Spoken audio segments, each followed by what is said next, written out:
I tried a couple of times and received nothing back. And on the day I was going to retire, he messaged me. Obviously, I'm going to keep that private because out of respect for the conversation that we had. And, you know, I just decided that that was the time and I felt it was right.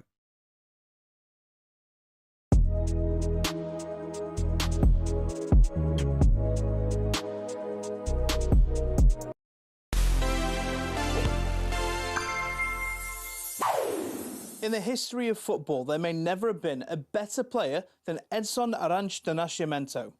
This guy, the most decorated player in World Cup history. Imagine being 17 and playing at a World Cup. Well, not only did Pelé achieve that, he was probably Brazil's best player in 1958, even with a baby face like this. He scored 6 goals in their run to what would be Brazil's first World Cup triumph. Pelé was the talk of world football and was swamped everywhere he went. He was expected to be the main character in Chile 1962 as well, but in just the second group stage game, he tore his calf, and that was his World Cup done. As you can see, Brazil still won it all. 4 years of recovery and rediscovering his magic form in front of goal led to 1966, another tournament that for him wouldn't go to plan. Pelé was targeted by Bulgaria and Portugal in the groups, and after being kicked all over the park by the Portuguese, he eventually had to be carried off the field at Goodison. And that was it. Brazil were knocked out at the group stage for the first and only time. He vowed never to play in a World Cup again, such was his fury at Portugal's antics on Merseyside. But he came back for 1970, where we saw maybe the greatest team in World Cup history. It's actually pretty unanimous. Some say that team brought about the term beautiful game, or jogo bonito in Brazil's native tongue. That team blitzed the competition in Mexico, and it all led to this. Across his career, he scored so many goals, he's even recognised by Guinness as the world record holder. I mean, just look at that. 1,283. Madness. Thanks, Ronnie, we know. At the World Cup, he bagged 12 in 14 games. I mean, talk about a strike rate.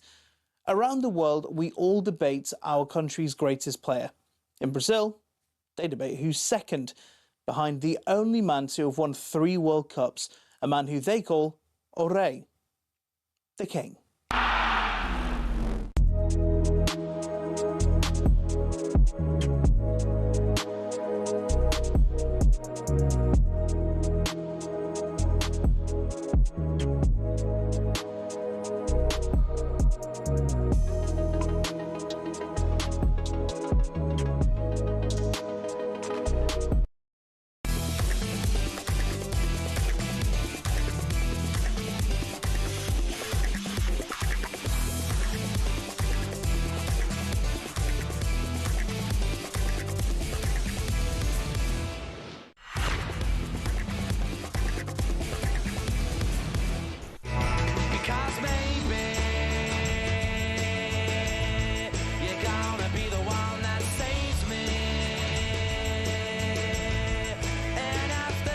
Good morning, this is World Cup Breakfast with me, Jeff Stelling, Gabby, Agbonlahor and Arnold Clark. It's the perfect time to upgrade your car. Get 2 years free servicing when you buy a used car in the upgrade event.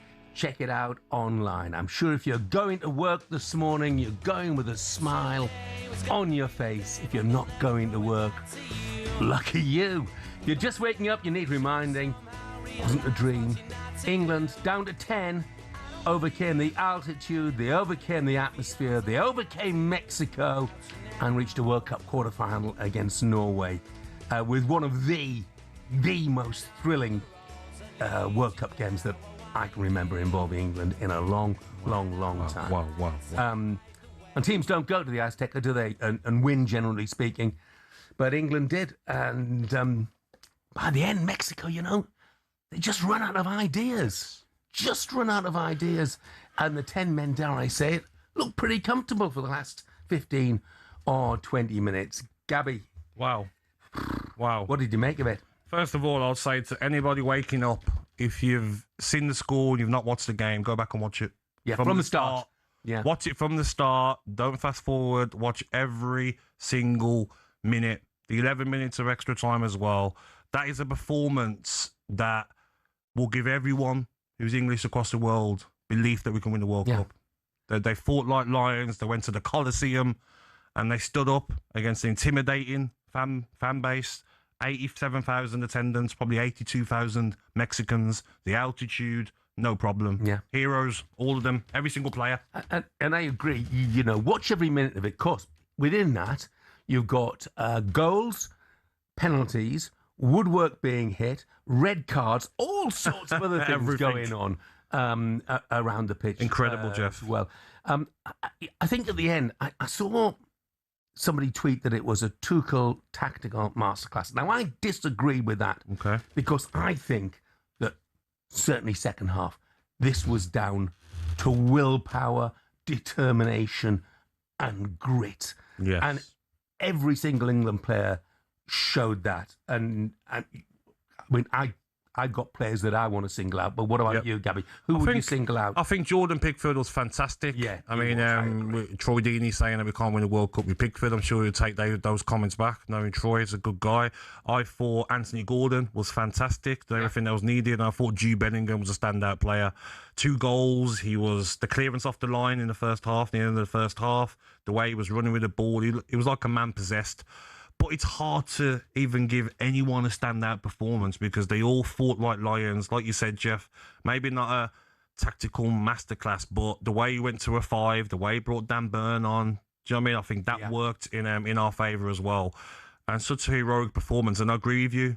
They ran out of ideas, Mexico. They were shooting from weird positions. They just couldn't get through a stubborn defence. And Jordan Pickford, fantastic. Great credit to England. Yes. I would mention Bellingham as well. Yeah. Because people have often criticised him as being a bit of a prima donna, you know? Yeah. Well, I tell you what, that performance last night showed that he is anything but, as you said, the goals, the clearance, the goal-saving clearance, but the fact that he was on his knees by the end. It was everywhere. Because he'd run himself into the ground. He was absolutely inspirational. Everywhere, and that was the perfect goal as well. I mean, great play from Saka, going on the outside, been crying out for it. Think that's a Lampard goal where you're attacking the box late on. Bellingham's got that role now. Fantastic goal. Second one, Harry Kane. Normally Harry Kane shoots there. So unselfish. Team player was all Harry Kane, squaring it for Bellingham. Fantastic performance. And that's what you want to see, Jeff. Who wants to stand up? Who wants to win the World Cup? Who wants to dig in and take their team all the way? Bellingham does, Rice does, Pickford does, Kane does, so many others. Fantastic performance, mate. And that opening goal, that began with Pickford as well. Yeah. Because it was Declan Rice distribution. And then a brilliant busting run from Declan Rice. Yep. Then Saka, who I think has nailed his place down on the right-hand side of that England attack. And you know what, though, Jeff? Finish from Bellingham arriving. Also, I know we're not here to do that, but credit to Mexico, because I thought they were fantastic. They showed fight. They're a very good side. The fans in the stadium created probably an atmosphere for the ages. I think we were talking about this result, Jeff, no matter what happens in this World Cup, for years to come. So I think Mexico deserve credit because they're a team that looked like a very good side. Yeah. I'm not sure we'll be talking about it for years to come if we lose against Norway, but that's good team, Norway. That's for another day, and we'll talk Norway later on. But right now, let's hear from boss Thomas Tuchel, who, unsurprisingly, was full of praise for his side. Exhausted. I cannot even imagine how the players feel. Like they let their hearts out. They refuse to give in. They refuse to lose these matches. It's just a mentality so outstanding. They do it with pure will. Even when things go really against us, we need to play so many minutes in altitude against the home nation, and they just refuse to give in. They keep believing, and very impressive. Well, he's spot on there. Refused to give in. Carl in Norwich says, what a performance for England. Best ever individual performance from an England player by Bellingham. You know, Carl, ever is a long time, pal. Ever is a very long time indeed. It was a fantastic perforance. I don't think you need to compare it. Don't compare, from different eras. I agree. Don't compare, Such like. But just every Englishman, Englishwoman, whoever, Jeff, will be so proud of that performance. Yeah. I was just proud watching because 55 minutes, was it, the red card? Plus 10 minutes extra. You're talking 45 minutes with 10 men. And to dig in, everyone working hard, making the right subs at the right time, even taking Harry Kane off when he did was the right decision to get Rodgers on, some more legs. But I thought they were unbelievable. Done the country proud. Norway next in Miami this coming Saturday, live on talkSPORT. Norway beat Brazil yesterday. We'll be taking your calls all morning on a special night in Mexico City. 03717223344. Jamie is an Everton fan. Morning, Jamie. Morning, Jamie. Morning, lads. So, Jamie, what did you make of it all? You know what? You look at that England 11, or, well, the squad, on paper, amazing players, amazing team. Last night, or early this morning, they hit it on the button. Sometimes you'll have the odd individual that might stand out more than others. All of them last night, even down to the manager, they got it absolutely bang on, and it was unbelievable to watch. Yeah. But my main reason for calling was, as a blue, Jordan Pickford, sounding a bit hoarse, lad. Sorry, not been to bed. Pickford last night was from his distribution, obviously starting off the goal with Rice going down that wing like a steam train. Some of the saves he pulled off. I really hope last night that these people that are on Pickford's back for when he makes the slightest mistake. Agreed. He silenced them last night. Yeah. He was absolutely exceptional, Jamie. Exceptional. Are you going to work, Jamie? I'm actually sat in the car park at work now, waiting to go in. Good lad. Get it done. Have a good day. It'll fly Well past, done, mate. Well done. Dan is a Coventry fan. Morning, Dan. Morning, Dan. Morning, guys. So, Dan, did you enjoy it? Oh, I'm literally walking into the office now and still just catching my breath. I tell you what, there are going to be some happy workplaces in England today, aren't they? That's for sure. Oh, they are. I just want to say all these callers, brilliant calls so far. No one's actually mentioned, to me, that was probably England's best performance I've ever seen. Fair. How old are you, Dan? I'm 46. Okay. You see, I'm old enough to remember England beating West Germany in the World Cup final in 1966. Oh, but not that quite old yet. Yeah, so that's why "ever" is maybe not quite the right word, but it's got to be up there. Look, it was fantastic. It was thrilling. It was exciting. I think it's the conditions as well. Yeah. You know, the altitude and playing against a crowd that's 99% Mexicans as well, and they were fantastic. The crowd as well. So some performance. Yeah, I mean, I think the thing is, Dan, it was great to see an England team who didn't wilt, who was so determined against the odds, effectively. Yeah, it just depends on how quiet they can keep Haaland in the next game. Well, it does indeed. That's another one. Dan, have a good day in the office. Thank you, guys. Well done, mate. Yes. As well, Jeff, we've seen teams like Germany, soft. Brazil, soft. And to put in that performance, like, you're not going to bully us. That's what I liked about it. We played fantastic stuff. But also, you know what? If you want to get balls in the box and try and rough us up, we'll fight you. Yeah. That's what I was happy with. Well, we will have an issue. Thomas Tuchel referred to it after the game. Obviously, an issue at right back. Once again, we'll come around to that a bit later on. Guy in Worcester doesn't share the enthusiasm. Here we go again, lads. Getting carried away over one good performance. I have to admit, I haven't watched it yet, as I've got a long day at work delivering medical oxygen. Guy, when you've done your deliveries, watch it. I think that you will change your opinion. You said I just can't get on the England bandwagon. Oh. Well, this morning, I think we're all on the England bandwagon. Have to be, mate. Have to be. Positivity, definitely. I think they were fantastic. Let's take one more quick call. Gabby's an Arsenal fan. Morning, Gabby. No, not him. Morning, Jeff. Not you. Show. That is why you are the GOAT, sir, because you nailed everything in that opening speech, sir. You always do, Jeff. Always do. Thank you, mate. Thank you very much indeed. So I take it you enjoyed it then? Oh, listen, you're not an England fan if you didn't stay up for that game this evening, this morning. You weren't an England fan. Every England fan should have been glued to that TV watching it. My father-in-law is gravely ill, and I'm so glad I'm sending that result out to him in Colchester Hospital, fighting cancer, and that result is for him. He's a Tottenham fan, so he don't see many good results in the white kit, but he's seen one tonight, Jack. Fantastic, mate. And we had every single factor was against us for last night, and I bet we all had a few doubts, and the lads turned up like they did against Croatia second half. They played it about. Pickford, world-class, probably his best game he's ever played for England. There was 2 world-class saves there. One was the first shot on target in the whole match. He doesn't save that. It's a different animal altogether. He kicked another one over from Roll.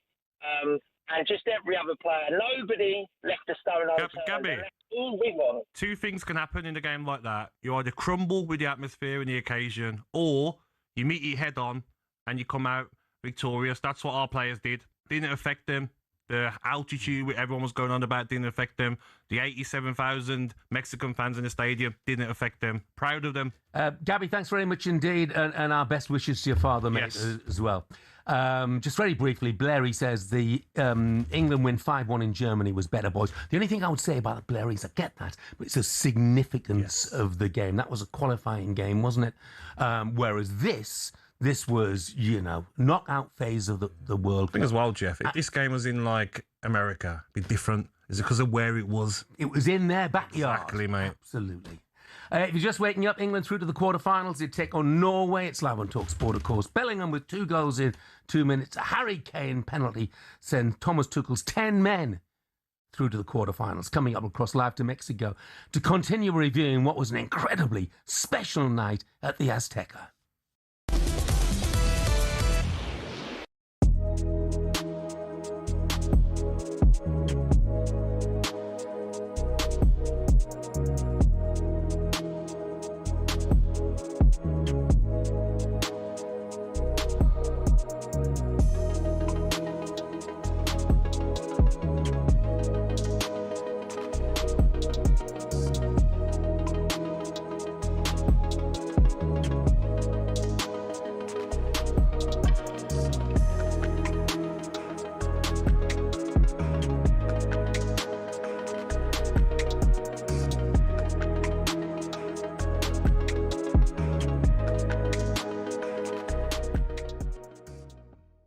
Women managing in the men's game in general, do you think attitudes are shifting now?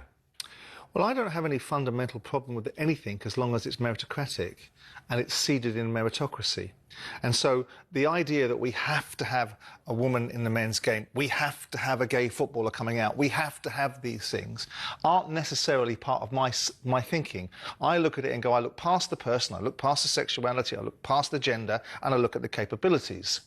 And so I've watched her in the women's game. She's very, very capable. Now, whether that translates into a space where the scale of the game... Now, people will say the basic principles are exactly the same, and ultimately football is football. And then they'll make the argument in the next breath that you can't compare the women's game to the men's game because the women don't like it and the men's don't like it, and they're 2 different games. So which argument do you want to run? When you've got scale, physicality, expectation, pressure, and all of the stuff that we know at the elite end of the game, I think it doesn't translate as clearly and concisely to make that decision. Also, I'm perplexed by why there is this desire. When Serena Wegman was doing so well, all of a sudden the lobbies come up, we should have her as England manager in the men's side. Why don't you keep her in the women's game? I thought you wanted to advance your bleeding game. I thought you wanted your game to be as best it could possibly be. Why are you seeking to take your major assets out and put them into the men's game? And what I don't like, insofar as I have any investment in this, is this constant battling between the men's game and the women's game about what the men's game's responsibility is for the women's game, because once upon a time, the women weren't able to compete in the 70s and 80s. Well, you can have the 70s and 80s back, because that was when the game was bankrupt, it was full of hooliganism, no one wanted to be involved with it. I'm not against it, as long as it's seeded in merit, and I think Emma herself spoke once upon a time about she wasn't going to manage a certain club at a certain level. I do not, with respect, see a female manager of a side like Manchester United or an elite side anytime soon, and that's not because I'm resistant to it.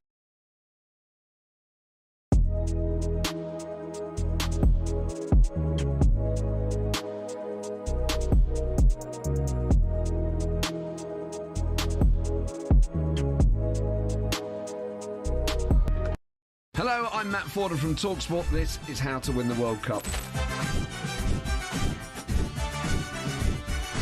This is the best squad I think England have ever had.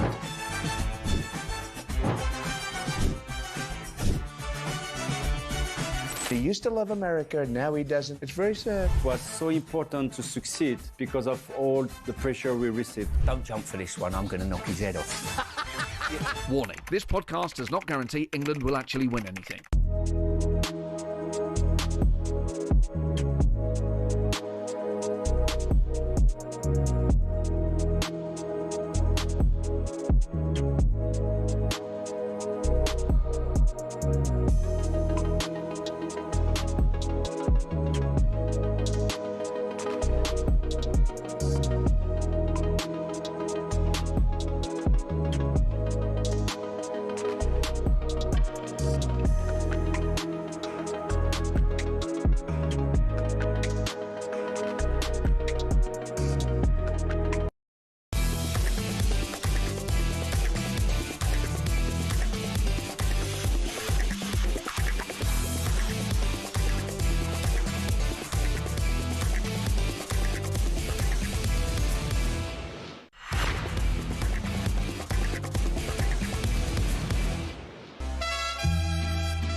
comes the corner, it's an in-swinger. Pickford punches it away. Referee, blow your whistle.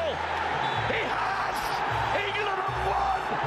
They've laid bare the curse of the Azteca. The scene of one of the most devastating defeats in England history. Very good morning to you. It's 6:21, Monday, July the 6th, the date that will stick in the mind for a long, long time. It's the World Cup Breakfast Show with me, Jeff Stelling, and Gabby Agbonlahor. What a night, what a morning. Have we recovered yet? England into the quarterfinals of the World Cup, ending Mexico's hopes on their own patch at the Azteca Stadium. Lee, the Liverpool fan, says, by the way, morning, lads. What a performance. The boys were monsters on that pitch. He says, I'm at work after 2 hours sleep and I'm buzzing. Lee, how did you get 2 hours sleep? I know. How much did you get, Gabs? Zero, absolutely. Yeah. Join the 0 hours club. So 2 hours, Lee. Glad you loved it, mate. That is an absolute luxury amongst England fans this morning. Look, let's head out, shall we, to Mexico, and let's get joined by a man who was inside the Azteca last night. He can tell us exactly where that game ranks in the 4,000 or so matches that he's watched. It's talkSPORT's voice of live football, Adrian Durham. Morning, Aid. Morning, Aid. Morning, Gabby. Morning, Jeff. How you doing? Yeah, good, thanks, mate. Can you sort of encapsulate, the whole event, the whole occasion, and what you made of it? Well, I said on air towards the end, well, after the game had done, that there are moments in your life that are very, very special, like all of your marriages, the kids that you have, all that sort of stuff. And, those things will never be forgotten. But this, I mean, the privilege of being there to witness it, to bring it to the audience live on talkSPORT, I have to say that this is right up there with anything else. And I absolutely know at least one of my two children's listening. And I don't care how they react to it, but this is right up there.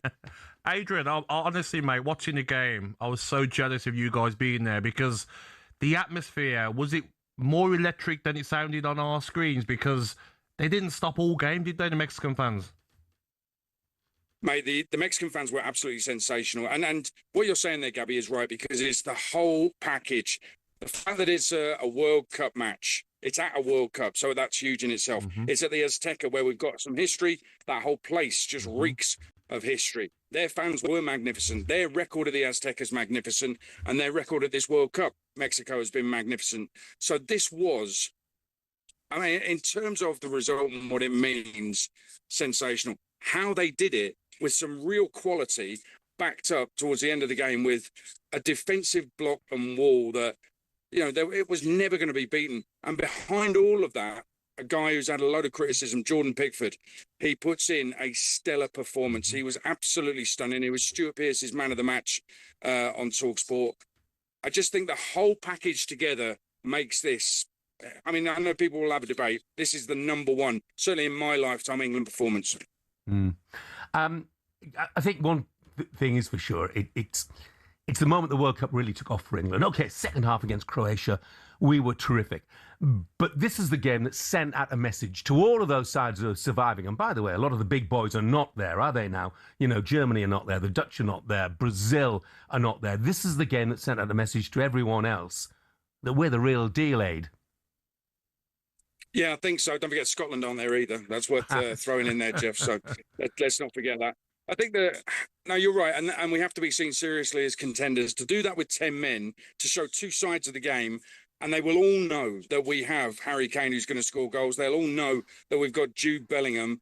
And by the way, Jude Bellingham tonight, a couple of goals. Incredible. He then had, a goal-saving challenge just before half-time that I said on air is effectively a hat-trick for Jude Bellingham. He deserves the match ball. And he's still there right at the end, running the length of the pitch, giving everything for the cause.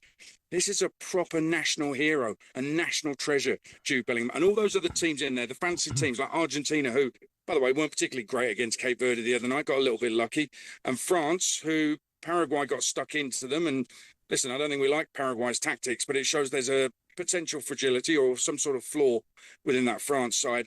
I'm not saying England are definitely going to go and win the World Cup, because overall France have been better at this World Cup. But we've got a chance. We're in there. We've got a chance, and we've shown something tonight, made a statement tonight. You know what I loved, Adrian, is how strong we was in that last 35, 40 minutes, because we've seen Germany weak We've seen Brazil weak. And to see those group of players that fantastic during the game, the chances they created, the goals they scored, but to show that fight and desire, we're going to hang on. We're going to hang on. We don't care where we're playing. It's the Coliseum, but we're going to hang on for our country. I was so proud, mate, watching. Oh, and pride is the right word, Gabby. And look at all those defenders who put everything on the line. Ezri Konsa, your man, was absolutely sensational. He was an absolute rock. Mark Gay alongside him was superb. But look at the subs as well. When you look at Jed Spence, who's had so much criticism, notably from his own manager, he put in a great performance coming on as sub. John Stones as well. And Dan Burn, I mean, the block at the edge of the box with his face. I mean, this is Dan Burn's best 25 minutes of football in his career. And as Jim Purell, our commentator, said on air, it might even be the only World Cup appearance he ever makes. But wow, what an appearance from Dan Burn. All those guys deserve medals. They were sensational. And a word for Declan Rice as well. Yes. Got booked in the first minute, stayed on for the whole game, committed to the cause, putting in challenges, working hard, getting forward when he could. One of his best performances in an England shirt. Aid, thanks very much indeed. Enjoy it, Aid. Cheers. What's up, man? talkSPORT's voice of live football, Adrian Durham, who was inside the Azteca. More of Adrian, Jim Proud, former England captain Stuart Pearce, as they react to that epic win over Mexico on the World Cup Daily podcast, which will be available wherever you get your podcast from. Let's take one more quick call. Danny's an England fan, aren't we all? Morning, Danny. Morning, Dan. Danny, good morning. Jeff. How are you? Yeah, we're really good, thanks, mate. So you obviously enjoyed it then? Absolutely incredible, mate. To be honest with you, Jeff, I didn't really want to call about the performance. The performance talks about itself, mate. Right. Arguably one of the best performances I've ever seen, mate. I follow England all the time, mate. I've been home and away. Was lucky to be in Germany in the Euros. The performance talks for itself, mate, and it's, without that, it's the best performance since the Holland game for me when we beat them 4-1. What I wanted to talk about, mate, tonight was something else, mate, what means so much to me. And to be honest with you, mate, I'm getting upset now talking about it. But to let your children, mate, watch that game tonight. You know, we're going through such a hard time in this country at the moment, a lot of financial strain. That was free tonight, mate. And to see my son with tears of happiness, mate, what can cost thousands and thousands of pounds to game them will never be forgotten, mate. And if you didn't let your child watch that game tonight, mate, you've just lost an unbelievable memory. Yeah. Well, look, there might be 2 or 3 more unbelievable memories on the way for your boy and for everybody else's as well, Danny. Let's hope so. Let's hope so, mate. I hope so, mate. I really do. Because Tuchel is in still such fight in that team. And what I will say is, mate, Leicester City won the league on that. Yeah. Danny, thanks very much for the call. Thank you, mate. Not everybody's impressed, by the way. You know, I got a text in here, which I've just lost now. But I will find it in just a moment. If Mexico, this is Joe. Oh, no, Joe. No, Joe. If Mexico had a world-class striker, we would be out. Afraid Haaland will pick this defence apart. Well, that's a discussion, if not for another day. Yes. For a bit later in the morning anyway. Let's just enjoy it now, Joe. Sun's out, blue skies. Yeah. Enjoy the win. Absolutely. England through to the quarterfinals. They play Norway and Miami this Saturday. I think it's a 10 o'clock kickoff. It's live on talkSPORT. Coming up, we're bringing more from bizarre story last night. Jordan Henderson was booked and stretchered off without kicking a ball. More on that next as we react to a huge night for English football.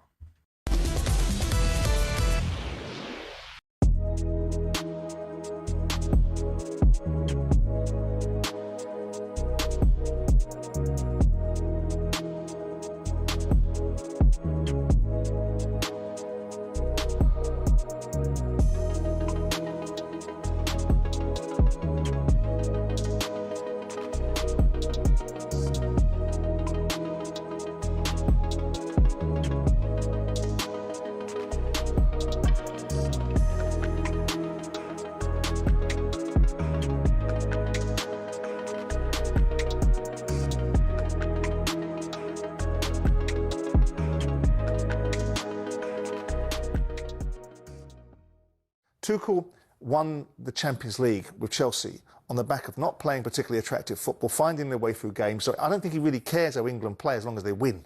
And that's his mindset. And he will take the positive out of it. We won. We kept on going towards the end. Well, so you should. And with due respect to the Congolese, their game fell away as the game went on and they became stretched and tired. And for whatever reason, England were able to get themselves back in the game because of the excellence of Harry Kane. Poor goalkeeper on the first goal, which got us back in the game.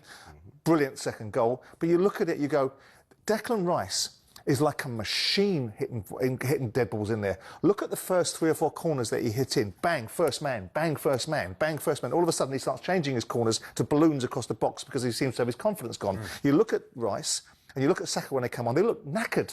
They look like players that have been in a long season and haven't got it.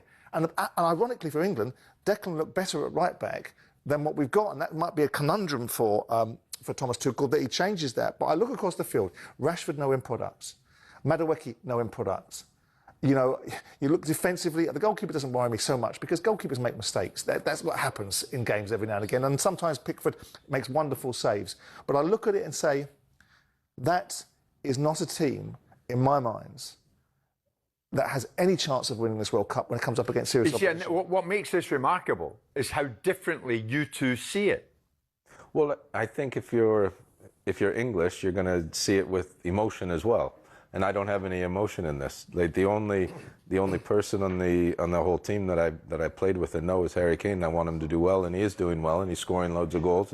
But I don't want him to do well so much.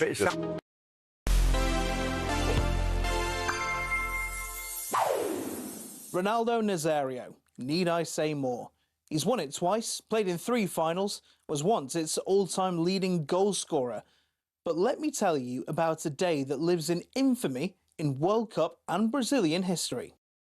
The year is 1998 and Brazil are cruising through the tournament in France. They've scored 14 goals in 6 games, 4 of them courtesy of R9. Brazil are favourites for the final, where they'll face the hosts at the Stade de France. But just hours before kick-off, while at their training base, Ronaldo suffers what's described as a convulsive fit. He's rushed to hospital, where doctors don't find anything wrong with him, so he insists he'll play. Back at the stadium, France are warming up, but Brazil, they're still in there. It's chaos.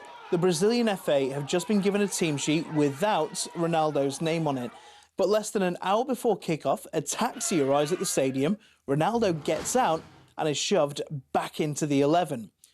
Brazil lose 3-0. It's a worldwide scandal. Ronaldo even ends up in front of Brazil's National Congress. He thinks he was suffering under the mental and emotional pressure and he just collapsed. It was truly incredible and made his redemption story 4 years later so much sweeter.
Good morning, 6:35, Monday, July the 6th. This is World Cup Breakfast with me, Jeff Stelling, Gabby Agbonlahor and Arnold Clark. Browse the UK's best used car deals and score your dream car today. Check out their website for more details.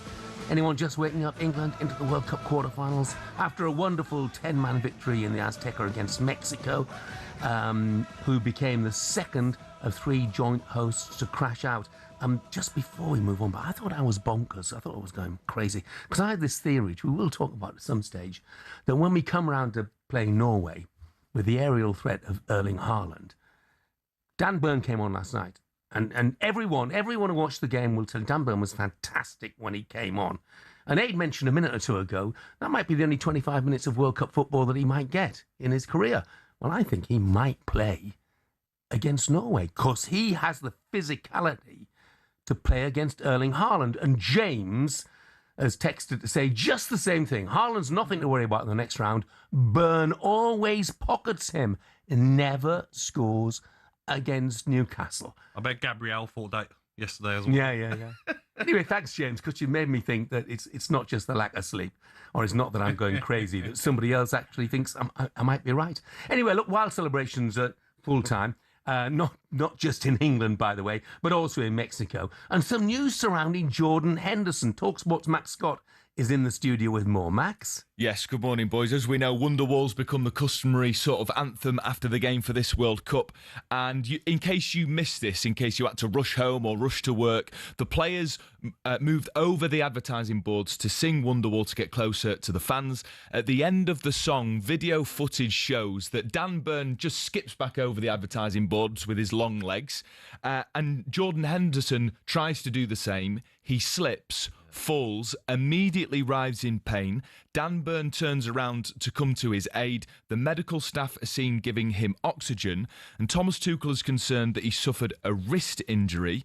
And we understand that Henderson will now not travel back to Kansas City with the England squad, that he will remain in Mexico City with an England medical staff member. Such is the severity of the injury. So Jordan Henderson somehow managed to get a yellow card and a night in the hospital. Of course, if you're watching on smart TV or on YouTube, you can see some of the footage. It's one of those random freak innocuous incidents, and of course all of our regards and well wishes go to Jordan Henderson. It looks nasty. As I said, he's had oxygen and will be spending the night in hospital in Mexico City. Yeah. Well, I was going to say the one downside for England, one of two downsides. Obviously, the other one was the red card. Max, thanks very much indeed. Pleasure. So that's what happened after the game, but if you're just waking up, you missed quite the night. A new chapter of Azteca history. Pele and Maradona have had their moments. England are about to have theirs. Saka inside the penalty area.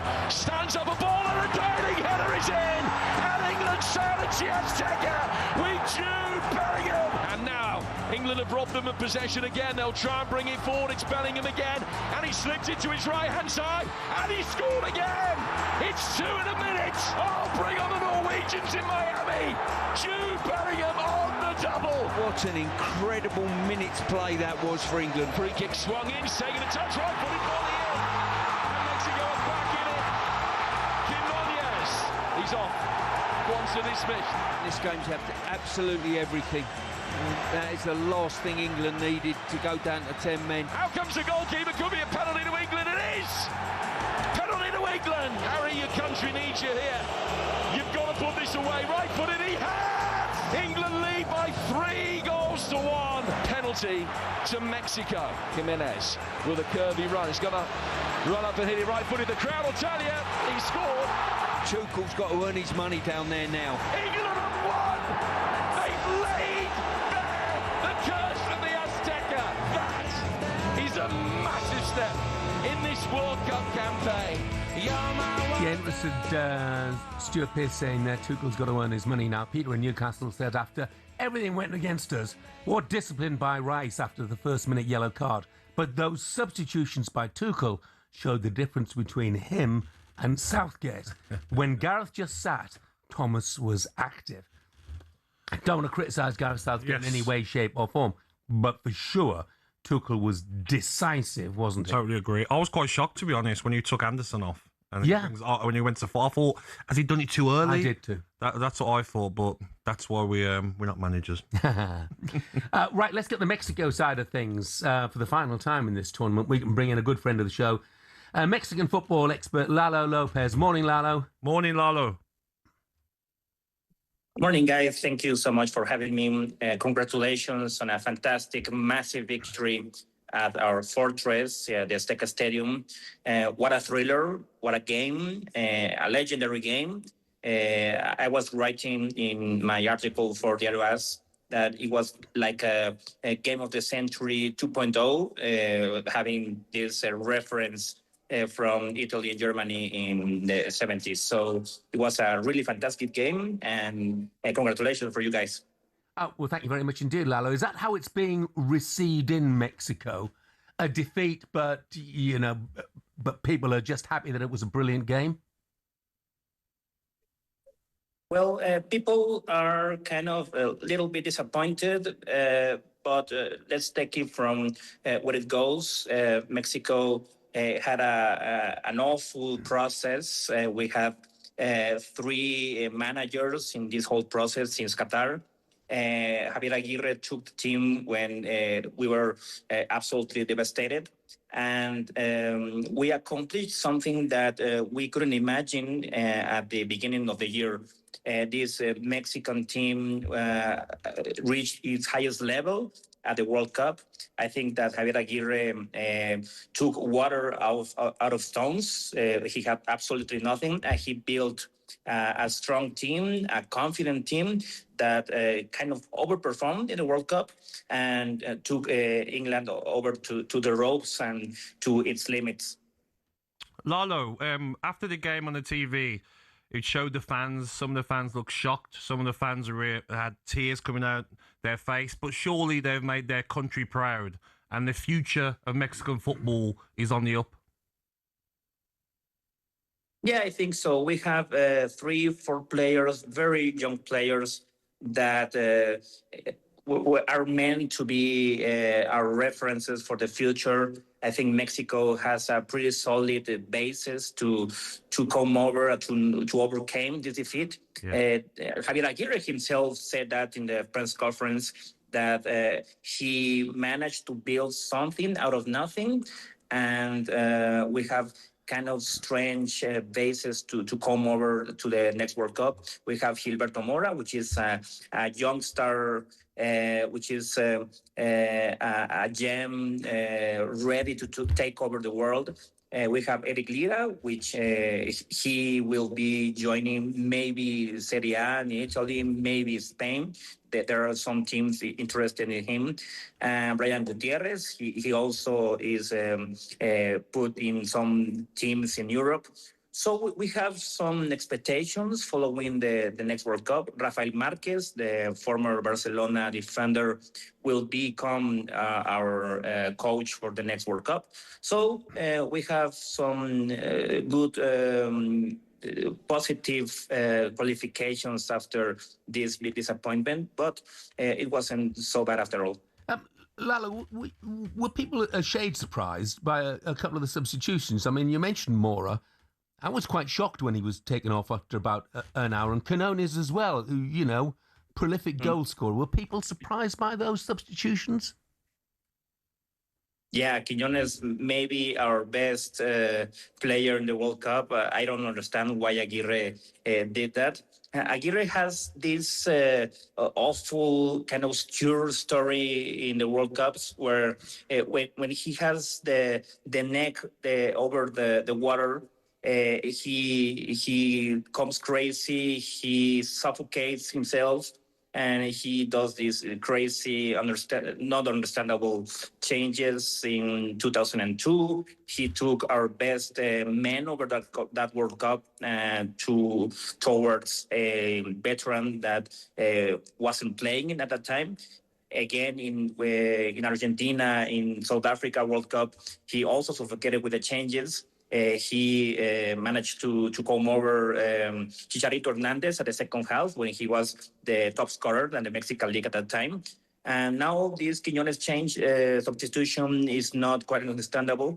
But I don't know, Aguirre is not a coach that can overcome high pressure, high stress, and he tends to do these things. Lalo, thank you very much indeed. Thank you very much. Thank you so much, guys. Thank you. Mexican football expert Lalo Lopez there. Still to come on Breakfast. Superstar Breakfast preview on talkSPORT with Travis Perkins. Manage your Travis Perkins trade account online at travisperkins.co.uk or via the Travis Perkins app. You got to hold and give, but do it. Yeah, guess what we're going to be talking about today? It's an England morning on talkSPORT. We'll be reacting to what you've watched or listened to over the last 4 hours. Also among our guests, the former England winger, or former winger Andros Townsend, Jack Butland, who'll have plenty of words to say about Jordan Pickett's performance, and legendary journalist Henry Winter. And you can get your calls in 03717223344 is the number to have your say on a special night for English football as they beat Mexico 3-2 in the Azteca. And that was our breakfast preview with Travis Perkins.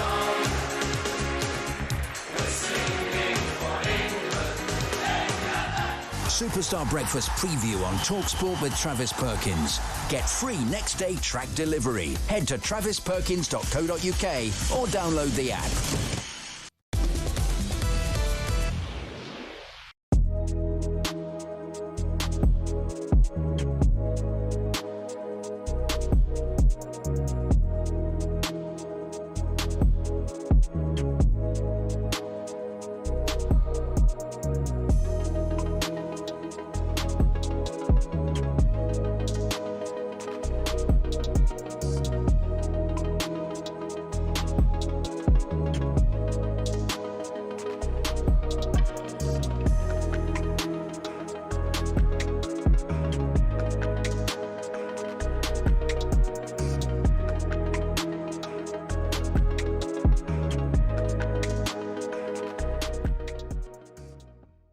I speak for Newcastle fans, for Villa fans, for a lot of fans whose clubs can't spend money right. Spurs have finished 17th 2 seasons in a row, right? And then teams like Aston Villa, who have just won the Europa League, are getting fined £19 million and can't spend any money. It's a joke. They're obviously spending... I don't care. Blimey. It's a joke. Your team as well, Manchester United. Spend whenever you want. The rules are a joke.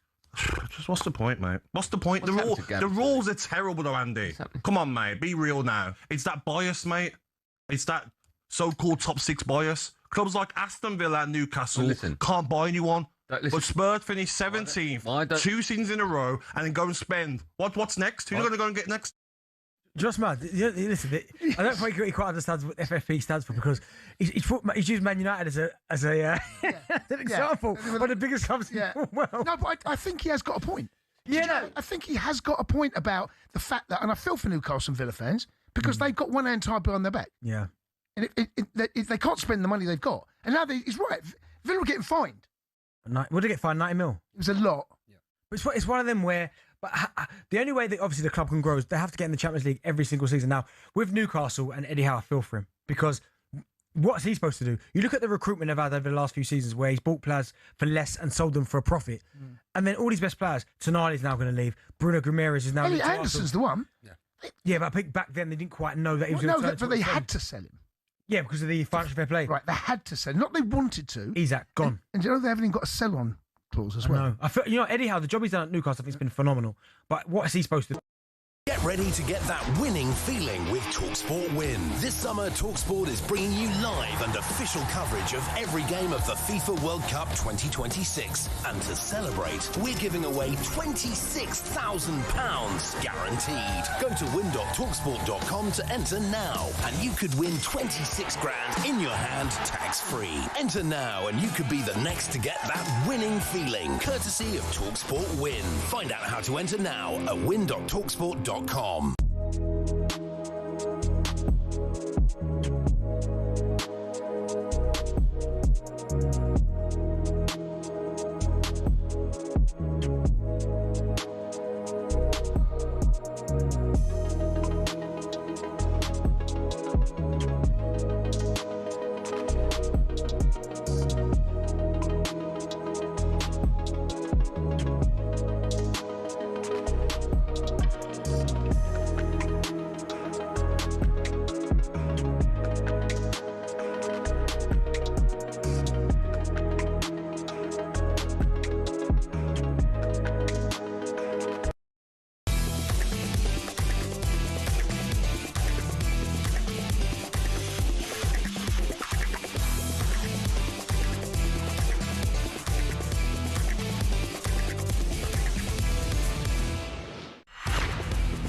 Good morning. This is World Cup Breakfast with me, Jeff Stelling and Gabby Agbonlahor. 6:51, Monday, July the 6th. Roger from Mansfield and I want Liverpool to buy that 17-year-old Mexican Gilberto Mora. He looks amazing.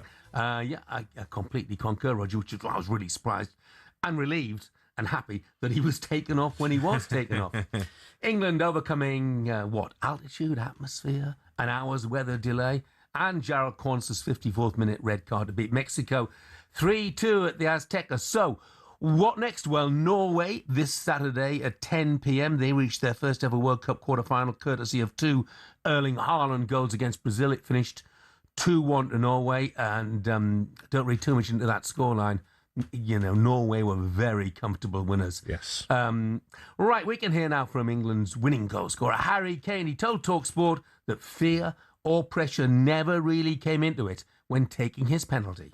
Surprisingly, was pretty calm, in different situations. But I think there was so much time in the game, and I knew how important that goal was to give us a bit more of a lead. But went through my usual routine. I knew with the altitude, the ball moves quick out here, so going for a bit more power would be difficult for the keeper, but I executed it well, and I did that. The way he whips that ball, no chance. The ball's in the back of the net before the keeper dived. Incredible. Absolutely brilliant. Absolutely whipped it. Yeah. Unlike the one where he needed 2 opportunities to do it in the opening game. But look, it was created by Anthony Gordon. He's not everybody's favourite, is he, Anthony Gordon? I thought he was absolutely fantastic. 100%. Earlier on in the tournament, he wasn't, and he got dropped for Rashford. Rashford comes in, he doesn't do anything, so Gordon gets another chance. And what does Gordon do? He takes the players on the outside, created so many chances, didn't stop running, clever runs in behind, giving options, especially with Harry Kane coming short. You need someone running in behind. He was fantastic. Saka as well for the first goal. On the outside, use your weaker foot, dink into the box. Fantastic from both wingers. Yeah, and I think we'll see both of those wingers. I don't think there'll be any speculation. No. Both of those wingers, if fit, will start against Norway. No question about that. For more on England's victory, check out talksport.com and the World Cup Daily podcast. Time for a quick coffee break now and a look at the back pages with Costa Express. The Costa Coffee Break on talkSPORT, sponsored by Costa Express. Score a quality morning coffee for the day ahead. And Laura Kirk-Francis is with us. Hey, Laura. Morning, Laura. Morning. Now, obviously, the England game finished far too late for lots of the papers, but I've done a quick whip round of what's happening online. So The Guardian says England's 10 men hang on after Kane penalty. The Times' Jonathan Norcroft, 10-man England walk through fire to beat Mexico in all-time classic. They also praise English gladiators in the Azteca Colosseum. I'm sure you said Colosseum earlier, Gabby. The Telegraph have gone very, very dramatic. England's triumph. England produced greatest World Cup victory since 1966. They've gone very, very hard on that one. And they also pick up Jude Bellingham saying that England of the past would have crumbled. So obviously full of praise for England. Some of the tabloids, though, won't have arrived yet. So I've written my own headlines for these ones. Obviously, I think lots of them will go with altitude. Pride of England, Mexico mauled, the Lions tame the Azteca, Jude awakening is my finest one, I think. So lots and lots of praise for England. Elsewhere, there is some other sport happening as well, believe it or not. So yesterday, the British Grand Prix was won by Charles Leclerc. Quite a chaotic ending to that one. Ended under a safety car, despite the race control saying that the car would be removed. So a bit of a... I think you call it anticlimactic. Anticlimactic, Goodness me, if you paid a fortune to be there. Podium for Hamilton, George Russell in second. But a bit of an anticlimax. It could have been a last sort of lap scramble had that safety car disappeared. We didn't get that. And at Wimbledon, the biggest story of the day in the middle Sunday, Arina Sabalenka out, beaten by Naomi Osaka, which means there will be a different women's singles champion for the 10th time in a row. And Djokovic, of course, absolutely fantastic once again. I know he's playing a guy who'd come through qualifying, but there's something about him. And I know he's not universally popular, but just watching his interview afterwards with Annabelle Croft, let alone the tennis, fantastic athlete. He's a brilliant athlete, but he's got something that's often missing from top sportsman, personality. Yes. He has got it in abundance. He'll see the likes of Ronaldo still doing it and Messi still doing it. Yeah. Weirdly, still be like, I want to carry on. But the physicality of a tennis player, like he could play 5 sets, that's 5 hours on court in the heat as well at his age, would be a phenomenal achievement. Back to the World Cup though, lots and lots of fallout from Balogun. So obviously this is FIFA suspending his one-match ban. Jeff, if you're Belgium in this situation and you see a player like this being field against you, maybe even scoring, how aggrieved do you feel? What do you do as a It's a disgrace.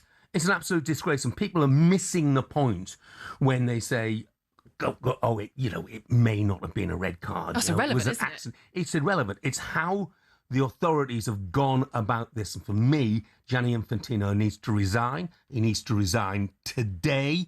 He's the man who came up with the great idea of the FIFA Peace Prize and gave it to his mate, Donald Trump. And of course, his mate is the one who then tries to influence this decision and have this suspension overturned. I mean, seriously, his position's untenable. The smell of corruption allegations is particularly unpleasant. I mean, he so lacks self-awareness, for goodness sake. He wants to be in the middle of every single shot of champions, cup winners. Who's that in the middle? It's Gianni Infantino. He needs to stand down, but he won't.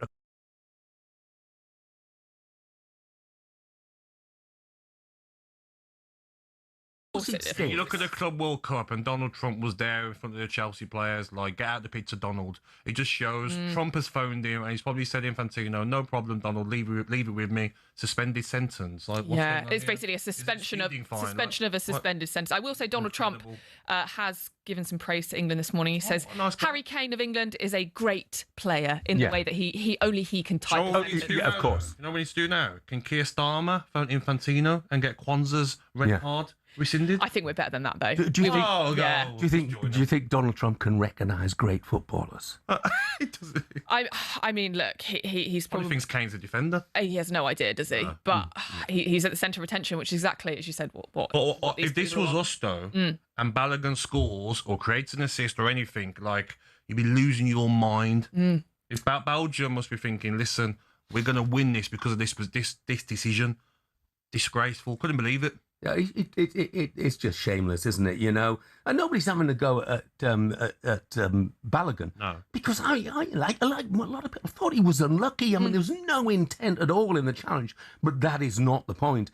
It's the way they've gone about trying to get this ban overturned or suspended, if you like. And goodness knows what Mauricio Pochettino really believes. Maybe it was a present for Independence Day. Yeah, a gift, a gift from one pal to another. Yeah, exactly. See, for me, Poch is one of the game's good guys. Definitely one of the game's good guys. Yet there's nothing he can say in the position he is in. No comment. As this has come from so far above him. He's not been. He said he's not been involved in it at all. So it started with the Ronaldo one, isn't it? It did. That was the precedent. The first game. Yeah, it's this. Start it. It's this ruling that they're Article 27 or something that they are hiding behind. But as you said, Jeff, this is essentially, can I get on the phone to my friend who I've been very, very buddy with, and can I get a favour? And it's worked. Unfortunately, it's worked. Like you wouldn't believe. This is the game that we have today, unfortunately. Yeah, when the FIFA Peace Prize comes round, he'll probably win it again. Laura, thank you very much indeed. That was thanks to our friends at Costa Express. We'll hear Thomas Tuchel's thoughts on that Balogun situation shortly. Coming up next, though, we'll cross back to Mexico and speak to a man who's covered hundreds of England internationals and believes last night was one of the very best. Henry Winter is with us next. The Costa Coffee Break on talkSPORT, sponsored by Costa Express. Score a quality morning coffee for the day ahead.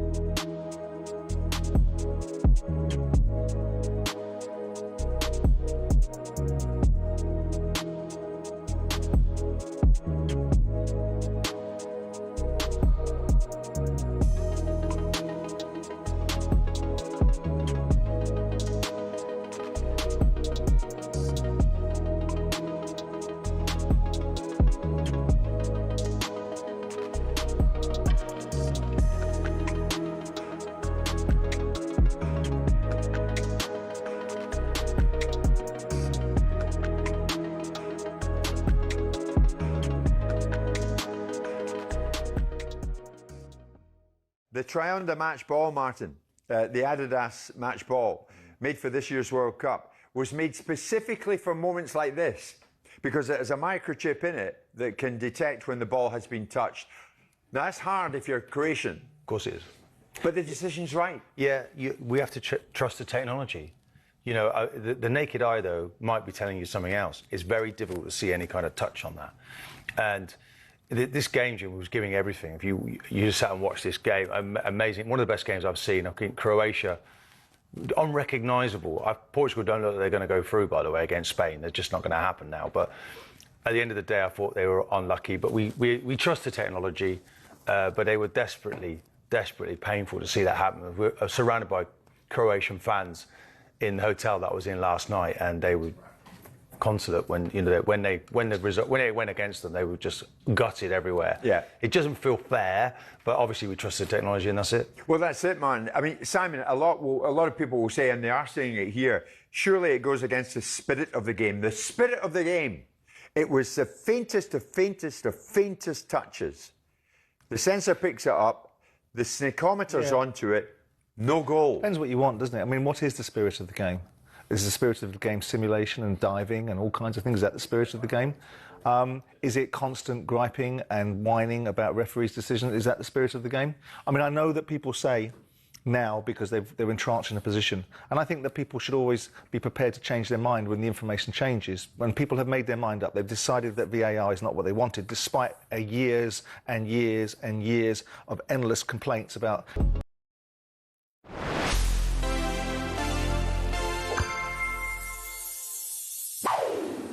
This might be the most iconic image in English sporting history, the moment Bobby Moore lifted the World Cup.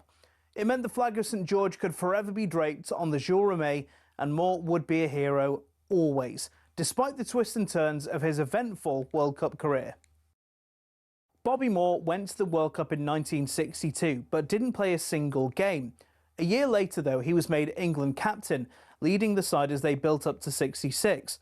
But Moore might never have played in the tournament. He was in a contract dispute with West Ham and was technically a free agent. And an FA rule meant free agents were ineligible to play for England. Sir Alf Ramsey stepped in and forced West Ham and Moore to sign a deal. Phew. Then, when the final came around, Moore might not have played in that either. According to Sir Geoff Hurst's autobiography, he overheard Sir Alf discussing the idea of dropping Moore in favour of Norman Hunter to help deal with the German attack. But he stuck with Moore and didn't live to regret it. 4 years later, Moore was shrouded in controversy. On a pre-tournament team trip to Colombia, he was arrested, accused of stealing a bracelet from a gift shop, and placed under house arrest for 4 days. Perhaps the most famous match of that tournament was England's group game against Brazil, in which he made what's still described as the perfect tackle. It's so beautiful. After the game, another iconic image. The quarter-final defeat to West Germany would be his last World Cup match. England failed to qualify in '74 and Moore stepped away, leaving the most incredible legacy. He was made an inaugural inductee to the English Football Hall of Fame in 2002, and in 2007 this statue was unveiled of Moore outside the new Wembley Stadium. It was described as the finishing touch.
Very good morning to you, and I really mean that. 6 minutes past 7, Monday, July the 6th. This is World Cup Breakfast with me, Jeff Stelling, Gabby Agbonlahor and Arnold Clark. It's the perfect time to upgrade your car. Get 2 years free servicing when you buy a used car in the upgrade event. Check it out online.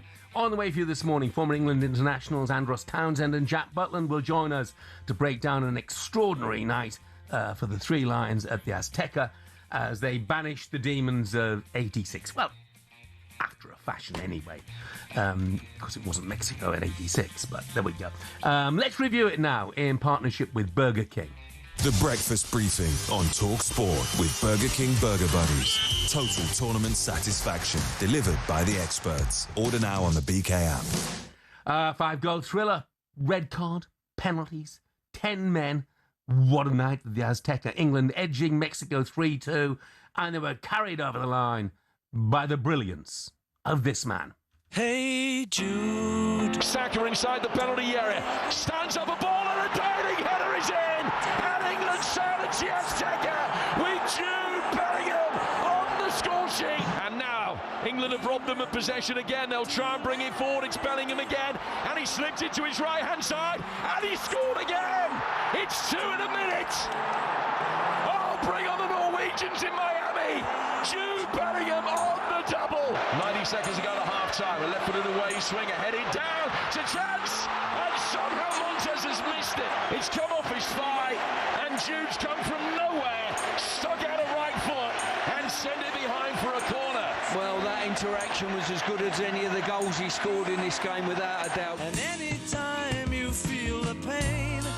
Oh, look, it wasn't just his goals. It was just a phenomenal performance from Bellingham, including one incredible clearance in the second half. And he was inspirational with his work rate, his tracking back, his challenges. I mean, it was just a performance on everything, really, didn't it? Sometimes, Jeff, the big players turn up in the bigger games. You know, the bigger the game, the bigger Jude Bellingham's performance is. Fantastic. Talking of big games, we're going to be joined from Mexico City now by a man who has seen just about every big game that has been to see in recent years. It's broadcaster and co-host of the Sunday edition, Henry Winter. Morning, Henry. Good morning, Henry. Good morning, and what a fantastic morning. Hi, Jeff. Hi, Gabby. How are we? We're very good, mate. I mean, look, I said there, you've been to, it would be easy to list the big games that you haven't been to, I guess, Henry. So where does this stand in terms of matches that you've seen, international matches that you've seen? Well, England have been playing international since the 1870s. I don't quite go far that back. But I tell you what, I've been doing this for 35, almost 40 years watching England, and I will put that absolutely up as the very greatest. Because of the occasion, as you've been alluding to, to get through to the quarter-final in the Azteca, where, as you say, Mexico basically don't lose against a fired-up Mexican team running on the fans' adrenaline. Jimenez obviously has been playing well. Everyone talking about the altitude and all those issues, the fans outside the hotel with the fireworks. All the odds were stacked up against England. And then to go down to 10 men and then just to sort of perform like that lines all over the pitch, starters, finishers, subs, everyone. Henry, how much credit does the manager take as well? Because, picking the team, bringing on the likes of Dan Burns, Spence, Stones and changing to 5 at the back, he deserves a lot of credit, doesn't he? Well, he does. And also, I think behind the scenes, Jordan Pickford's been getting a bit of criticism, but because of Tuchel's sort of man management element, Pickford came out and gave one of his greatest ever performances. I mean, it was like a green forest in the England box for the last half an hour there, with all the Mexicans piling in there. And then Jordan Pickford coming through and just making that huge connection with those big mitts of his and punching the ball away and relieving the pressure. But as you say, but Tuchel with his substitutions was absolutely key. We've debated why Dan Burn is out here, but he actually sort of deserved his place and his place out here with his defiance. That header, he came on and made that header. Jed Spence as well has taken some criticism criticism after the last game. He made some important clearances. And Johnny Stones, I just walked past a bar outside the Azteca, and the England fans were in there mixing with the Mexican fans. Fantastic sporting occasion, by the way. And they were singing Johnny Stones because they love him. And actually, one of his most important interceptions is when he didn't actually head the ball. He ducked underneath it and caught out one of the Mexican attackers. And it was such a clever Rolls-Royce piece of defending from the great Johnny Stones. Look, Henry, it was wonderful to watch. It was wonderful to watch the grit and determination, particularly when they were down to 10 men. It was wonderful to watch Bellingham as well. Do we need to temper our enthusiasm in any way by the fact that this was not France, this wasn't Spain, this was not Argentina, this was Mexico, and a Mexican side whose main striker plays now for a championship team, whose wonder kid is 17 years of age. I don't want to dampen anybody's enthusiasm this morning, but maybe do we just need to temper the greatness of this performance by looking at the opposition as well? Well, I think we're allowed to get a little bit carried away because we've had so many years of hurt. But, but the players won't get carried away. Tuchel certainly won't get carried away. The players are actually sort of slightly cocooned from this. We can talk to them about the hand of God, and they're also saying, well, that's kind of your generation and your issues. And but look, it is a significant result against Mexico in their backyard, in the Azteca. I mean, sort of other teams have fallen here. But you're quite right. I mean, if you look at the tournament as a whole, France are fantastic. You could probably put the French B team in, and they would probably get to the quarterfinals or the semi-finals. Argentina with Messi and players like that. Norway next up. I mean, that's going to be like a Premier League game, that. And, we always worry about the Premier League taking games to America. I think that Norway against England is going to be pretty much almost like a sort of Premier League game with a little bit of Bundesliga and Spanish football thrown in as well. But look, we should get excited because, if you're a Birmingham City fan, and Gabby, I'm sure you do know some, they have been saying for a long time, this 16-year-old who came into that dressing room, Jude Bellingham, and absolutely delivered.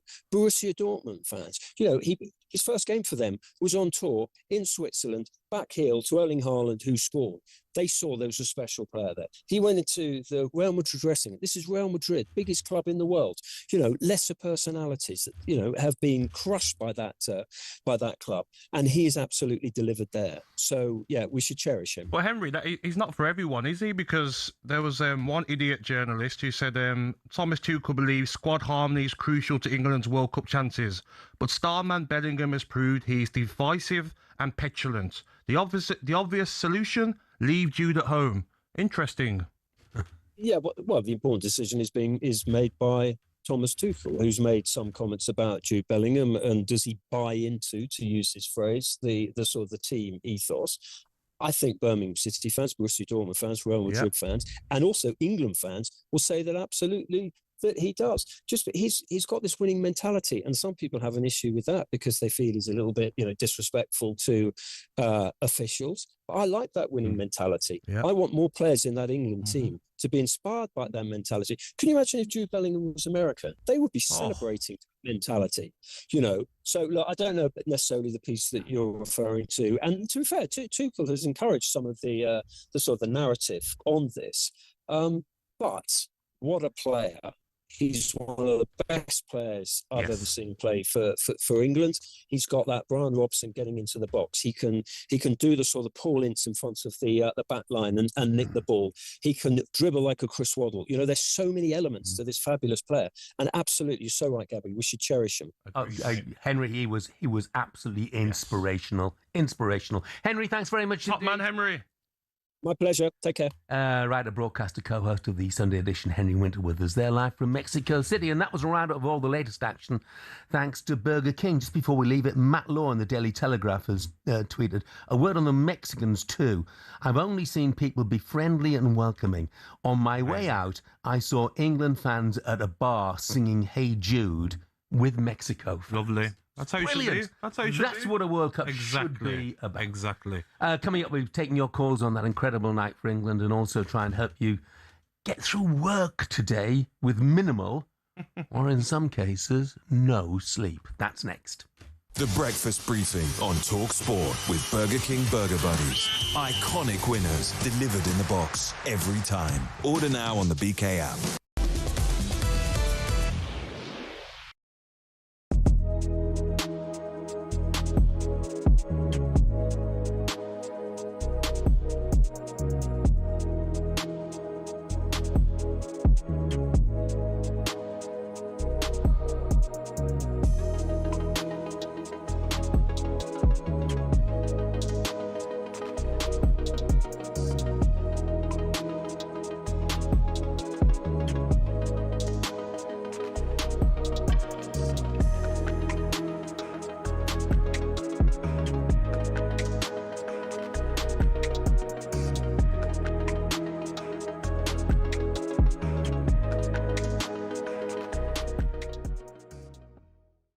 likeability still favours Messi, not Ronaldo. Yeah. I don't know why. Maybe that's due to appearance. Maybe that's image. Maybe that's like you feel that Messi. I mean, they both love the game, don't they? Immensely. I think Messi. If you have a favourite, I think Messi for me is a better player, slightly better player. But there's not much between the two of them. You have to admire what Ronaldo. But he's Messi's an unchallenging. He's a diminutive little goblin, isn't he? Whereas you've got this 6 foot Adonis of Ronaldo that challenges the way that people look at the world, and he's quite strong in his views. Obviously, he's been outspoken. He's had controversies in his life that Messi hasn't had. His unfounded but strong allegations made about him that have reverberated through the media, and he divides opinion in lots of ways. This argument, I think, it's a reductive argument about who's the better player. I just want to celebrate both players. They're both absolutely remarkable players. And every time you open your mouth, I mean, you listen to the social media trogs that spend their entire time being insulting about the fact that someone might think that Ronaldo's better than Messi. I make the case, and I don't know whether it's a good argument or not, and Martin can weigh in if he thinks it is that if you've played and won in every country that you've been in, whether it's Portugal, whether it's the UK, or the Premier League, whether it's the La Liga or Serie A and into Saudi as well, and being a standout player, I personally think that's a calling card for the reasons why you might be considered able to be the greatest player. Do you want that argument? Do you know if you to win this World Cup, Jim, just to go back to that, if you were to swap them over, if you were to put Ronaldo into the Argentina team, I don't think they'd be world champions. I think that's the difference. I think Messi, based on what? Based on the way that he connects with the team. Messi, everyone works for him. With Ronaldo, you don't get that same feeling in a Portugal shirt, and they've got massive talent around him.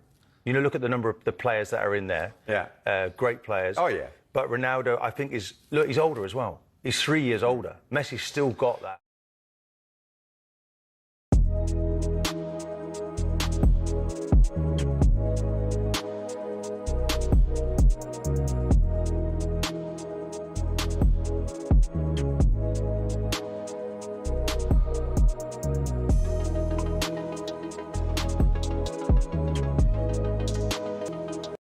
Hello, I'm Matt Forden from talkSPORT. This is How to Win the World Cup. This is the best squad I think England have ever had.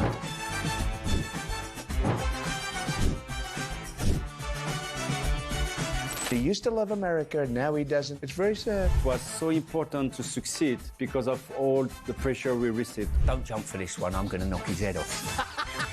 Warning, this podcast does not guarantee England will actually win anything.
It's an in-swing at Pickford, punches it away, referee blow your whistle, he has, England have won, they've laid bare the curse of the Azteca, the scene of one of the most devastating defeats in England history, and the matter of it with the hand of God, and they've responded with one of the greatest victories they've ever had in the World Cup. That was proper England.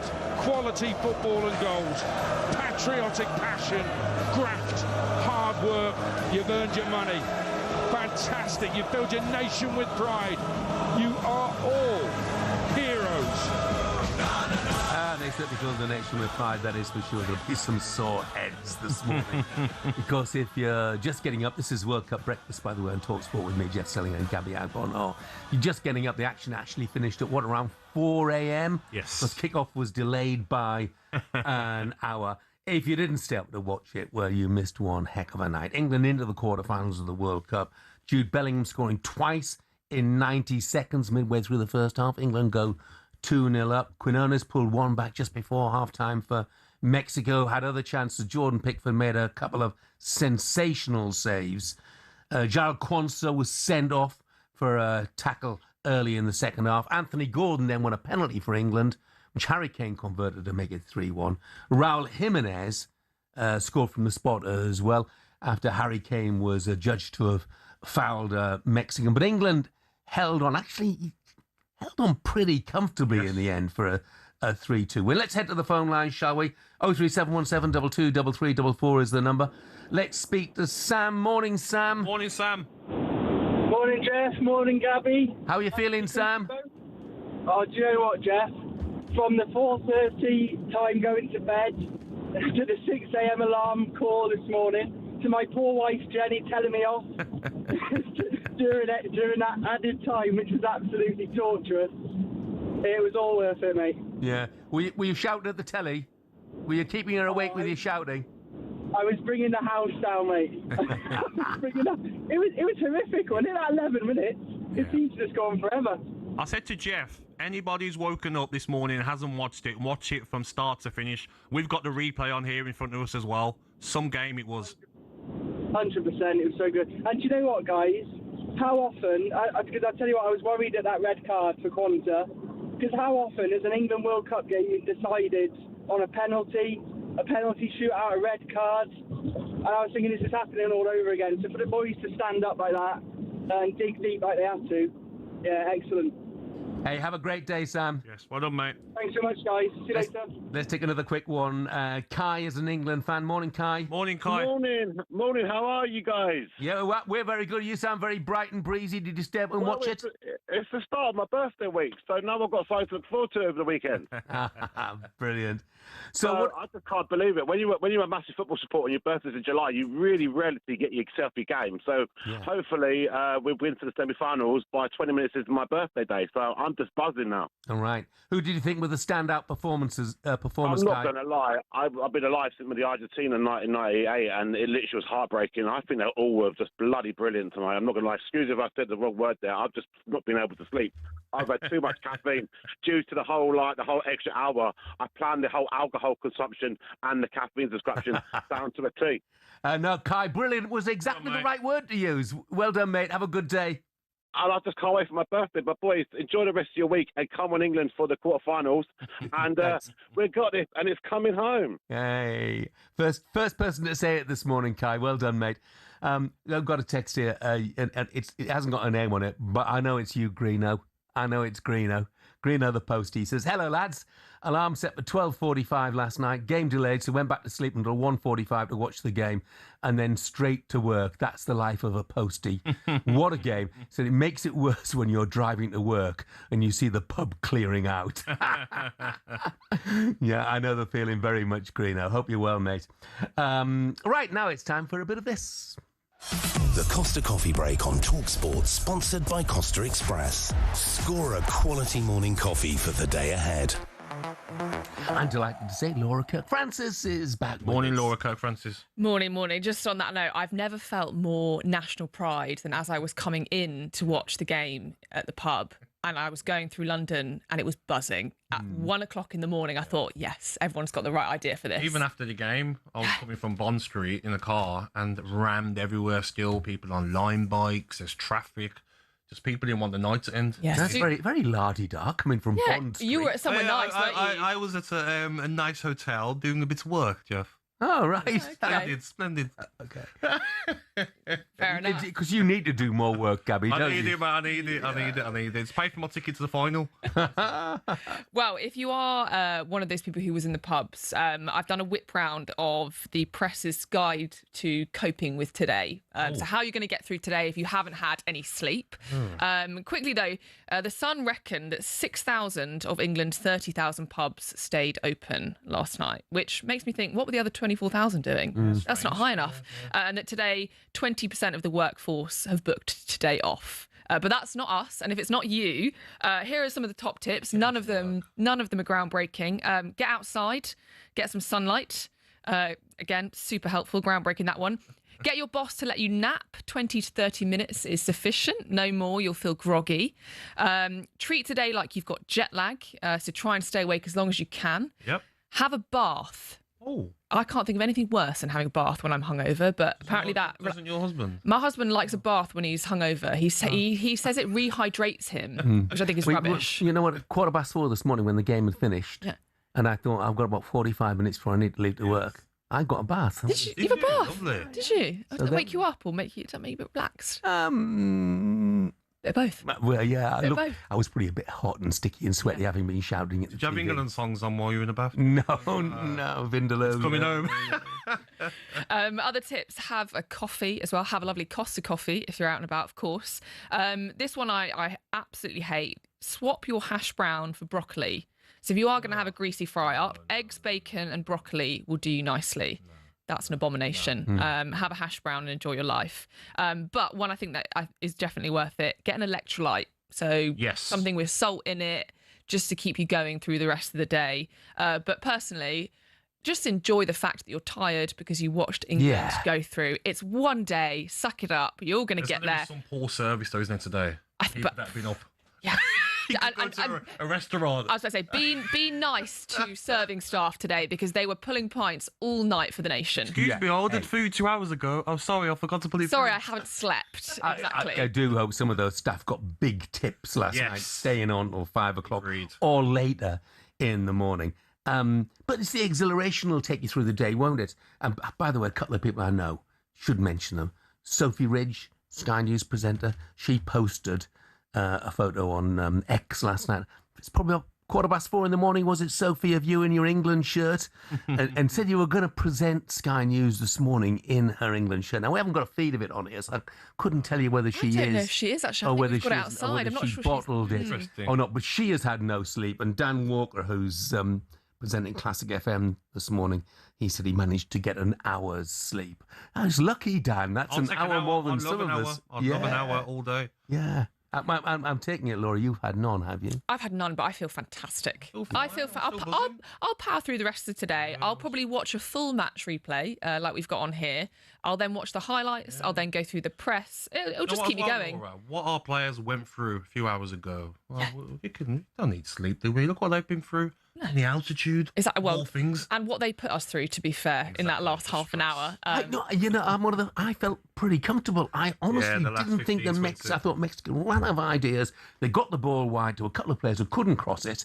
And when they did, we just headed it clear. So I felt didn't really ever feel that we were going to concede. When he got the red card, I felt for Kwanzaa. Mm-hmm. Because we know what happens, don't we? We know the abuse that comes. So I was praying that we won, so that it's forgotten. No one's going to give him any stick.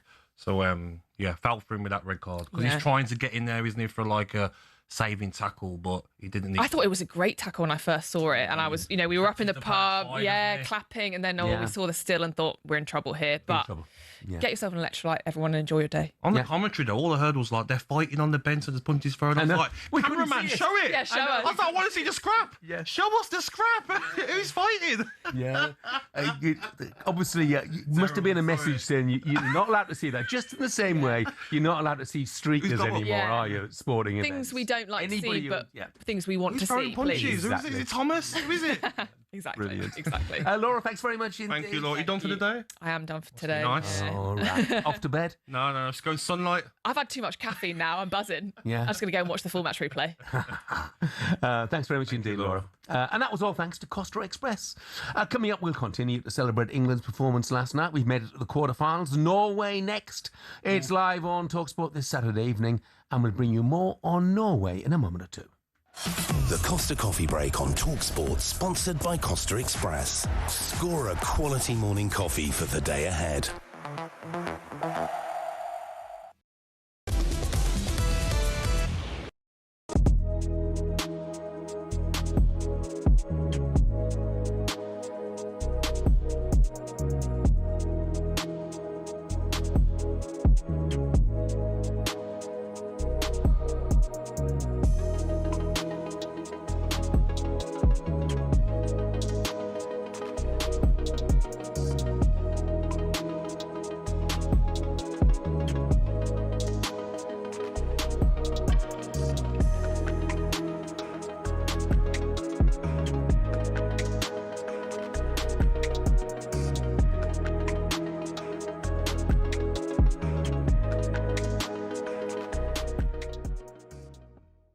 He shouldn't get beat near post, mate. He should not get beat near post. I'm not having it. That football saying has been knocking around since I was a kid. Right? In that situation, there's no defender in front of him. He's had a touch. He's got his head up. He's got the goal to aim at. He can go that way. He can go this way. Pickford knows that. Stop saying he shouldn't get beat. No, but, all right, okay, right. Are you saying it's a crime? No, he shouldn't get beat. He shouldn't get beat. Why not? Why not? Right, stand there. Right, we've got 2 posts here. Right, that's a goal. Right, please, for me. What's the goal? Well, there's the goal. You got a post there and you got a post there. All right, talkSPORT's the goal. All right. So that's their post. Yeah, you got. That's their post. Yeah, right. You got your Seaman shirt on, right? Okay. Right. I'm the Congo player. I'm set. Well, no, you're not set because you're in the middle of the goal. You got to set. You're standing there. Hold on. That's the post. That's the near post. I'm happy. No, you're not happy. I'm happy. No, you're not happy. What's that? What do you mean? That's the back post. Don't worry about that. You don't need the mic. All right. People can hear you. Where are you? I'm here. I'm the Congo player. I've got the ball. Get back a bit. Right. I'm here. Yeah. You're standing in the middle of the goal for one. You're in the wrong place. I'm happy. No, you're not happy. I'm happy. You're not happy. I'm happy. Okay, well, I'll score near post. Okay, but you can score there as well. No, but that's not where you stand. You stand there. Okay, I stand here. No, you don't stand outside the post, do you? You stand next to the near post. Okay. I shouldn't score there. Okay. I should not score there. Where's he going to score? If he scores there, yeah, in the top...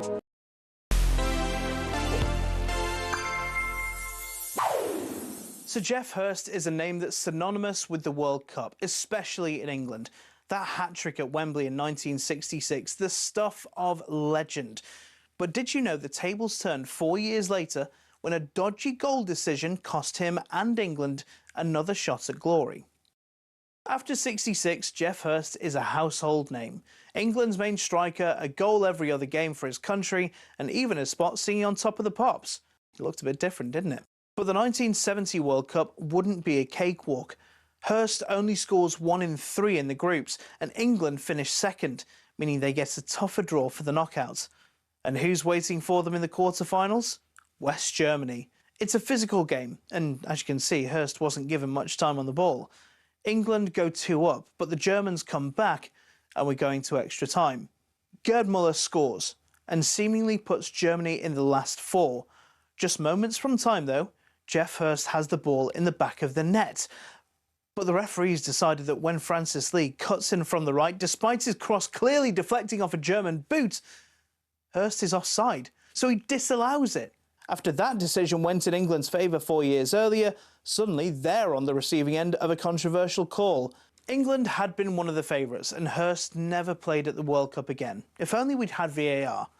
Ugh, can't believe I just said that.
Good morning, this is World Cup Breakfast with me, Jeff Stelling, Gabby, Agbonlahor and Arnold Clark.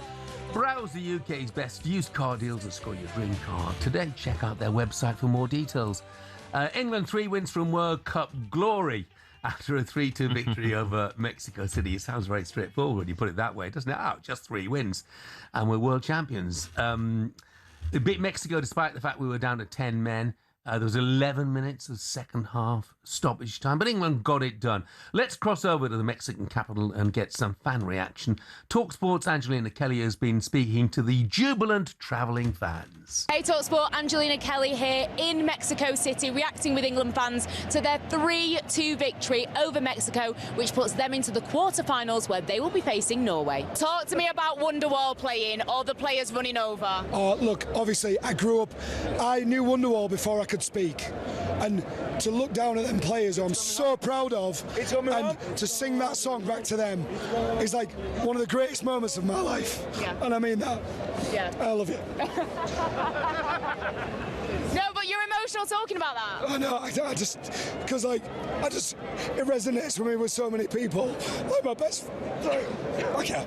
You're all right, you're all My right. family, my best friend, and to just be there in that moment, it means everything. It means everything. Just goosebumps, yeah, All it the was hairs at the incredible. back of your neck goes up, and oh dear. We were on the Mexican side. Yeah. The last 5 minutes, we ran over to the British side. So yeah, thank we got God we involved, did. the crowd. It was everything. good. They stood firm for the first 25-30 minutes, and the rest, well, I mean, 1986 Ghost is done, Maradona is done. And we'll beat Norway. Absolutely. And Erling Haaland. I'm not worried about. I'm a Gooner, so I love Odegaard, and Haaland's a fantastic player, but on Saturday, you're an England fan, not an Arsenal fan. I mean, these are world class. They absolutely stood up today.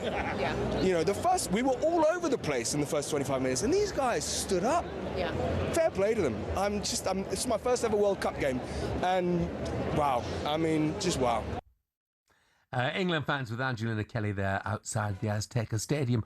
No rest for the wicked, though, because on Saturday, England have to contend with this fella. The Viking, the conqueror. When he gets in front of goal, he's just ice cool. He's a cyborg. Left-footed shot is in.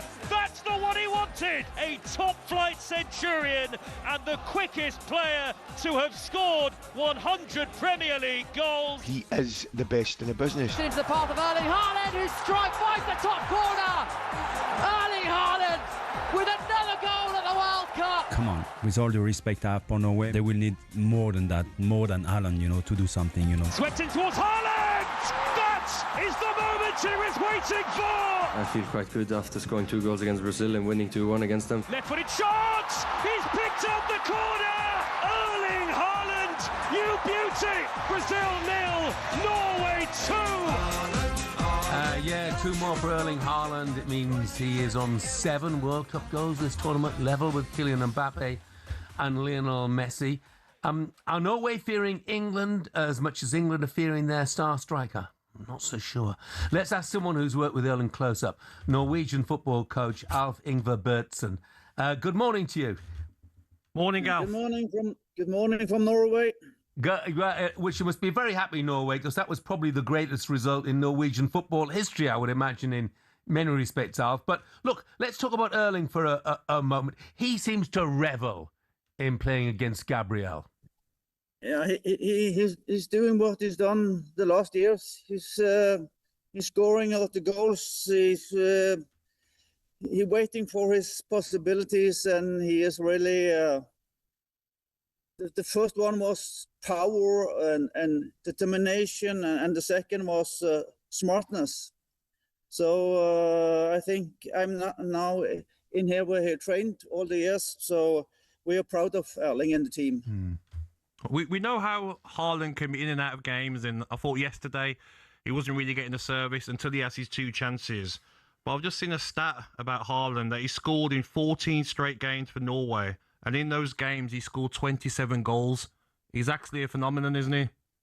Yeah. I think he's now have 62 goals in the national team in 53 games. Incredible. So he's done that in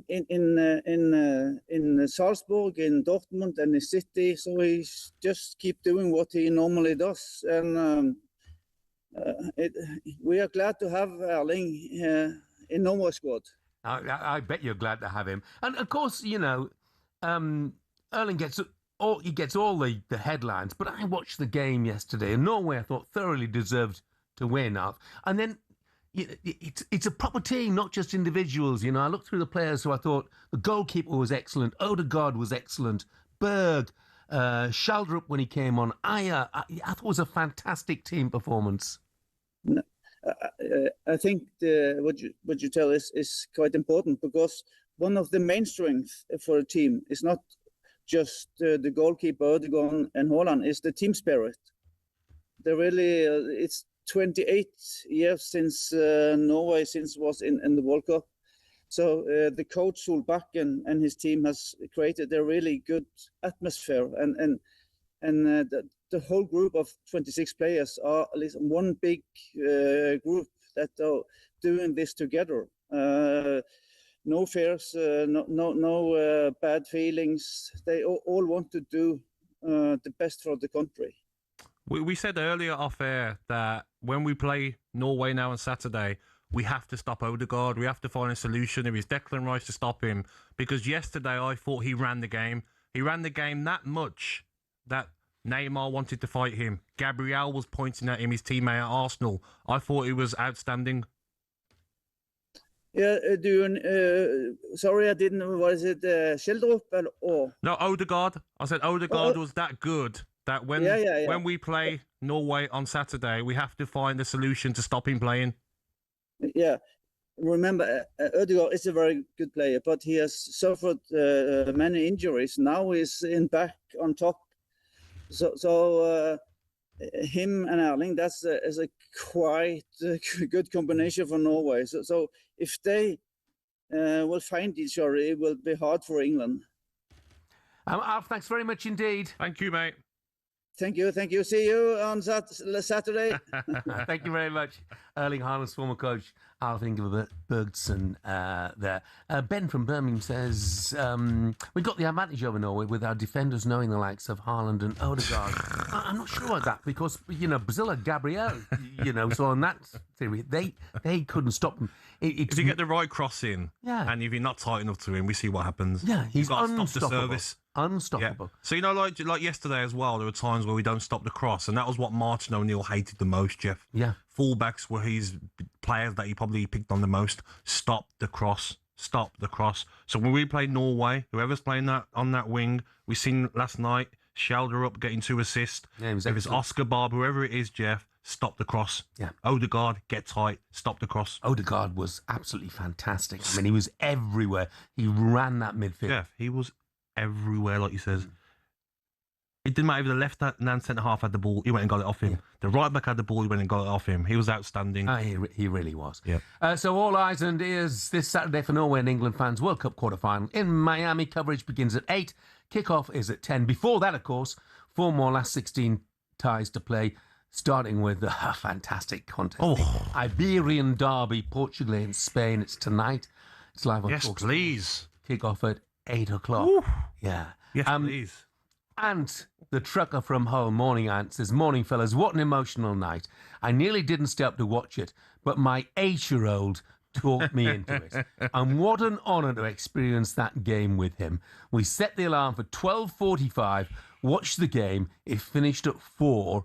At 4:15, I was in my truck. Jeff, on the road. I was struggling at 11:30, Jeff. Yeah. My body was saying, you got work at 5. Why are you not asleep? I was struggling without a coffee, and he woke me up. Lovely. And drive carefully in that truck today, won't you, mate? Still to come on breakfast. Superstar Breakfast preview on talkSPORT with Travis Perkins. Go big on landscaping with Travis Perkins. Find everything you need at travisperkins.co.uk. Still to come this morning, we've got X3 Lions keeper Jack Butland joining us live on the show at 9, getting his view on what was a fabulous performance from Jordan Pickford. We'll catch up with the former winger Andros Townsend in around 20 minutes' time as well. Remember, you can call us this morning. Tell us what you're up to for a start. Tell us how you're recovering on the morning after the night before, a night most of us will never forget. 03717 22 Are you on your way to work? How will work be today? Love to know. Jude Bellingham told fans last night just to enjoy themselves, have another shot and forget about work. So have you bailed on it completely? We want to hear your stories on talkSPORT's World Cup Breakfast Show. And that was our breakfast preview with Travis Perkins. Superstar Breakfast preview on talkSPORT with Travis Perkins. From fence panels to decking or paving packs to topsoil, Travis Perkins has all your landscaping needs covered.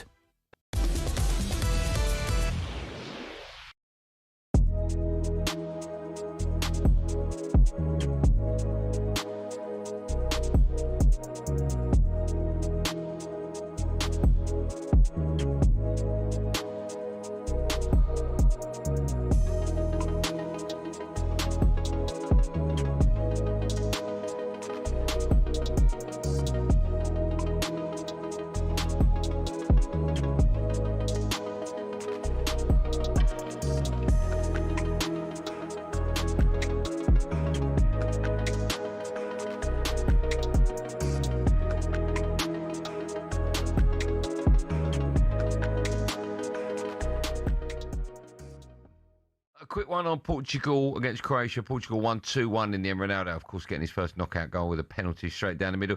What did you make of the controversial VAR decision? Well, I think hair's very overrated, don't you, Gab? Very overrated. I don't think you need it, mate. No, exactly, yeah. Oh, yeah, of but course. Both of you. Who would have talked, don't mess with the ball? So I've got the Mitchell brothers in here. Well, don't you think, in the, the marginal gains, that in future managers say to all the defenders, whatever, by the way, get your head shaved. That's a very good point.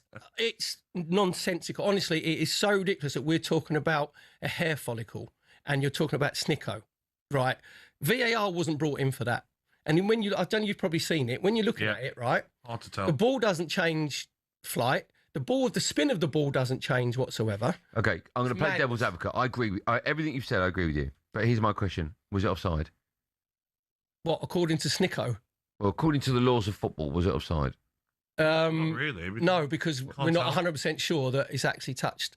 You know what we're going to do now is right. I know, but it was offside, right? I agree with you, Perry. You won't get an argument from me. Good. Why is it offside? But because it's touched him. How do you know it's touched it? Because the microchip in the ball has told us that. Yeah, right. So that's how mad that this is that we're talking about. Everybody thinks you're talking about cricket, number one. Yeah. Right, with the Snicko, right? Yeah. That's not.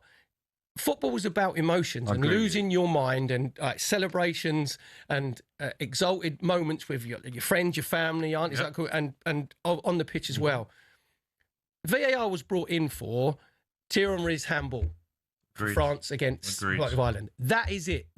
So now they've made themselves so important that we're going to, the minutiae, we're going to go into CSI sort of, Yeah, Get ready to get that winning feeling with talkSPORT Win. This summer, talkSPORT is bringing you live and official coverage of every game of the FIFA World Cup 2026. And to celebrate, we're giving away £26,000 guaranteed. Go to win.talksport.com to enter now, and you could win 26 grand in your hand, tax-free. Enter now, and you could be the next to get that winning feeling, courtesy of talkSPORT Win. Find out how to enter now at win.talksport.com.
Good morning, this is World Cup Breakfast with me, Jeff Stelling and Gabby Agbonlahor. A couple of quick texts for you.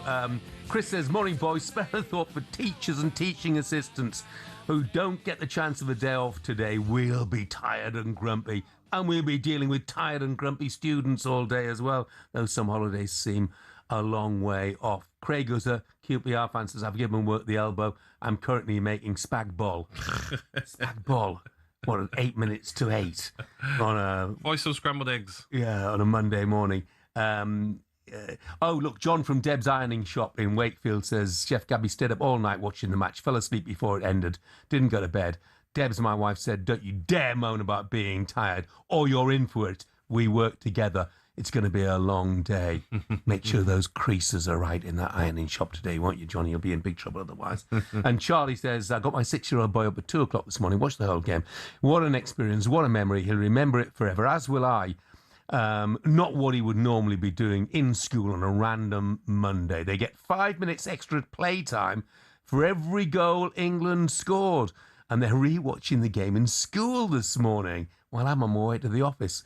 Thanks, Charlie. That's brilliant. They're rerunning the game for kids Lovely. at the school. I like that. Fantastic. Yes. So if you went to the pub last night, you're on your way to work. Hopefully it was worth it. 3-2 win for England against Mexico. Let's sit at the phone lines for a little while, shall we? Russell is a West Ham fan. Morning, Russell. Morning, Russell. Good morning, Jeff. Good morning, Gabby. How are we? Yeah, good. Did you enjoy watching that more than watching the Hammers then? That ain't hard, is it, this season? That ain't hard at all, Jeff.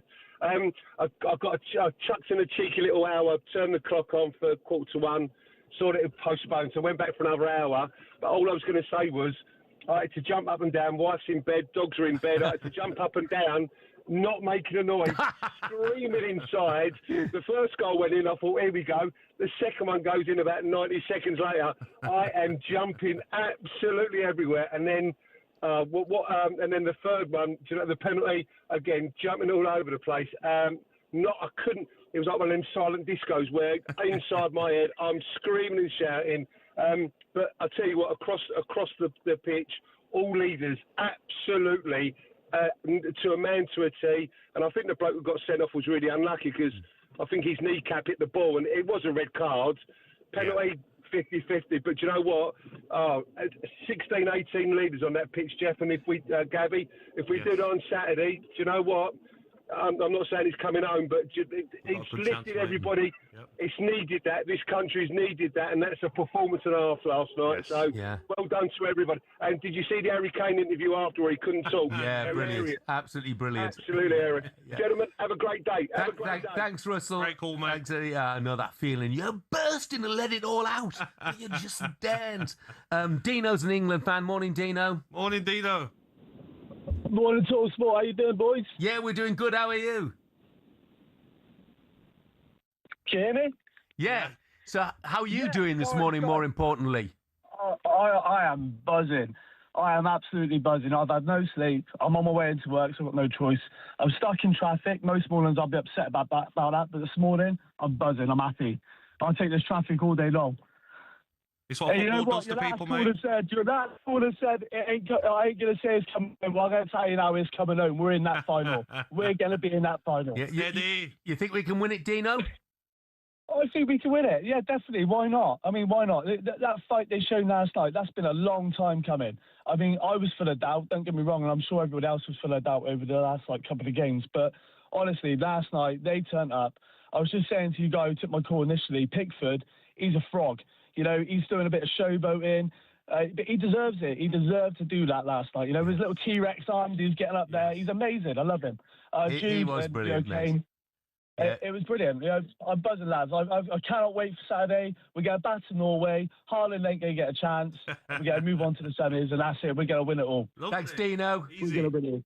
Have a great day, mate. Hope you're out that traffic jam soon. Listen.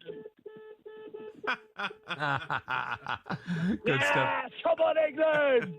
Dino, thank you very much. Have a great day. I think you're definitely going to. Yes. Look away from England. US striker following Balogun will play against Belgium after his red card ban was sensationally suspended by FIFA following a personal intervention from US President and friend of Gianni Infantino, Donald Trump. For more on this, let's bring in talkSPORT's Max Scott. Morning, Max. Morning. Yeah, just wanted to go through a little bit of a timeline about how this unprecedented series of events actually happened. And we've got to give credit to talkSPORT's very own Ben Jacobs, who was the first to reveal that there had been contact between the White House and FIFA. It all started after that US-Bosnia match on Wednesday, where Andrew Giuliani, who, if you've been listening to White and Jordan in America last week, actually joined Jim and Simon for a fiery conversation. He initially alerted Trump to the fact that a red card had been given on Wednesday night. the lobbying began from senior US officials. And then on Thursday, it's believed Donald Trump called Gianni Infantino and asked about FIFA's rules around the red card decision. Now, FIFA insists the decision was made by an independent panel made up of 18 people. However, it hasn't said whether this was decided through a vote. It hasn't published a report on the decision. The US Soccer as well say they've been engaged with the process, but argued slow motion replays distorted all of it. But essentially what we're seeing as the hours from this unprecedented incident come through, that there was multiple incidences of contact between senior US members of the government, including Donald Trump and Gianni Infantino. And interestingly, Thomas Tuchel was asked after Jarell Quansah was sent off, what precedent does this set for him? Where does this start and where does this end now? Can we overturn it or not overturn it, or is that something that what is going on? You'll seek to pursue, because, like you say, there's surely a chance. Where do you draw the line? Yeah, where to draw the line is the question that I ask. I have no answer to that. Where does this end now? Do we appeal if a yellow card is not a yellow card? Do we think it's not a red card, or who thinks it? Where does this start and where does this end? Is my question. I don't have an answer. Be honest. Let's be honest. You should have put the phone down on Trump when you phones him. Yeah, but you never would. But when you create a FIFA Peace Prize just specifically for Donald Trump, that suggests that there's a close relationship. And the Belgian coach, Rudy Garcia, summed it up amongst many things that he said. We're not defending the national team. We are defending football. And I think he's absolutely right. And in my view, Gianni Infantino cannot continue. His position is untenable. He should quit. You can see the game, can't you? Balogun. Goal. You just see it already, can't you? Yeah. He's going to be the difference. And we know FIFA, with whether it's the World Cup being in Qatar or in Saudi Arabia, we know these things sort of off the pitch happen. But this, for me, feels even starker because it's impacting exactly what happens on the pitch. And again... It stinks. It's just a case of, you can imagine the call, mate. Donald Trump, come on, my old pal. Come on. We need him. He's our star player. Come on. Sort it out. Okay, no problem. Mark McGee told talkSPORT that he thinks that Maurizio Pochettino, who received a call from Donald Trump after the suspension or the ban was suspended, Mark McGee says that Maurizio Pochettino shouldn't allow him, he shouldn't pick following Balogun at principle. You think that's going to happen? No, but I mean, it puts the manager in an absolutely impossible position. He made a point of saying, look, it had nothing to do with him. He'd just been concentrating on training, and I get that completely. Trump will turn up to the hotel after the game. Yeah. Maurizio, come down. Yeah. To speak to you. Yeah, well, exactly. You might have his visa will be torn up, won't he? He'll be out. He'll be out. Sacked without pay. Yeah. It does not leave a good taste in the mouth at all. Max, thanks very much indeed. Thank you, Max. Amy from London says, I did a 12-hour shift, watched the match. Now I'm already on my way for another 12-hour shift, sponsored by cheap, dodgy energy drinks. And she actually signs it, Amy, who regrets nothing. Well done, Amy. Have a good day today.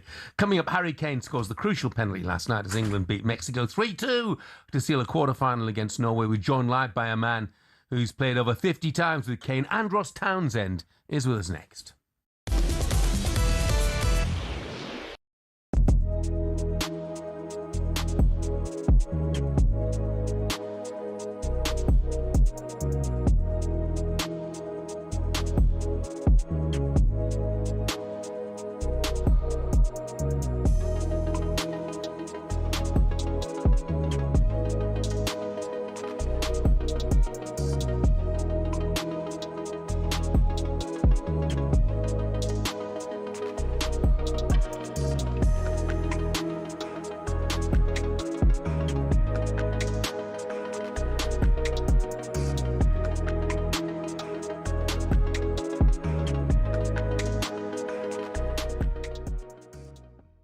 Wayne Rooney has just said that Thomas Tuchel should have brought Kyle Walker to this World Cup.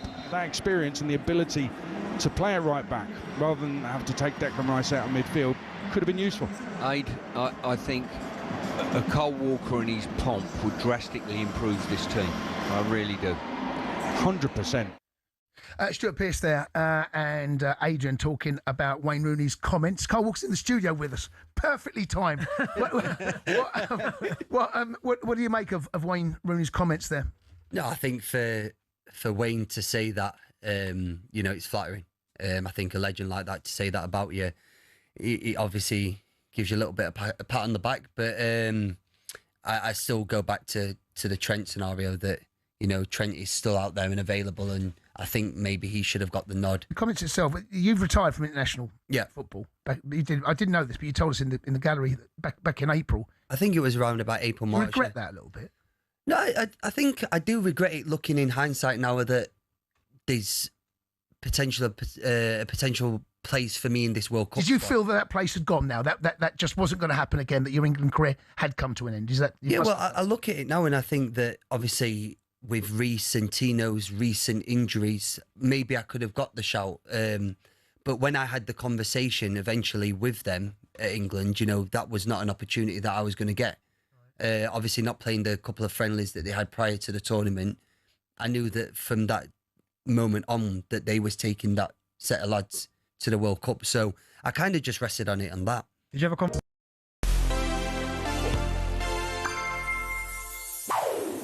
When we talk about true World Cup icons, few names hit quite like Ronaldo Luis Nazario de Lima, or as we all know him, Ronaldo, the phenomenon that was and is R9. Ronaldo's World Cup story begins in 1994 when he was just 17. Look at that kid. Oh.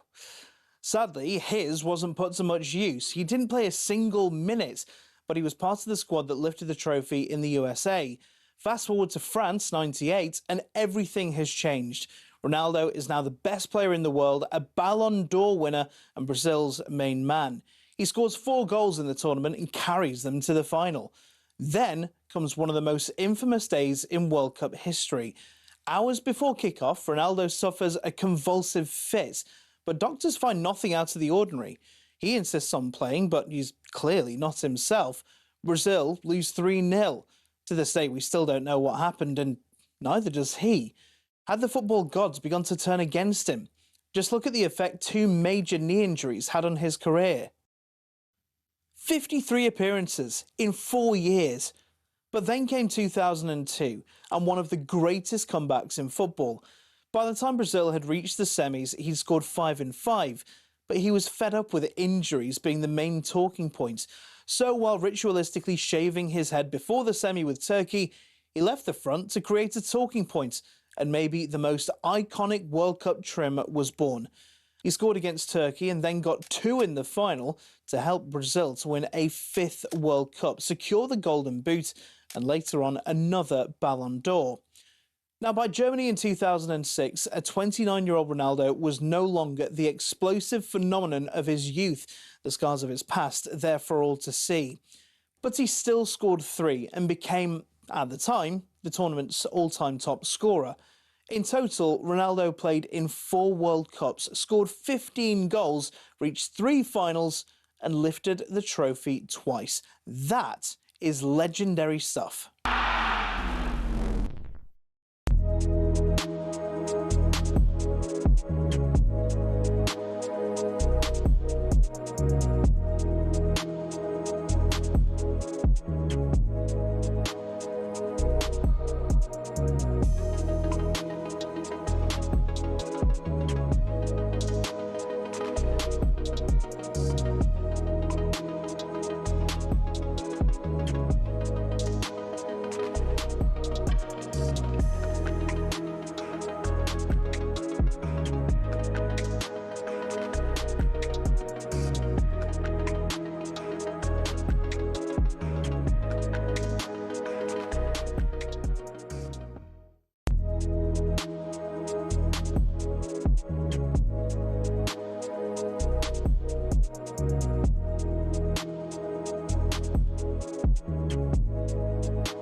Good morning, 6 minutes past 8, Monday, July the 6th. This is World Cup Breakfast with me, Jeff Stelling, Gabby Agbonlahor and Arnold Clark. It's the perfect time to upgrade your car. Get 2 years free servicing when you buy a used car in the upgrade event.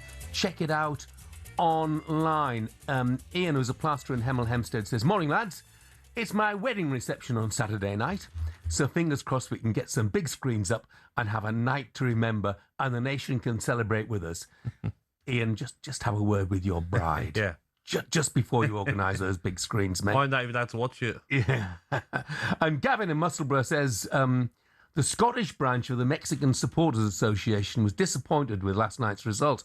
However, we will be joining forces with the Scottish branch of the Norwegian Supporters Association to offer our support on Saturday. Wishing all the best to Haaland, Odegaard and the rest of our Norwegian brothers on Saturday. Thank you, Gav.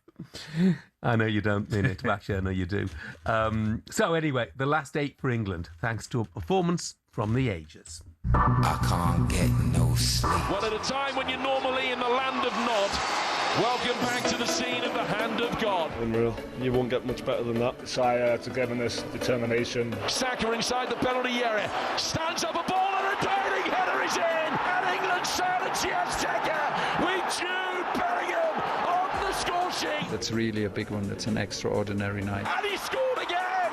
It's 2 in a minute. Jude Bellingham on the double. What an incredible minute's play that was for England, Jim. There's nothing that's not perfect about it for me. A great game, great venue. Sliding challenge from Kwanzaa was a fair one. Mexican bench are off the bench as one. He's off. Kwanzaa dismissed. Jim, this game's had absolutely everything. Flicked on by Harry Kane. How comes the goalkeeper? Could be a penalty to England. It is! Harry, your country needs you here. You've got to put this away. Right footed, he has! This is character building. Jimenez, run up and hit it right footed. The crowd will tell you. He scored. The lead is back down to 1. So much to love about this team. Referee, blow your whistle. He has! England have won! They've laid bare the curse of the Azteca. Yeah, what a performance it was from 10-man England. A couple of goals from Jude Bellingham in the space of 90 seconds. Harry Kane sealing the game with a penalty. Raul Jimenez had already pulled, did pull a goal back, but that was as good as it got. 3-2 for England in the last 20, 25 minutes or so. Look, it was backs to the wall, substitutes galore, but I didn't really think Mexico ever truly looked like equalising. So, party time for England. Listen up to Jude Bellingham. He wrote on Instagram, let your boss know you won't be making it in tomorrow.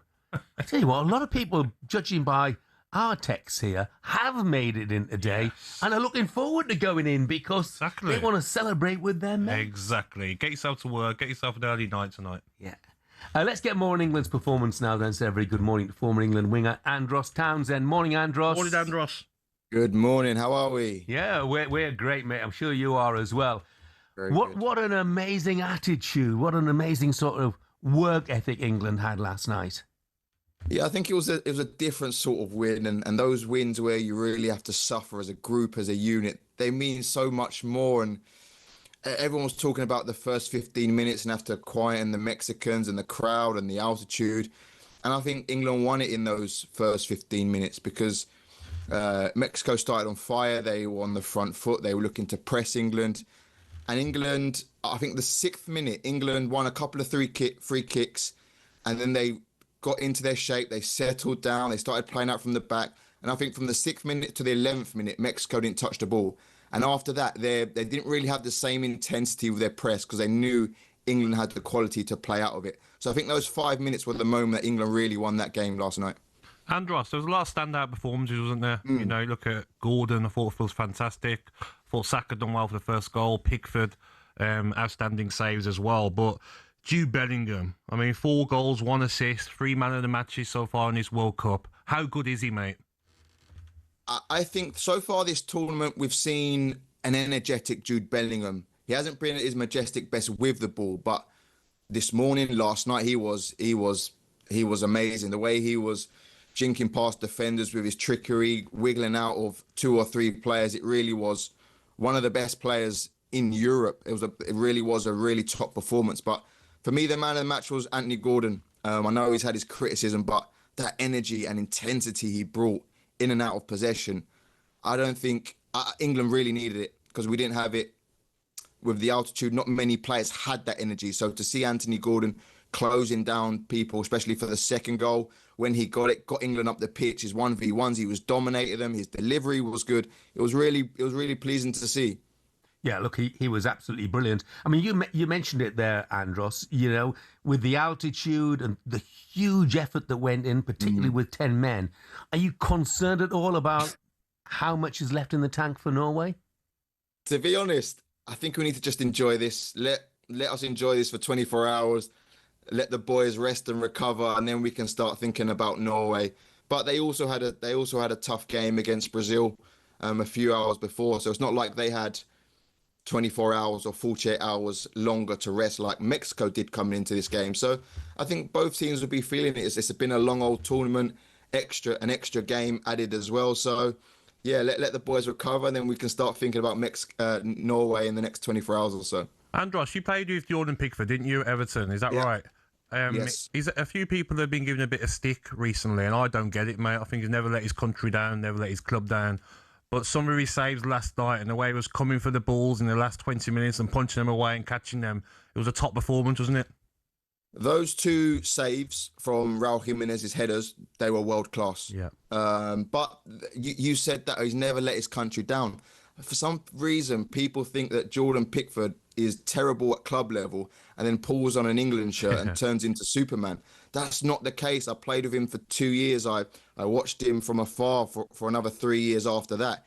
He has been one of Everton's most consistent players for the last 5 years. So I don't know where this sort of impression has come from, that he only performs well for England, because that's definitely not the case. Can we afford to start getting carried away just a little bit then, Andros? You know what? I would prefer Brazil in the next round. Yeah. For some reason, I just think Norway, they got the confidence, they got the players, the uncertainty, they're going to be the underdogs. I don't know, it worries me a little bit, but we're English, so we're going to get carried away. It's coming home's going to be playing over the next 48 hours, and I'm here for all of it. I don't know if what your opinion is. Jeff mentioned earlier that maybe Dan Burn done very well when he come on. Is there a case for Dan Burn to start because of the Haaland threat? Haaland, yeah. Yeah, that's not a bad shout, but also Mark Gahey has played against Haaland before. He's done well physically against him before, and he's now a teammate of Erling Haaland. So I think if anyone's better equipped to deal with Erling Haaland, I think it will be Mark Gahey, and obviously next to him, Konza is a player that Thomas Tuchel trusts very much. So we need a plan for Haaland, though, don't we, mate? After his 2 goals yesterday, especially the first one. Yeah, of course, it's going to have to be a team effort, but I wouldn't be disrupting that, especially the 2 defenders. I know we've had problems in the fullback areas, but there's definitely those 2 centre backs. They've been settled, they've been playing well. So I don't know. I probably wouldn't want to disrupt that to try and stop Haaland. Andros, thanks very much. Have a great day. Top man, Andros. Pleasure, and yourself. Take care. Enjoy it. Mate. Thank you, pal. Jack was a Newcastle fan, says, what a game. Not sure anybody else has mentioned him already, but Dan Burn was amazing when he came on. Not played a minute to come on in that situation and clear everything that came at him. Sums up the whole team's performance last night. Completely agree with you, Jack. And just turning the clock back a bit, Mike from Cheltenham says, great show as ever, Jeff. I sat with my dad watching the 1966 final on our new telly from Radio Rentals, eating our pick and mix from Woolies. Said last night was one of those unforgettable life moments too. Following England, stayed up till 4:20 a.m. and then listened to talkSPORT from 5. Sublime team effort and inspired performance. I remember watching that 66 World Cup final. Our telly broke down a couple of days before the final, and the man, it wasn't Radio Rentals, the man from Rediffusion brought us a new black and white rental set to watch that 1966 World Cup final. I'm hoping that 60 years on... Why not? Yeah, I'm going to be watching England in another World Cup final. Yeah, you know, you get to my age, you might not have many more chances, mate. You know, I mean, you'll be fine. On the gloomy side of things at all. Look, it's 8:17 coming up, taking your calls. 03717 223344 on last night, and whether you're making it to work this morning and how you're going to get through the day after a sensational night for England. More on that after this.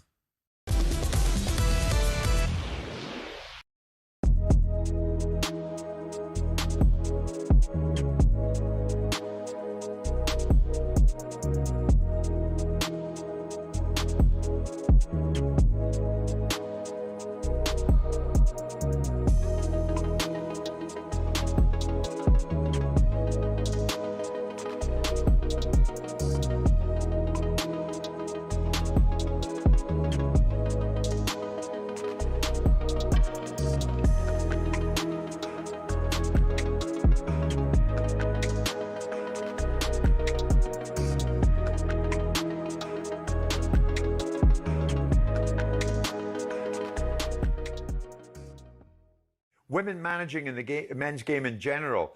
Do you think attitudes are shifting now? Well, I don't have any fundamental problem with anything as long as it's meritocratic and it's seeded in meritocracy. And so the idea that we have to have a woman in the men's game, we have to have a gay footballer coming out, we have to have these things, aren't necessarily part of my thinking. I look at it and go, I look past the person, I look past the sexuality, I look past the gender, and I look at the capabilities.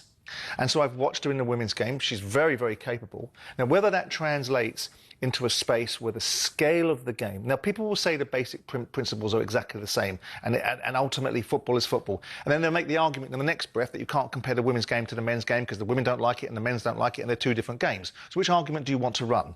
When you've got scale, physicality, expectation, pressure, and all of the stuff that we know at the elite end of the game, I think it doesn't translate as clearly and concisely to make that decision. Also, I'm perplexed by why there is this desire. When Serena Wegman was doing so well, all of a sudden the lobbies come up, we should have her as England manager in the men's side. Why don't you keep her in the women's game? I thought you wanted to advance your bleeding game. I thought you wanted your game to be as best it could possibly be. Why are you seeking to take your major assets out and put them into the men's game? And what I don't like, insofar as I have any investment in this, is this constant battling between the men's game and the women's game about what the men's game's responsibility is for the women's game, because once upon a time, you know, the women weren't able to compete in the 70s and 80s. Well, you can have the 70s and 80s back, because that was when the game was bankrupt, it was full of hooliganism, and no one wanted to be involved with it. I'm not against it, as long as it's seeded in merit, and I think Emma herself spoke once upon a time about she wasn't going to manage a certain club at a certain level. I do not, with respect, see a female manager of a side like Manchester United or an elite side anytime soon, and that's not because I'm resistant to it.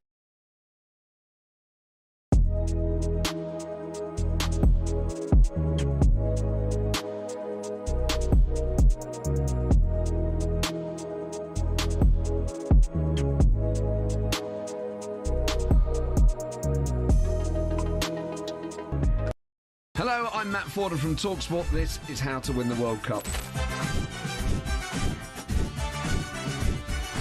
This is the best squad I think England have ever had.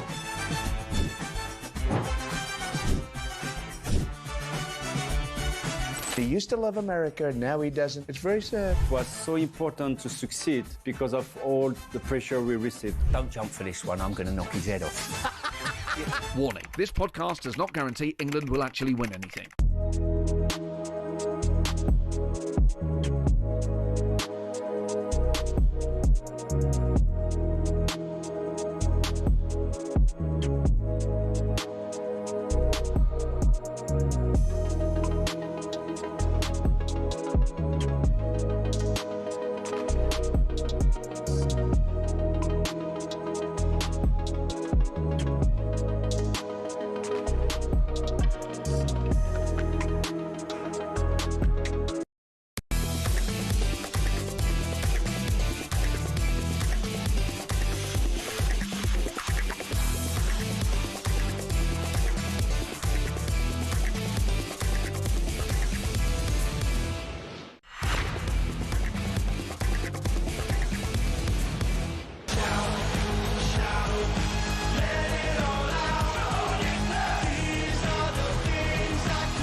Good morning, 8:21, Monday, July the 6th. We all felt like shouting last night, didn't we? Someone who didn't shout was in Tyrone. Where is his name again now? Yeah, Graham in Tyrone. He says, I woke my missus up at 6 a.m. to tell her it's coming home. I can't tell you what she said. You'll be without a home if you carry on. Well done, Graham. Only 98 seconds separating Jude Bellingham's two first-half goals last night in that 3-2 win over Mexico in the Azteca Stadium. The second caught actor Ross Kemp a little bit off guard. Come on, England. Come on, England. You just keep it calm. Keep it calm. Go. 2. Come on, England. Shut them up. Shut that crowd up. Shut everybody out. Come on, England. Come on, England. Jude, Jude, Jude, Jude, Jude. I love you. Love you. Now keep cool heads. Keep cool heads. And we will shut them out. I mean, I'd have watched that. I'd have been having nightmares for a long time. I mean, Ross is scary, isn't he? Yeah, he is, yeah. Very, very scary. A lovely guy in person. Yeah, very nice. Ben, the Tranmere fan, says, key for me today is to stay hydrated. So I'm drinking a tear-based solution drink consisting of Ali McCoist and Jim White's tears. Keeps you hydrated all day, he says. Let's continue to get reaction to that win last night. Here's a call on 03717223344 from Simon, who's a Burnley fan. Morning, Simon. Morning, Simon. Good morning, Jim. Good morning, Gabby. How are we? We're very good. Very happy. What did you enjoy most about it, Simon? Oh, I had a long day at work yesterday, came home, decided against a tactical nap, watched the game, obviously finished late on. It's my son's 8th birthday this morning, so he was down at 8 o'clock. And the best thing was this morning, honestly, the best thing was putting the highlights on for them, and they're absolutely running around the house buzzing now. Amazing. Before school. I got to see it all again just a couple of hours later, and honestly, I'm absolutely delighted. I'm 40 years old nearly, and I always kind of get myself excited about touring and then get let down, but there's something feels different this time. Yeah. Something does feel different, and I don't think it's in my head. I think Simon, people are starting to... Yes, Gabby. I want to ask you, how important is football to you? Oh, it's everything. I'm a hard serving bird. We generally go through the cycle with my boy of 100 points in the Championship, followed by having to explain that it's not going to be as exciting as the Premier League, and then back to the Championship again. We go to away games together. We absolutely everything to us. Hey, Simon, your boy's 8th birthday. You are going to have to be right on your game today. Yes. You realise that, don't you? Yeah. Has he got a party? We are. We have. It's going to be a busy one. I'm going to have my tactical nap today. Parker. No. You can't nap today. You can't nap, mate, on the birthday. No. I'm sure that... just singing downstairs. Yeah. Is he at school today? Can you hear them, boys? I can. He's not at school. Not yet, anyway. Not yet. They're absolutely buzzing, lads. Brilliant. Simon, thanks very much indeed. Have a great day. Have a fantastic 8th birthday. We won't crash you up. Boy as well. Cheers, chaps. Bye. Cheers, mate. Cheers, mate. Right, time for the latest odds with Coral and John Hill. The Coral Daily Download on talkSPORT with Coral. We're here to reward the fans this summer. 18+, gambleaware.org. John, good morning to you. Morning, John. Good morning, Jeff. Good morning, Gabby. Great to have you both back this morning, has to be said. Great to hear your voices, and what a great morning it is for England. We must be favourites now. Wonderful. Odds on, aren't we, John? Yeah, favourites, mate. I'm not sure. Comfortable. No, we're not quite that reaction, but it was a heroic performance, wasn't it? We're just cut it again. We're now 11-2, third best behind France, 7-4 favourites. Argentina, 4-1. We're ahead of Spain. They're in there 6-1. Portugal 14-1. Norway 16-1. But listen, I don't blame you for believing, because that was huge last night, wasn't it? Yeah. Well, look, I mean, we've had this dream run, haven't we, in the knockout stages? Yeah. Congo, Mexico, and Norway. Goodness me, Thomas Tuchel would have bitten your hand off. Yeah. Oh, wouldn't he just? Absolutely. It's opening up for them. Look, you've got to beat the teams in front of you, and England are doing that right now. And Norway, we know their challenges, Haaland, and they had a great result, didn't they, to knock out Brazil yesterday. So I'm sure Tuchel will not be taking them lightly. But look, England, odds on to qualify from this game, 1-2. Norway 7-5. So this is a great opportunity to get in this semi-final. And you just never know, do you, Gabby? You buy your ticket at that stage, and you're in it, aren't you, to win it? Never know, but you can't look past the next game. That's what a lot of teams have done wrong. Look at Brazil. Everyone was saying, if we win, we play Brazil on Saturday. Brazil are out. So you have to be very careful. Have you got odds on Golden Boot? Because Haaland's back up there, isn't he? On 7 as well.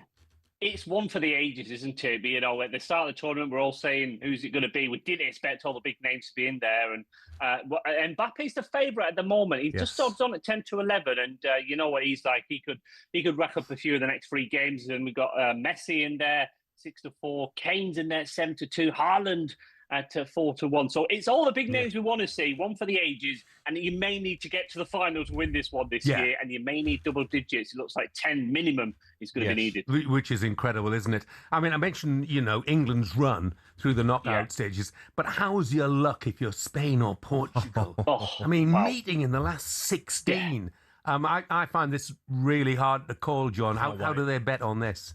Yeah, it should be an absolute cracker. I'm really looking forward to this as a neutral. Look, we make Spain favourites at 1-2, Portugal 8-5. So we are favouring Spain.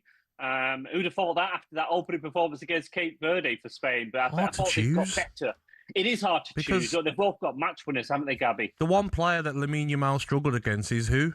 Mendes, who's the Portuguese left back. So it's going to be some great battles. The midfield battle as well. Neves, Fernandes, Vitinha, Rodri, Pedri. Looking forward to it. Big names out. They should be an absolute cracker, that. And did you enjoy the F1 yesterday? I know you're a big F1, Gabby. I did indeed. I felt sorry for Antonelli. Do you think he would have reeled in Charles Leclerc in the end? Yeah, he could have, It was quite amusing seeing Verstappen struggle again, though. I quite like it when he loses his head. Hey, John, while you're with us, Constitution River, Coral Eclipse winner at the weekend. That is some racehorse. It is, isn't it? And Aidan O'Brien is some trainer, isn't he? 10th Coral Eclipse victory. That man is just, he's just a brilliant trainer. Go down history as one of the greatest. And this 3-year-old, he could be one of O'Brien's greatest. This is third big victory of the season. Won at Chester, won the French Derby.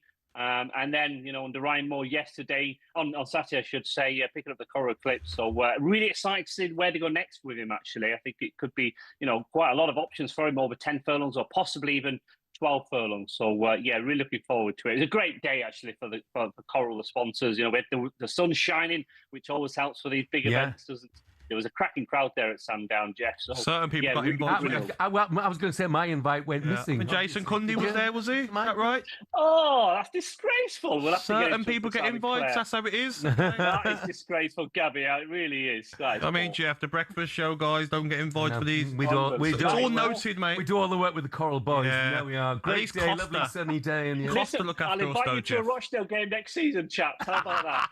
Costa Carl looks after us, John. Yeah, thanks very much indeed, John. Speak to you soon, pal. Have a good one, guys. Terrible. That was a look at the latest odds with Coral, 18+, gambleaware.org. I'm glad it wasn't just me, Gabby. I thought it was just me. Don't invite me anywhere. Signs get the hint. Yeah. Coming up, bringing more reaction on a historic night for England, and also turn our attention to Brazil after they crashed out against Norway. And remember, England against Norway, live this Saturday on talkSPORT at 10. The Coral Daily Download on talkSPORT with Coral. We're here to reward the fans this summer. 18+, gambleaware.org.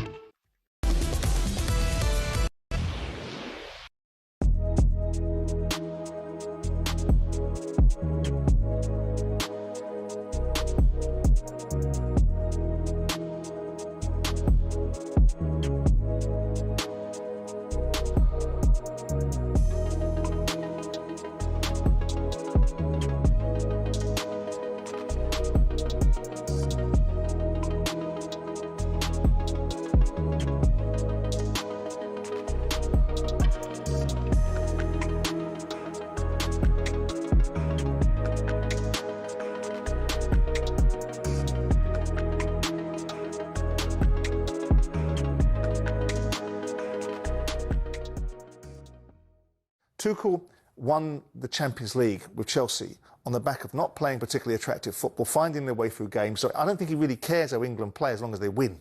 And that's his mindset. And he will take the positive out of it. We won. We kept on going towards the end. Well, so you should.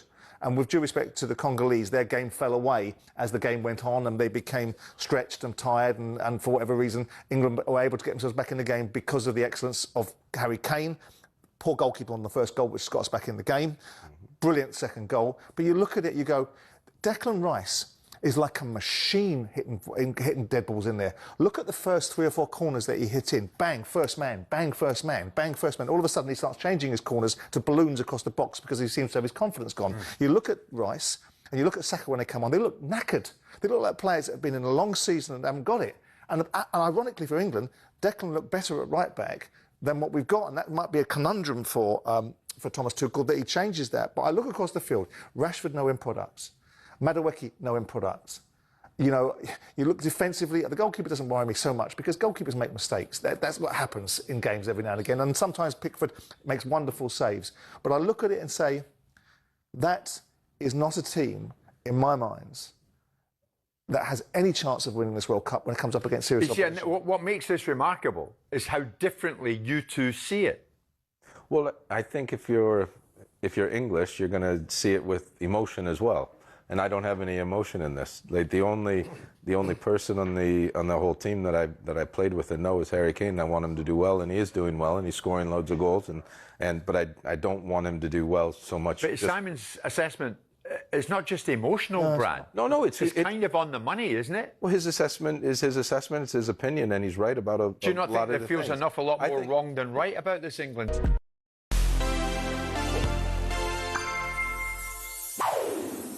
We all know that in history, Pele's a GOAT. He's won the World Cup 3 times, the only man to have done so.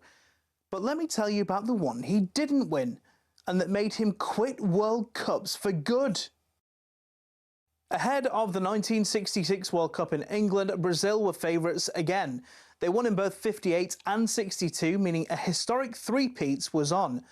But their opponents all had plans to stop Pele. Bulgaria set a trend in the first group game. The instruction? Take Brazil's main man out of the game. Pele came away so battered and bruised he couldn't even take part in Brazil's next match against Hungary, which they lost.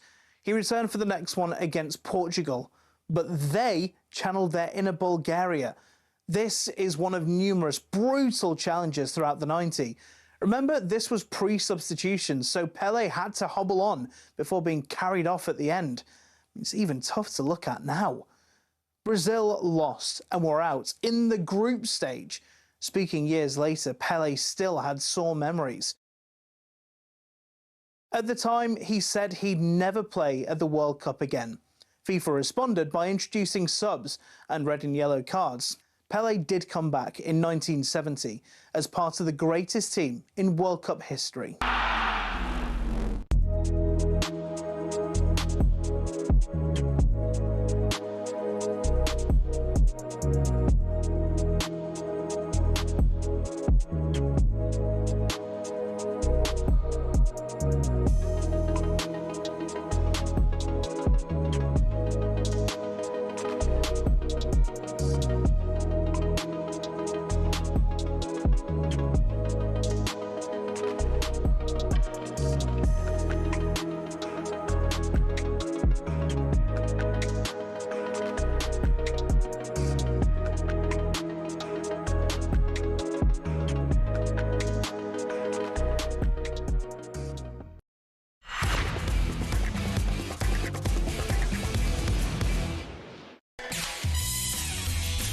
Good morning, this is World Cup Breakfast with me, Jeff Stelling, Gabby, Agbonlahor and Arnold Clark. Browse the UK's best used car deals and score your dream car today.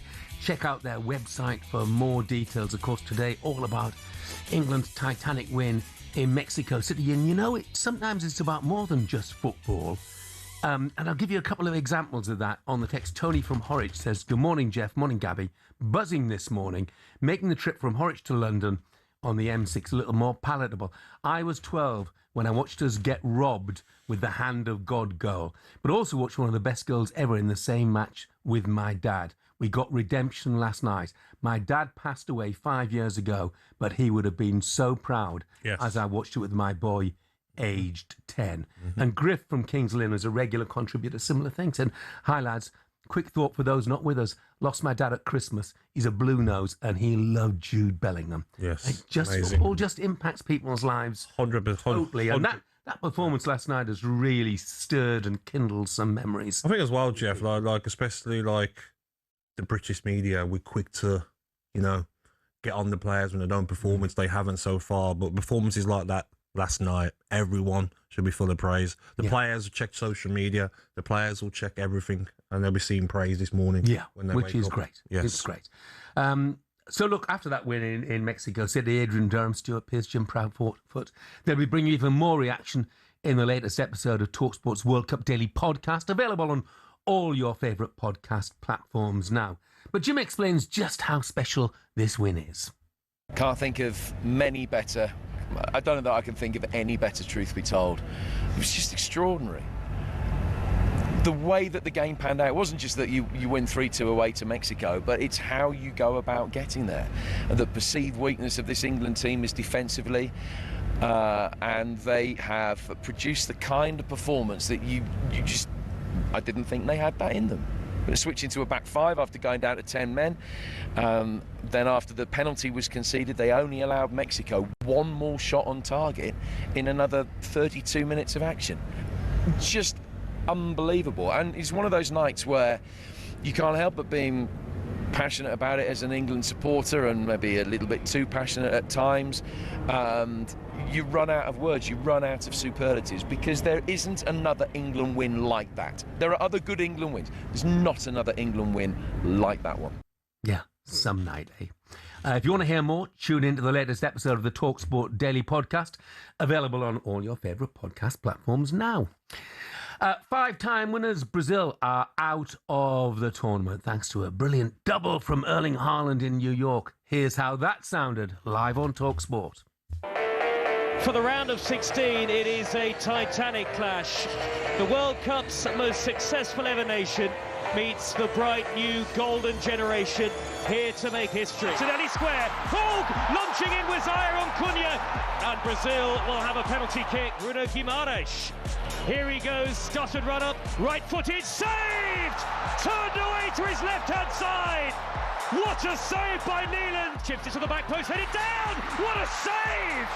Magnificent from Neeland! Swept in towards Haaland! That is the moment he was waiting for! Vintage Erling Haaland! Oh, that could be no goal! What a save! Backpedaling Neeland to tip it onto the post! Saving the tournament right there! Left-footed shot! He's picked up the corner! Erling Haaland, you beauty! Oh, this is the stuff of Norwegian legend. Neymar staggers forward, it's a stutter again, it's right-footed and he rolls it in. Another 4 years of hurt for Brazil. The World Cup drought is going to continue. It is surely all over for Neymar. That is it! Haaland made history for Norway! Brazil 1, Norway 2. Neymar Jr. with a consolation penalty, but Brazilian fans, or some of them at least, calling for Ancelotti to be sacked after they exited the tournament before the quarterfinals for the first time since 1990. For more on that, let's get the thoughts of Brazilian football journalist Samir Melo. Morning, Samir. Morning, Samir. Hi, everybody. Morning. Great to be here talking to you. I wish it was under better circumstances, at least for me, but a pleasure. Thanks, Samir. It's great to have you as well. Carlo Ancelotti, has he got a future as Brazilian coach? Oh, yeah, definitely. I think so. I think it's very much within Brazilian culture to, the minute things don't go well, to ask for the coach's head. And I just don't agree with that. I think Ancelotti came into the team. He got the job with less than a year for the World Cup. So he didn't really have the time when you compare with guys like Didier Deschamps, who is at France for 14 years, or Luis de la Fuente, who's been with Spain since 2022, or Solbakken, that eliminated us with Norway since 2020. So I think we should give the man some time to have a proper cycle, for 4 years to work and find his players, find the right schemes. And he just didn't have that. Brazil's cycle right now was completely a mess. So no, I don't think we should call for his head. I think he definitely has a future with Endrick and Estevão and all the young players, Ryan, all the young players that Brazil's got coming up. Samir, I've not been very impressed with Brazil throughout the World Cup. I wasn't impressed with them yesterday either. 34% possession for Brazil. I don't think that's acceptable for the players that they have.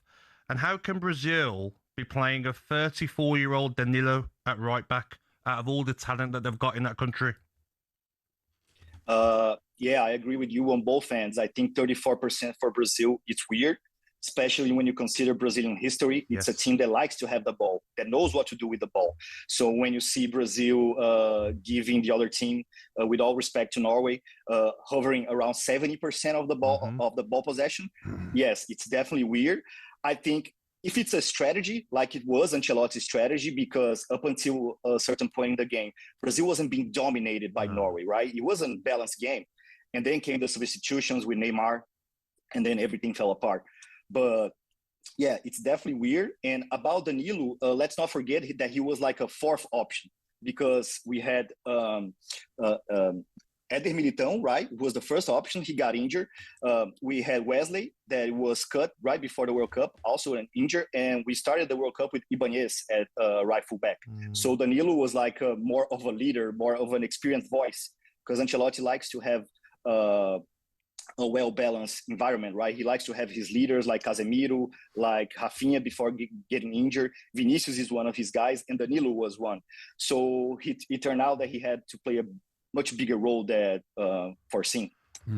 Samir, Neymar scored the consolation penalty, probably his last kick. Well, certainly going to be his last kick, isn't it, in a World Cup for his country. But in retrospect, was it a mistake to take him? I think so. Neymar was a Brazilian great. During his heyday, I think he was one of the best Brazilian players of all time. You can put him on top 5, top 7, I don't know. But he wasn't the same for a while now. His injuries kept piling up, So he was injured to start the World Cup, right? So he was recovering during the World Cup. But there was a lot of players, even the Ancelotti's own players were asking for Neymar, saying how his presence would be important. So like I said, Ancelotti praises, he values an environment. He's not like the big boss who's going to do what he wants and not listen to anybody. No, he listens a lot to his players, even to a fault, as was proven. So, and I think the minute he decided to call Neymar up, he tied Brazil's fate to Neymar, because he can't be eliminated having Neymar on the bench. People would kill him for that.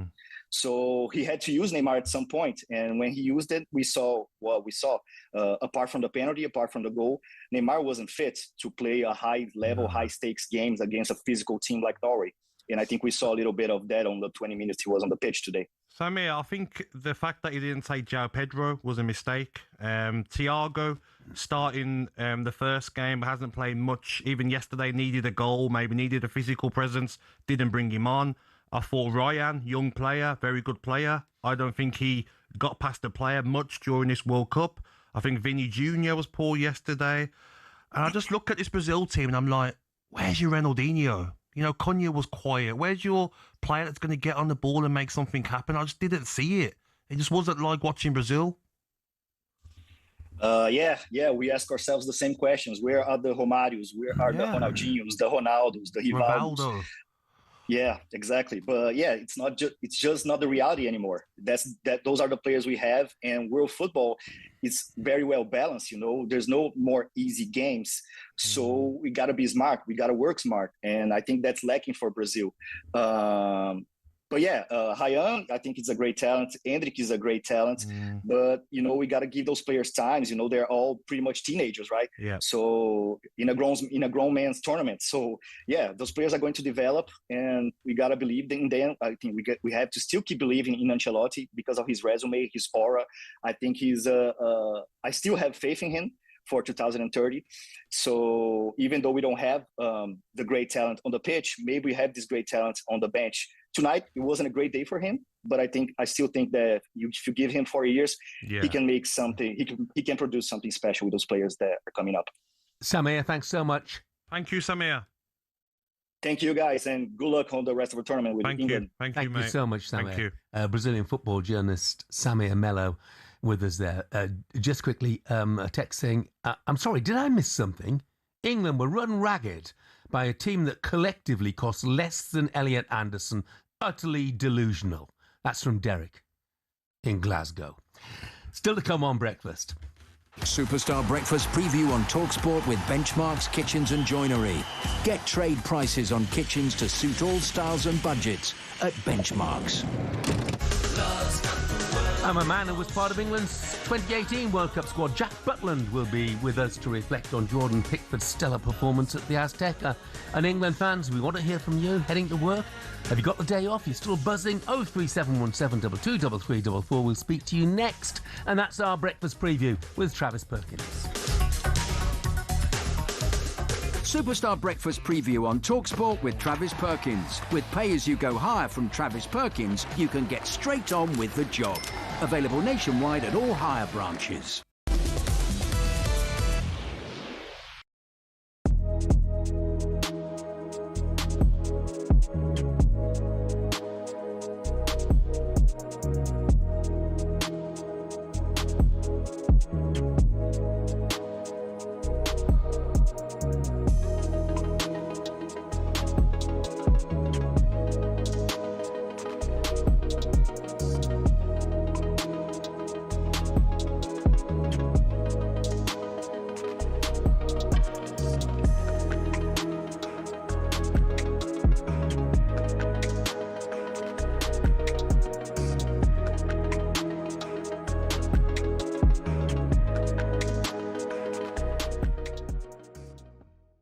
I speak for Newcastle fans, for Villa fans, for a lot of fans whose clubs can't spend money right.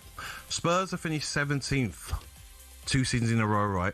And then teams like Aston Villa, who have just won the Europa League, are getting fined £19 million and can't spend any money. It's a joke. They're obviously spending. I don't care. It's a joke. Your team as well, Manchester United. Spend whenever you want. The rules are a joke. Just what's the point, mate? What's the point? The rules are terrible, though, Andy. Come on, mate. Be real now. It's that bias, mate. It's that so-called top 6 bias. Clubs like Aston Villa and Newcastle can't buy anyone. But Spurs finished 17th 2 seasons in a row and then go and spend. What's next? Who's going to go and get next? Just mad. Listen, I don't think he quite understands what FFP stands for because he's used Man United as an example. One of the biggest clubs in the world. No, but I think he has got a point. Yeah, I think he has got a point about the fact that, and I feel for Newcastle and Villa fans because they've got one hand tied behind their back. Yeah. And they can't spend the money they've got. And now he's right. Villa are getting fined. What did they get fined? 90 mil? It was a lot. Yeah. But it's one of them where... But the only way that obviously the club can grow is they have to get in the Champions League every single season. Now, with Newcastle and Eddie Howe, I feel for him because what's he supposed to do? You look at the recruitment they've had over the last few seasons where he's bought players for less and sold them for a profit. And then all these best players, Tonali's now going to leave. Bruno Guimaraes is now... Elliot Anderson's the one. Yeah, but... Get ready to get that winning feeling with talkSPORT Win. This summer, talkSPORT is bringing you live and official coverage of every game of the FIFA World Cup 2026. And to celebrate, we're giving away £26,000 guaranteed. Go to win.talksport.com to enter now, and you could win 26 grand in your hand, tax-free. Enter now, and you could be the next to get that winning feeling, courtesy of talkSPORT Win. Find out how to enter now at win.talksport.com.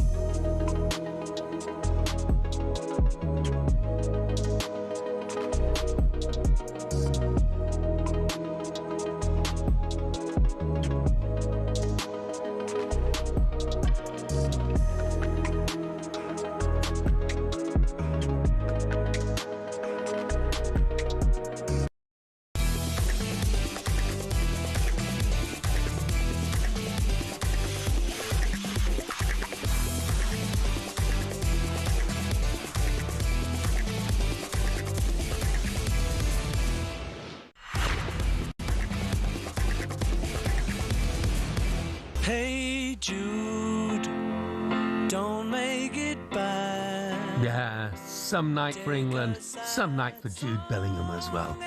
This is the talkSPORT World Cup Breakfast Show. I'm Jeff Stelling. Gabby Agbonlahor is with me. What a night. England beating Mexico 3-2 live on talkSPORT.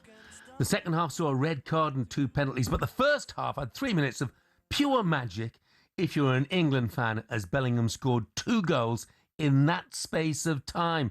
Here's how the whole passage of play sounded live on talkSPORT. Ball chipped over the top. Jimenez is going to chase it. Oh, Pickford came out.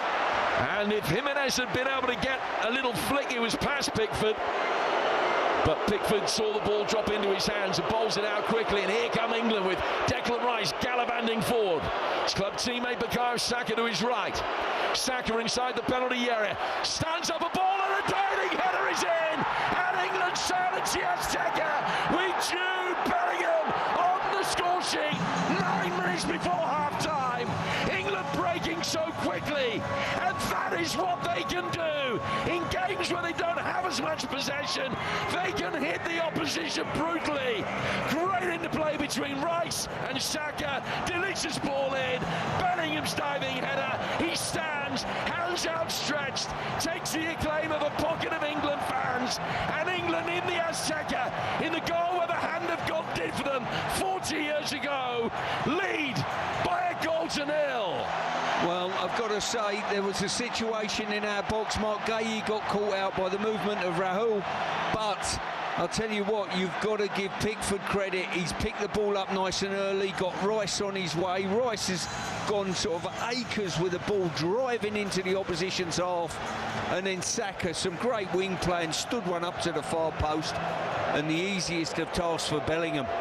And England have rocked the Mexicans now, who've started very well in the game. But it's England who have broken the deadlock. Third goal of this World Cup for Jude Bellingham. It's his 4th in 10 World Cup ties. England lead at the Azteca. First goal that the Mexicans have conceded in this World Cup. And now England have robbed them of possession again. They'll try and bring it forward. It's Bellingham again, and he slipped it to his right-hand side, and he scored again. It's 2 in a minute. Oh, bring on the Norwegians in Miami. Jude Bellingham on the double. Turning over possession in the midfield, slipping the ball to his right-hand side, getting the immediate return pass, and side-footing it in. The game turned on its head. And no one in the Azteca can quite believe what they've seen. Mexico dominant, Jude on the double. It's Mexico 0, England 2, and it's the 2026 World Cup beginning to open up for England here. Well, I've got to say, a brilliant press there. I think it was Anderson. I'm sure it was Anderson. He's gone, he's detached himself. Mexico delayed on the ball too much. We've turned it over, and all of a sudden, I thought the ball out to Harry Kane was a little bit too wide. He's pulled it back, and Bellingham's there to roll one in again. What an incredible minutes play that was for England, Jim. Yeah, and the other 89 minutes, well, much more than that actually, were pretty incredible as well. England beating Mexico 3-2. Some night, some performance from Jude Bellingham. Described by Oliver Brown in the Daily Telegraph this morning as this. He said, Bellingham produced one of the single greatest performances ever witnessed from an England player. That is some praise. Let's head to the phone lines. 03717 223344, the number to call to have your say. Mike is a Pompey fan. He's done just that. Morning, Mike. Good morning, Mike. Morning, Jeff. Morning, Gabby. So, Mike, look, we've just been talking about Jude Bellingham, and the Daily Telegraph saying it was one of the greatest performances ever witnessed from an England player. Do you agree? I mean, based on that performance last night, it's hard to not say he's the best midfielder in the world. He's everywhere. He's literally everywhere. He's like a fly that doesn't go away. He's just all over the place. I think, Mike, last night he played like a player that was possessed, wasn't he? He was determined to get his team through. He was a man on a mission, and you could just see it in his eyes. Yes. That bloke is a born leader. Mm-hmm. He is next England captain. He should be next England captain. I mean, don't worry about Rice. Like, Bellingham should be next captain. Absolutely. How are you feeling about our chances now, Mike? Are you optimistic? Jeff, Gabby, it's 3 words. 3 words. Don't do it. It's coming home! Brilliant. Thanks, Mike. What's up, man? Thank you. Have a great day. Let's hear from Dwayne, who's an Arsenal fan. Morning, Dwayne. Morning, Dwayne. How are we, gents? Kitchen there! Yeah. Hey, you must have been happy about the contribution of the Arsenal boys last night. It was great to see Bukayo Saka back in the side and beating players. Well, I don't want to wind Gabby up too much because I know how much he loves Arsenal, but every one of them boys was fantastic. I was saying to your gent on who took the call that my 15-year-old doesn't really watch football. He plays a lot. He was watching it with me. It was delayed. He got up. He's got up at 6. He's just been picked up to go to work experience this week.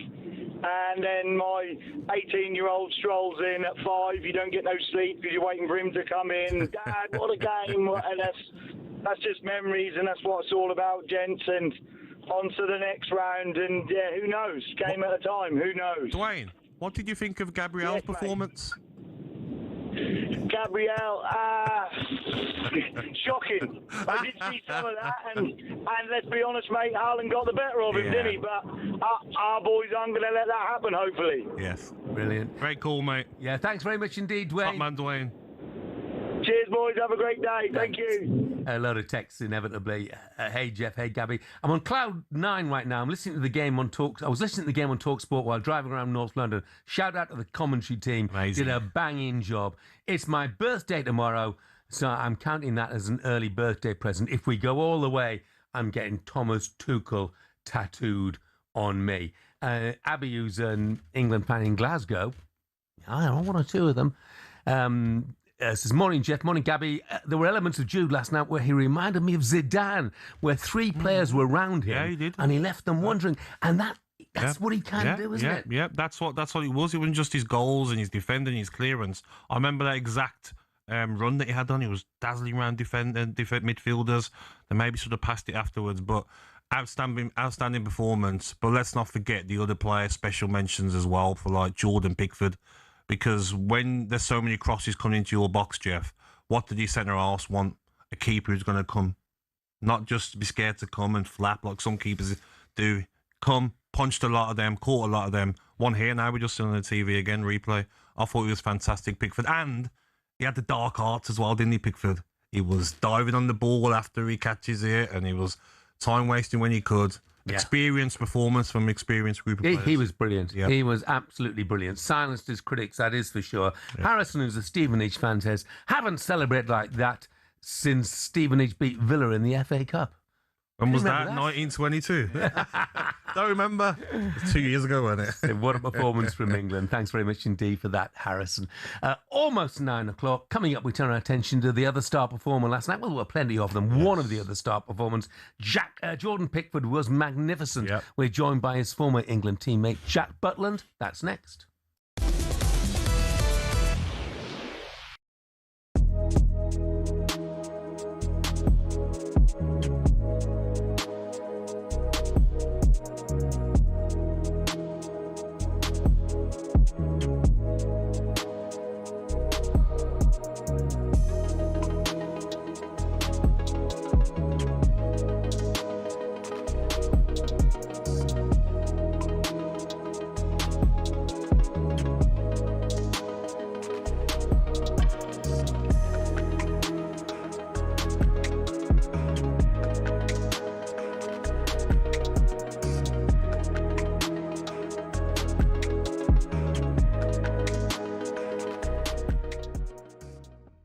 The Triunda match ball, Martin, the Adidas match ball, made for this year's World Cup, was made specifically for moments like this, because it has a microchip in it that can detect when the ball has been touched.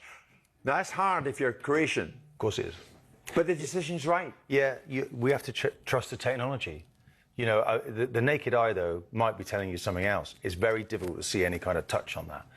And this game, Jim, was giving everything. If you just sat and watched this game, amazing. One of the best games I've seen. I think Croatia, unrecognisable. Portugal don't look like they're going to go through, by the way, against Spain. They're just not going to happen now. But at the end of the day, I thought they were unlucky. But we trust the technology, but they were desperately painful to see that happen. We're surrounded by Croatian fans in the hotel that I was in last night, and they were consulate when it went against them, they were just gutted everywhere. Yeah, it doesn't feel fair, but obviously we trust the technology, and that's it. Well, that's it, man. I mean, Simon, a lot of people will say, and they are saying it here, surely it goes against the spirit of the game. The spirit of the game. It was the faintest of touches. The sensor picks it up. The sneakometer's onto it. No goal. Depends what you want, doesn't it? I mean, what is the spirit of the game? Is the spirit of the game simulation and diving and all kinds of things? Is that the spirit of the game? Is it constant griping and whining about referees' decisions? Is that the spirit of the game? I mean, I know that people say now because they're entrenched in a position, and I think that people should always be prepared to change their mind when the information changes. When people have made their mind up, they've decided that VAR is not what they wanted, despite years and years and years of endless complaints about mistakes that are made. And now what people are recreating is an alternate universe where they were happy with those mistakes because they enjoyed talking about it in the pub and they enjoyed discussing the vagaries and public.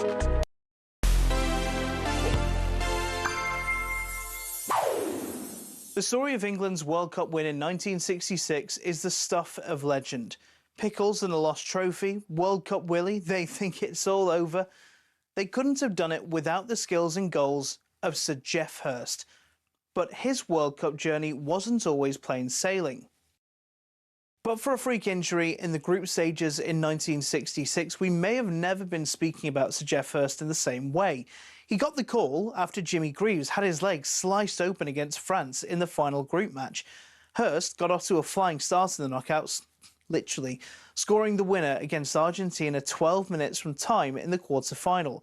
He didn't score in the semis against Portugal, but his influence on the game was massive. When Greavesy was past fit for the final, though, the public and the press wanted their main man back in. Sir Alf Ramsey stuck with Hurst, and the rest, well, you know.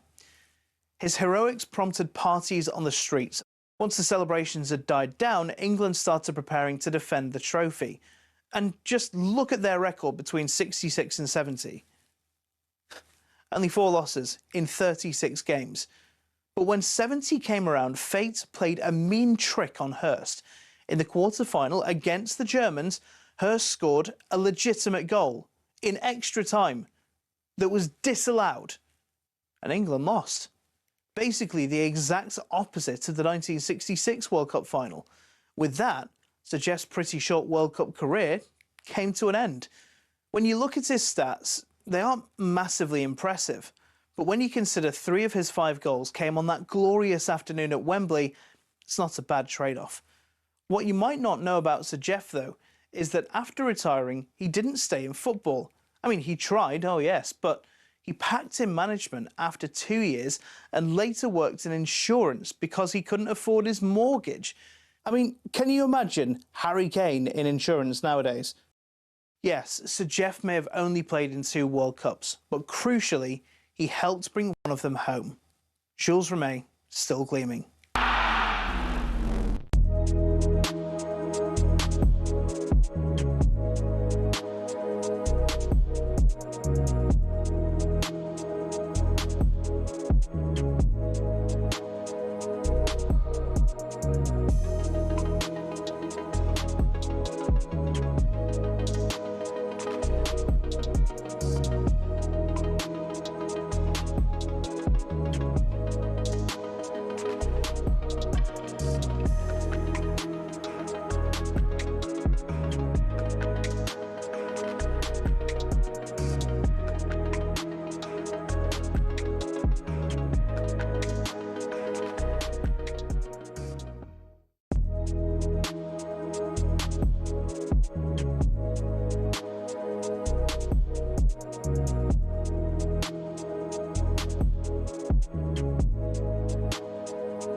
Good morning, 9:05. This is World Cup Breakfast with me, Jeff Stelling, and Gabby Agbonlahor. We're here with Arnold Clark. It's the perfect time to upgrade your car. Get 2 years free servicing when you buy a used car in the upgrade event. Check it out online. If you're just waking up this morning, just after 9, you missed one heck of a night. England into the quarterfinals of the World Cup where they're playing Norway. Jude Bellingham scored twice in 90 seconds to put England 2-0 up against Mexico.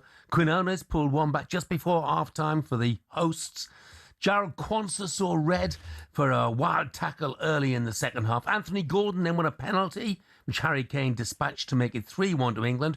Raul Jimenez then made it 3-2 from the spot after Kane was adjudged to have fouled one of the Mexican players, but England held on pretty impressively as well.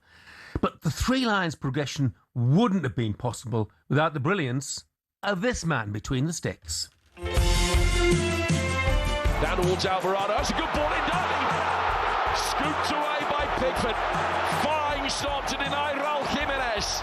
Fantastic save by the goalie, fantastic header. It's just about being in that moment, being ready. You know they're going to keep coming. Alvarado again, left-footed ball inside the area. Flick header. Oh, Pickford forced to turn it over the bar. Pickford's made 2 outstanding saves. a great goalkeeper. He is some brilliant saves. As a defender, having a world-class keeper behind you is always a good thing. Yeah, he's suddenly become Jordan Banks, hasn't he? Absolutely incredible from Pickford. A feeling that you'll never forget, but that's the standard we set ourselves, and that's the togetherness we have, and we go again. I've got to say, Pickford has been magnificent coming for the odd cross. I think he's come for free now. Couple that with a couple of saves in the first half as well. Guns the corner, it's an in-swinger. Pickford punches it away. Referee, blow your whistle. He has! England have won! They've laid bare the curse from the Azteca. Oh, what a great night. And Pickford's string of saves, earning him rave reviews. I love the fact that he came and took everything, every cross he either came and caught or punched. Stuart Pearce awarded him his very own Man of the Match award, despite Jude Bellingham getting 2 goals. After the game, Pickford caught up with talkSPORT's Faye Carruthers and reflected on the 3 Lions' defensive display. 2 high-level moments, and it's just about being in that moment, being ready. You know they're going to keep coming, being in the right position, being ready for action. We know what a threat Jimenez is in the air, and he showed it tonight, and I had to be ready to make saves because, like the skipping extras here and the lads up top, we're going to have to make saves, we're going to have to make blocks. Lads coming on, Stonesy, Dan Burn. It was an all-round performance. It's Bernie's World Cup debut tonight, and he's blocked an overhead kick from point blank from Jimenez, heading stuff. It was just like a feeling that you'll never forget, but that's the standard we set ourselves, and that's the togetherness we have, and we go again. So let's get more on this. Who better to get more on it from than a man who was a former England goalkeeper himself, Jack Butland. Morning, Jack. Morning, Jack. Good morning, guys. Good morning. So, Jack, give us your assessment of Jordan Pickford's performance against Mexico. I think it was top. I think everyone's going to speak about the saves. I'm glad people are picking up on what he did later on in the game. I know what it's like. You get to a corner late on, the defenders turn around and look at you and say, come for this. Ball's not been kicked yet. At that point, you've got to make good decisions, and he made brilliant decisions to see out the game. When the boys needed him, he came and took things, came and relieved the pressure. And I'll tell you now, later on in the game, that's as good as feeling as any, saving a pen, making a save. It was a brilliant display from him. Really, really good. Jack, talk to me about the first save, though. That header from Jimenez, low down to Pickford's left. How hard of a save is that with the wet conditions of the pitch? To me, who's not a goalkeeper, looked fantastic save, mate. Yeah. There's so many little things to it. If you notice when the cross comes in, he realises it's low. He realises Jimenez is making a run towards the near post, and he adjusts his position just a touch to his left. By doing that, he puts himself in the prime position to make it. And then the action itself, it's so split second. That's just the work that you do on the pitch. That's just training. That's just being sharp, being ready. And he was. But that little movement just before Jimenez heads it is what allows him to get there. So brilliant bit of goalkeeping, not just the save, but the sort of the preparation to get in the right position was top class. I mean, look, he's in my view, Jack, he's never ever let England down. And yet earlier in this tournament, he's coming for some criticism. Has that surprised you? Why do you think that's been? Well, when you're playing at the top level and you're England's number one, that's what happens. The ability as a goalkeeper to ignore that is the most important attribute you can have. And in fairness to him, he has handled that. He has dealt with it. And it was, to be honest, it was quite unnecessary, the criticism. You know, a goalkeeper that has never let us down. There's always going to be moments. As a goalkeeper, you can never save everything. You can never do things perfect. But as long as you can bounce back, as long as you can learn from a situation and put things right, and he's done that. He just buried it, moved on, and put in a match-winning performance for us last night. He's a character, isn't he, Jack? Because even the dark arts yesterday, I was noticing where like he was catching it and then diving on the ball and wasting a bit of time. But other countries do that over the years, don't they? So we should do the same. It's always been Jordan. He's always had that little little edge about him, and that's what makes him great. Like I said, he's had to answer critics throughout his career, and he's done it. Performance-wise for him, he's been incredible. But if you look at all the other teams in the competition, they're trying to get people sent off. They're trying to wind people up. They're trying to draw yellows. It's just about being savvy. It's about, first of all, not buying into that and not getting that done to you and feeling the effects, but having a bit about you ourselves, which I think that squad, in fairness, I think they've got it. I think they've got it. Can we talk about Jordan Pickford now in the sense of an England great in terms of goalkeeping? Yeah, can he be mentioned in the same breath as the sort of Bankses and the Seamans and the Shiltons and so on? I think you have to, because there's only one of those that's won a World Cup. What Jordan's done in his time as England goalie in his time to come is consistently come up with massive moments, which have taken us to quarterfinals, semi-finals, finals of major tournaments, come up with big performance in all of those. You need a goalkeeper that's consistent. He is exactly that. He's now tied appearance holder for World Cups. So I don't think there's much more you need to ask from him other than what we all want is to win the whole thing. But that's just not down to him. So if you're looking at it impartially and you're comparing him to what other England goalies have done, he's done a hell of a lot more than most, and he's just shy of the great Gordon Banks in terms of trophies. So yes. if we can go on and do something special in this, he should be regarded as one of the best we've ever had, for sure, if not the best. Jack, on to you now. I've got a bone to pick with you. Yeah. You was on 2 weeks ago and you said you were looking forward to working with Derek McInnes, and then I look at my social media and you signed for Hull. It's the football, you should know it, mate. It's an incredible You didn't give us a right. heads up. So I had no idea, mate, at that point. At that point, it was exactly that. And no truer words were said last time, mate. So, listen, it's a bittersweet one. It's a great opportunity, really excited about the opportunity. Premier League football, believe what I can bring and help that squad in what's going to be a challenging season. So I'm really looking forward to the challenge. But letting go, I don't think you ever really can. When you've been at a club like Rangers, you don't really let go. It's been really tough. I'll never be far from it. Fully enjoyed the last 3 years, and it's been a huge part of my career and one that I'm very grateful of having the opportunity to be a part of. So bittersweet, sad to leave, really sad to leave, but really excited about the opportunity. Well said. Brilliant. Yeah. Exciting season ahead then, Jack. Look, really appreciate you giving us your time this morning. Thanks a lot, mate. Get running. Take it easy. Will do. I'm on the bike. Brilliant. Quick text. Jack, as a Saints fan, says, great win last night. Just touching on Jude Bellingham, I think he needs a mention for his maturity in not wanting to take the penalty off Kane to complete his hat-trick. Not sure that's been mentioned yet. Yeah. I think the thing was there, Jack. No you know chance. what? It's 2-1 Yeah. at that stage It's not 5-1. in the game. And England, No England way. have got 10 men. So there's no way that Jude Bellingham To be honest, is taking that penalty. Yeah, I don't care if it was 5-1. I think Kane still takes it. He's the penalty taker, hungry for goals, golden boot. wants to be no chance. So on and so no forth. chance. Coming up to bring you more reaction to an amazing night for England. 3-2 winners against Mexico on their own patch to set up a quarter-final against Norway live on talkSPORT. And we'll also turn our attention to a huge game tonight, one I'm really looking forward to, as Portugal take on Spain live on talkSPORT.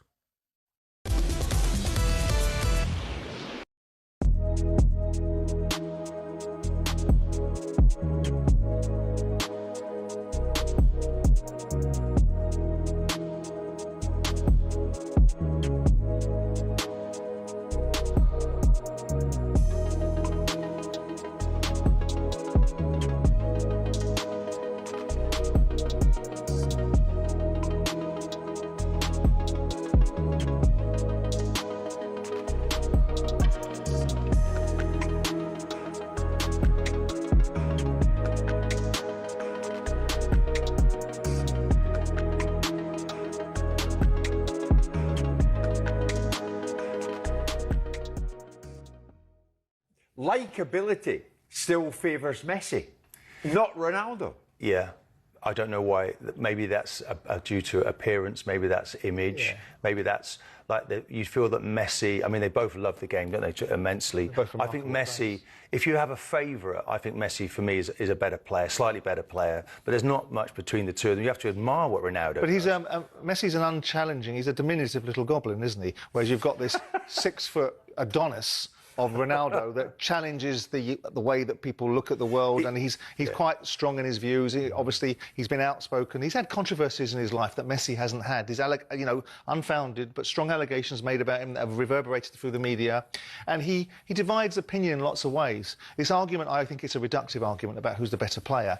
I just want to celebrate both players. They're both absolutely remarkable players.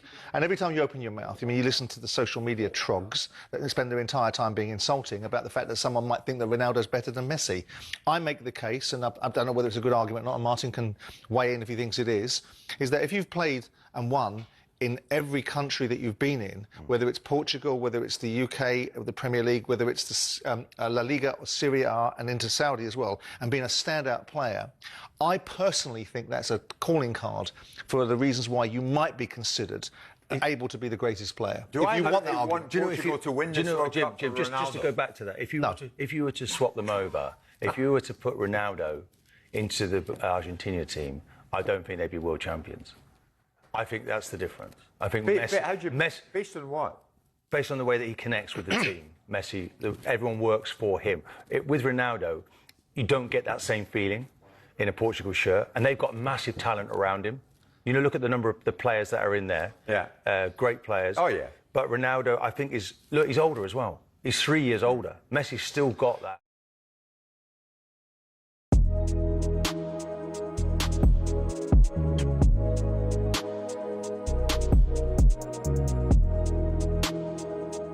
Hello, I'm Matt Forden from talkSPORT. This is How to Win the World Cup.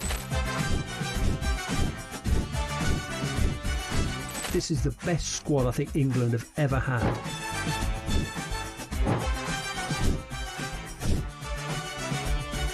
He used to love America, now he doesn't. It's very sad. It was so important to succeed because of all the pressure we received. Don't jump for this one, I'm going to knock his head off. Warning, this podcast does not guarantee England will actually win anything.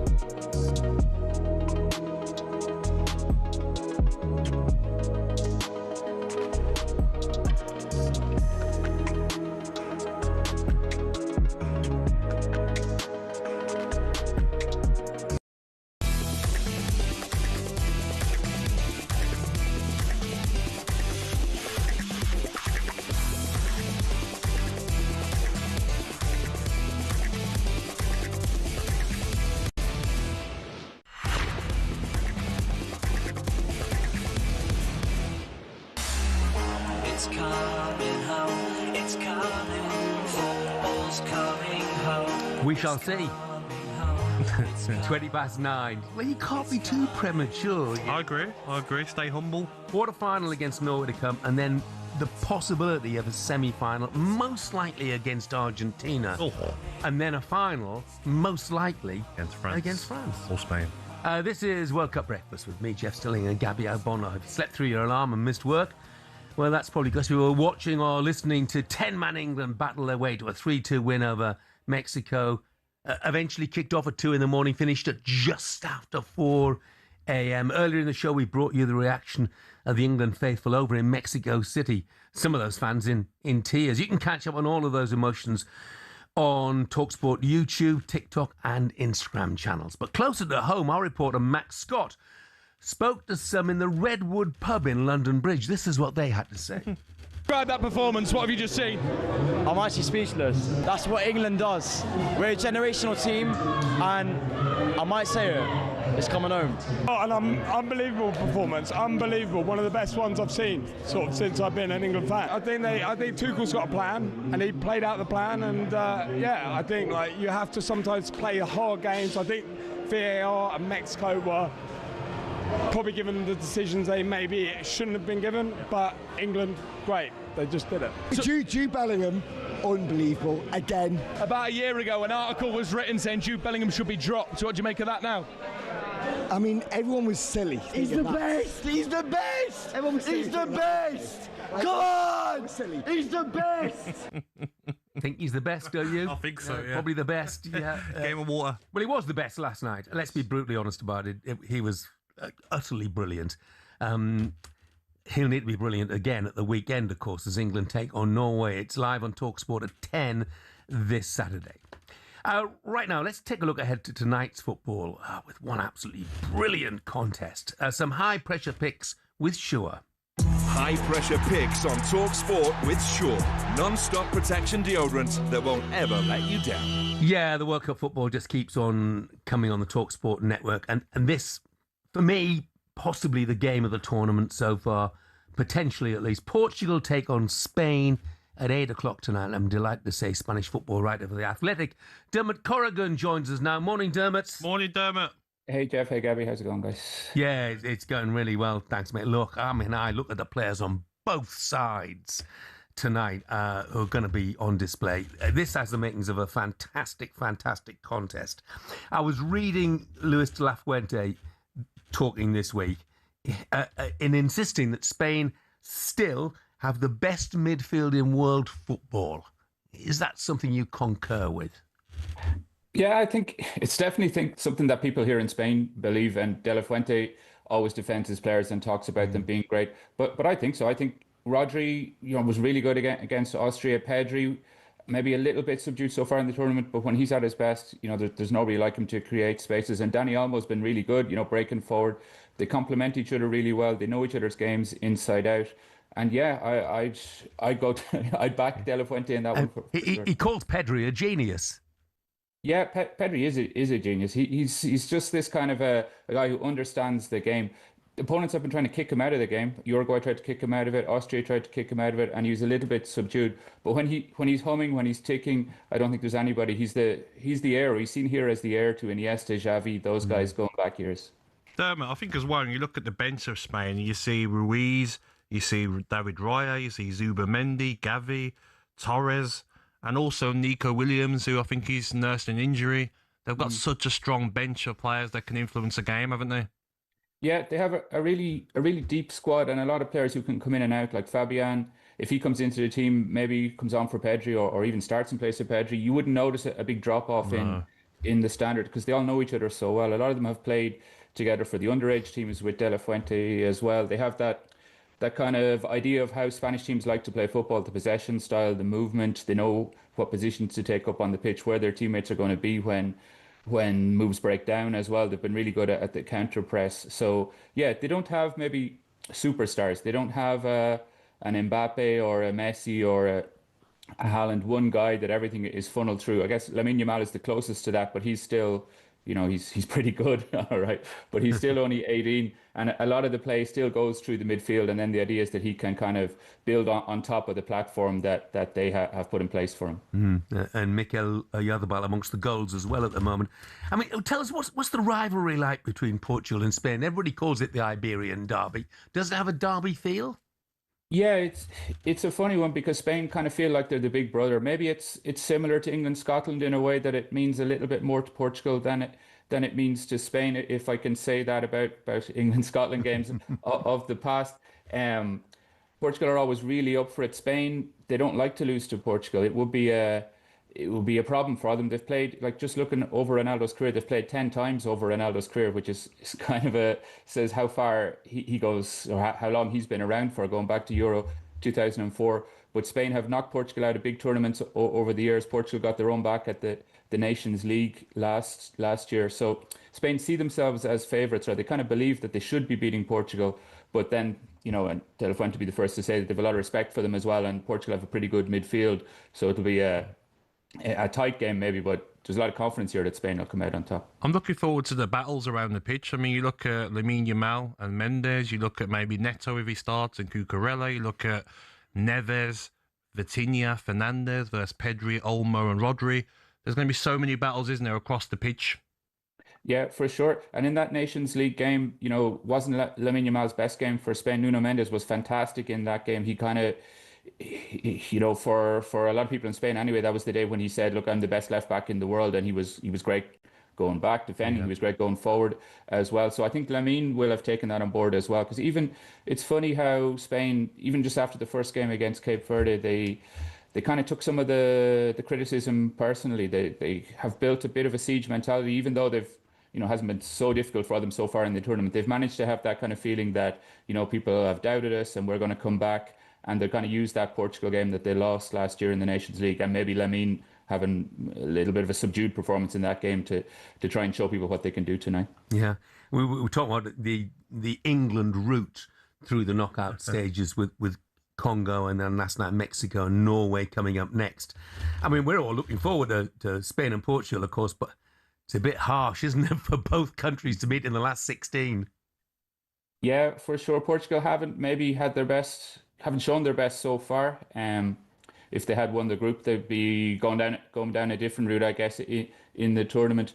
But Portugal still to fire, I guess. There's the whole Ronaldo story about them, whether he gives them enough up front or whether he's taken away because he's, the age that he has and the lack of movement that he has. He scored it in the last game. I think Spain, nobody in the Spain camp is going to say this outright, but they're not as worried about Ronaldo. They kind of like the idea of Portugal not having another player to press, not having another player to run, and it should help Spain to dominate possession in the game.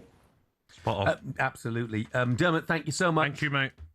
Cheers, guys. Always a pleasure. And that is the Spanish football writer for The Athletic, Dermot Corrigan. You can use that, though, Jeff. Sorry, quickly. You can use that to your advantage, like you just said, as we said earlier. Ronaldo's not going to press.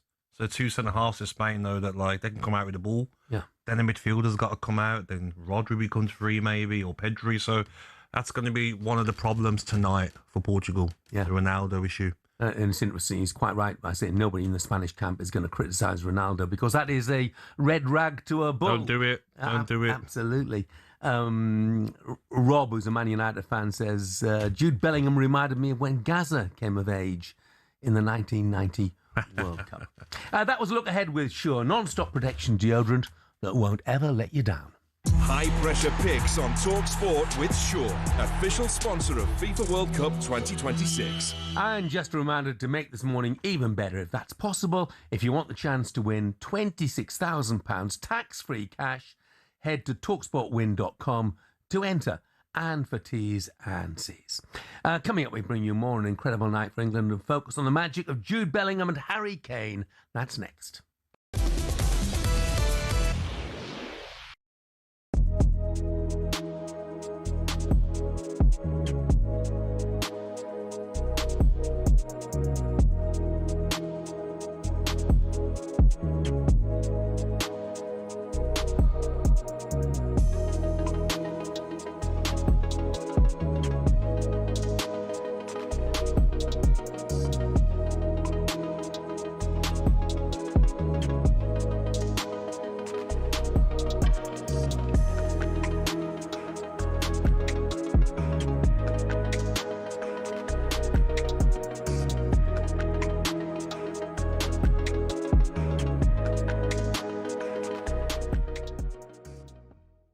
Shouldn't get beat near post, mate.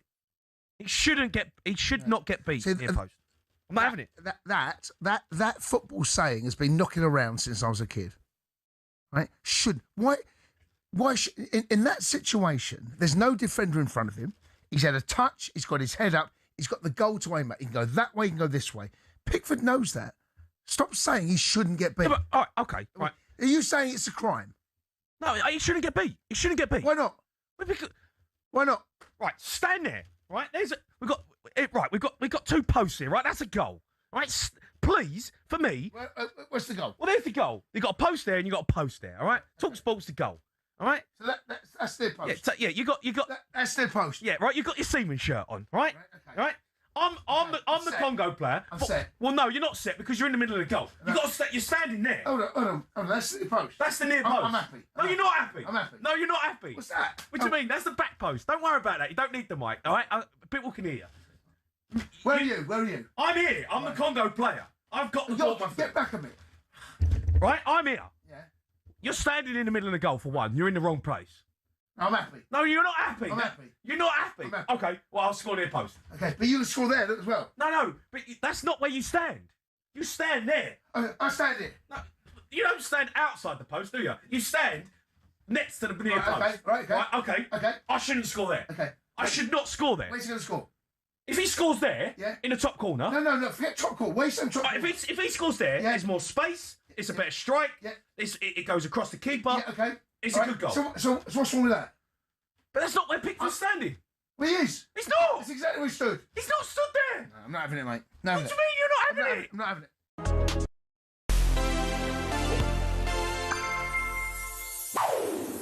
Bobby Moore, leading England at the 1970 World Cup. But did you know, 2 weeks before this photo was taken, Moore was under arrest in Colombia. So England were doing some altitude training in South America.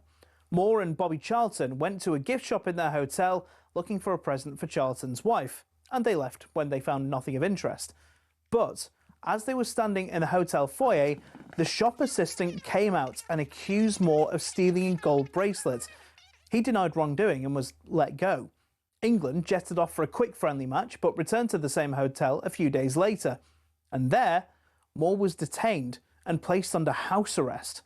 Thinking he'd be without his captain for some time, Sir Alf Ramsey and the rest of the England squad left for Mexico. Back in Colombia, Moore was summoned before a judge. This is him, with the solicitors outside the court. The case saw him have to reenact the moment numerous times and face hours of questioning. By this point, the British Prime Minister Harold Wilson had got involved, and after several days, Moore was released. He got straight on a flight to Mexico City and arrived just in time for tea. The saga was...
Very good morning to 9:35.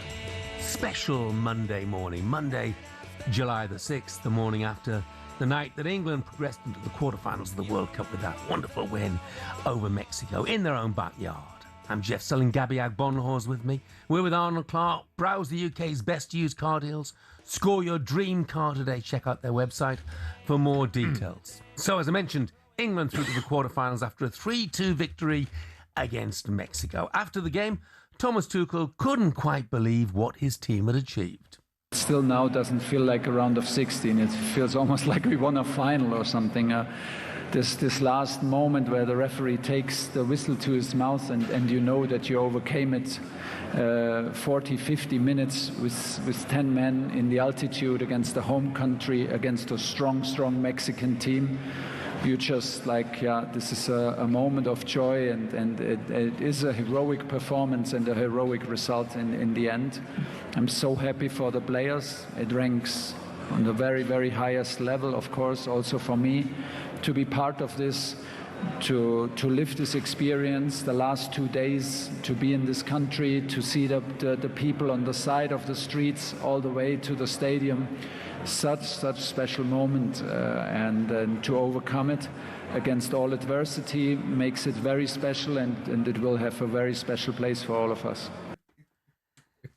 Thomas Tuchel after England's victory in Mexico last night. For more on England's triumph, we're joined by comedian, host of talkSPORT's How to Win the World Cup podcast and resident Donald Trump impersonator, Matt Ford, and we'll come to that very shortly, no doubt. Morning to you, Matt. Oh, morning, everyone. How are you feeling? Just, do you know what? Even more emotional than I did watching the game. Because I think you're so tired when I watched it overnight. And then it's only in the morning when you're watching all the clips on social media, you take in the magnitude of what they did. And they did it for all of us. You think, man, these are the moments where this is just beyond football. This is just about, what is life for? You know, and you just think as human beings, we've invented these ways to make life more bearable. And you just think, man, as England fans as well, it's such a specific pressure that we feel that they feel. And when they deliver it, I just keep thinking 10 years ago we'd have lost that. Yes. Yeah. 10 years ago we'd have lost that red card and that would have been it. Yeah. And there's an excuse to lose because you got you down to 10 men, but they battled, bravery, winning headers, blocks. Incredible. The we defended for about half an hour, just non-stop. 40 minutes, I think 45 And again, minutes. 10 years ago, you'd think of some of those tournaments in the past where we've gone out early, you just think that would have been it. And I think it's the players and the manager. Southgate obviously played a huge part in moving us forward.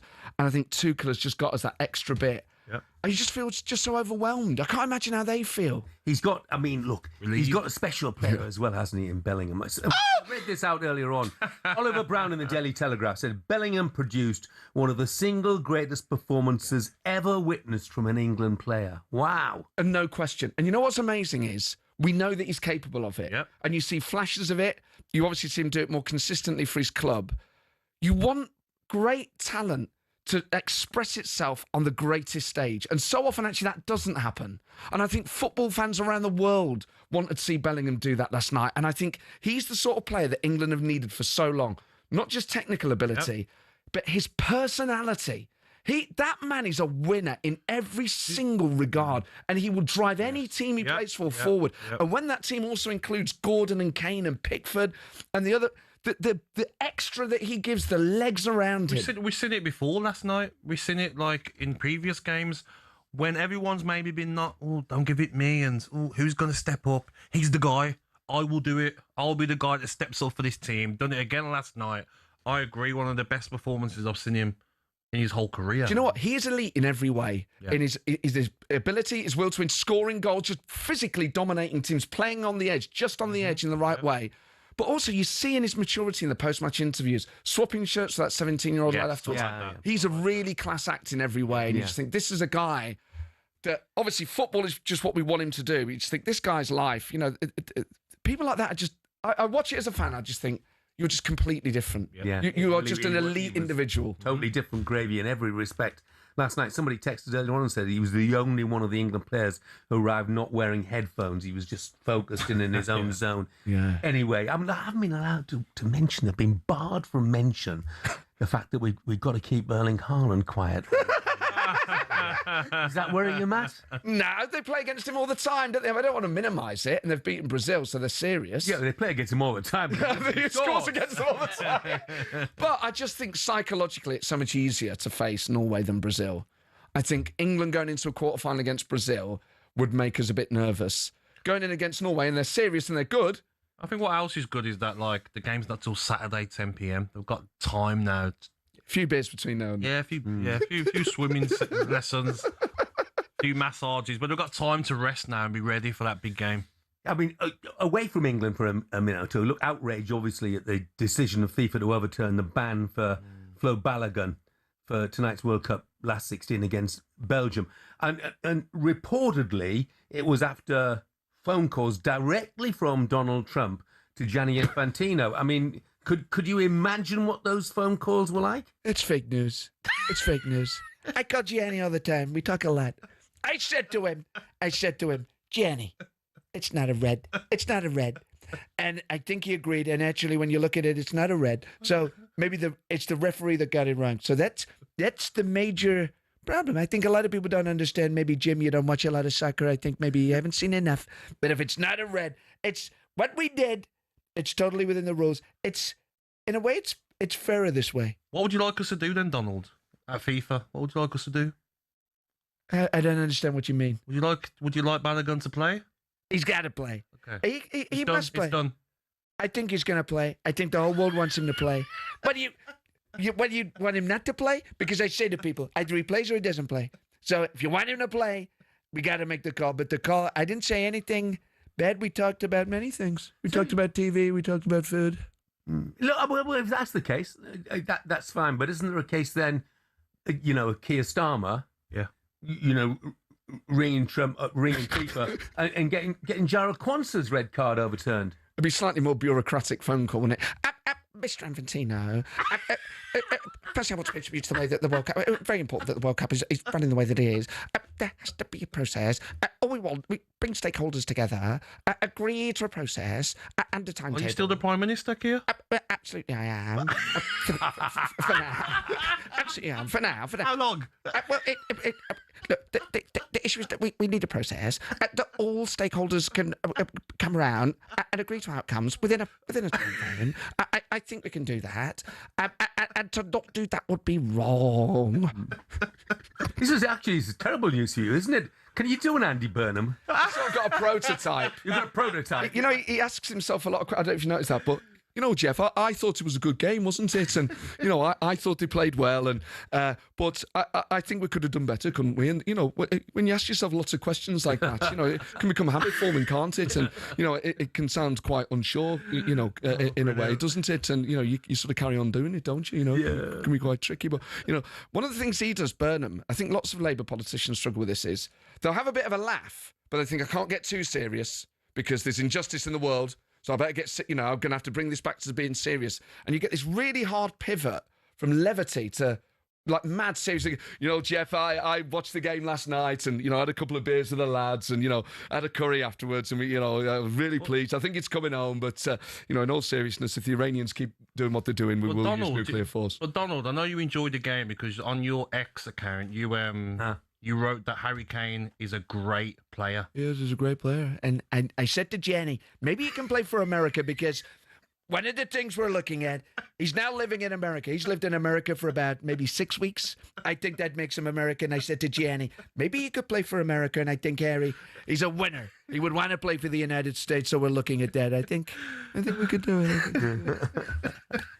As Matt Ford, are you now thinking that maybe we could win the whole shooting match? Absolutely. Yeah. And do you know what? I think what happens is, as an England fan, before the tournament, and I think every country does this, you look at your own players, you think, well, we've got Kane, Bellingham, Saka. You run through it, you think, well, we've got to be the best team in the world. And then the tournament starts and you see France and you see others, you go, okay, maybe we're not the best team in the world, and you watch the Ghana game or whatever. And then I just think, as fans, sometimes we don't understand it in the way that players do. Yeah. And they are just solving each problem individually. And the way you play against Ghana and Panama is not the way you play against Croatia and Mexico. Yeah. And we go through this every tournament. England have solved every conundrum placed in front of them. And last night, to do that with 10 men at altitude, and that was an away game. That was in Mexico against the Mexicans. Yeah. I mean, it was just everything was against us last night. And when Rice got that early yellow, you just thought the refereeing could be first minute. Wow, just unbelievable. You know, your heart sinks. They have solved they unlocked difficult teams. They've had to come from behind. We were never behind away in Mexico last night. I just think last night is one of the great performances by any team I've ever seen. And then you think, well, the confidence that's going to... Bellingham and Kane alone could win a World Cup. They're the players that could do it. You stick Gordon and Saka and Rashford and the others around them. These people are match winners. Why not? Yeah. Come on. I think you enjoyed it, didn't you? Oh, man, I loved it, and I'm loving it even more. I want to watch every clip over and over and over again. It's marvellous. Brilliant. I don't want it to end. Matt, great to see you again. Legend, mate. Legend. It's coming home. Don't forget the How to Win the World Cup is your companion podcast for the World Cup. Matt Ford bringing together his comedian pals to discuss the goings-on at the tournament with the added advantage that he's got Manu Petit and Brad Friedel on speed dial. It's just like you're at the pub with your mates. But the know-it-all does actually know it all. It's out every Monday and every Thursday. Thanks again to Matt. Coming up, we'll finish the show by hearing from you England fans on just what last night meant to you. 03717 223344. That's the number to call to have your say.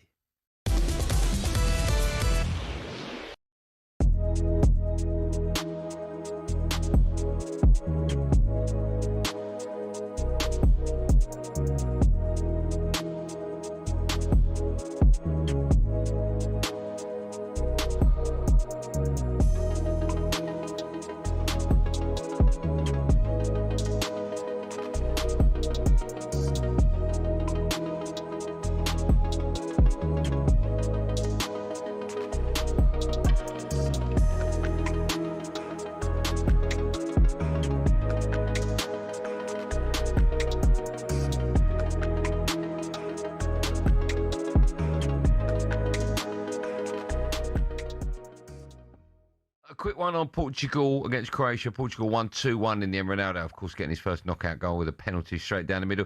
What did you make of the controversial VAR decision? Well, I think hair's very overrated, don't you, Gab? Very overrated. I don't think you need it, mate. No, exactly, yeah. Oh, yeah, but both of you. Who would have talked? Don't mess with the ball. So I've got the Mitchell brothers in here. Well, don't you think the marginal gains that in future managers say to all the defenders, whatever. By the way, get your head shaved. That's a very good point.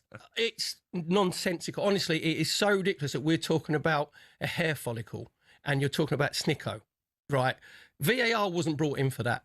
And when I don't know, you've probably seen it. When you're looking at it, right? Hard to tell. The ball doesn't change flight. The spin of the ball doesn't change whatsoever. Okay, I'm going to play devil's advocate. I agree with everything you've said. I agree with you. But here's my question: was it offside? What, according to Snicko? Well, according to the laws of football, was it offside? Not really. No, because we're not 100% sure that it's actually touched. You know what we're going to do now is right. I know, but it was offside, right? I agree with you, Perry. You won't get an argument from me. Why is it offside? But because it's touched him. How do you know it's touched it? Because the microchip in the ball has told us that. Yeah, right. So that's how mad that this is that we're talking about. Everybody thinks you're talking about cricket, number one. Yeah. Right, with the Snicko, right? Yeah. That's not. Football was about emotions and losing your mind and celebrations and exalted moments with your friends, your family, aunties, and on the pitch as well. VAR was brought in for Thierry Henry's handball for France against Ireland. That is it. So now they've made themselves so important that we're going to, the minutiae, we're going to go into CSI sort of, Yeah, I don't like it. PGMO. Get ready to get that winning feeling with talkSPORT Win. This summer, talkSPORT is bringing you live and official coverage of every game of the FIFA World Cup 2026. And to celebrate, we're giving away £26,000 guaranteed. Go to win.talksport.com to enter now, and you could win 26 grand in your hand, tax-free. Enter now, and you could be the next to get that winning feeling, courtesy of talkSPORT Win. Find out how to enter now at win.talksport.com.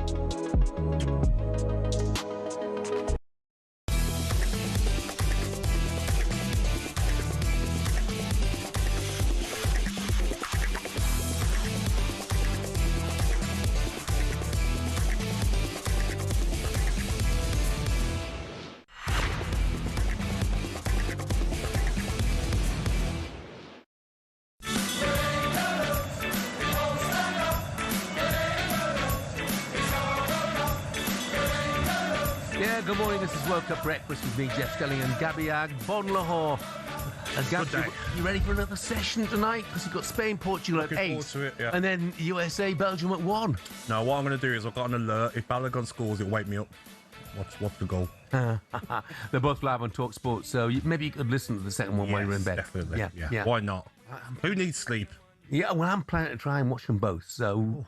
Well, we'll see. Certainly, Spain, Portugal, 1 and 6. That's 100%. Yeah, that's for 100%. Sure. And I've got a sneaky feeling the USA.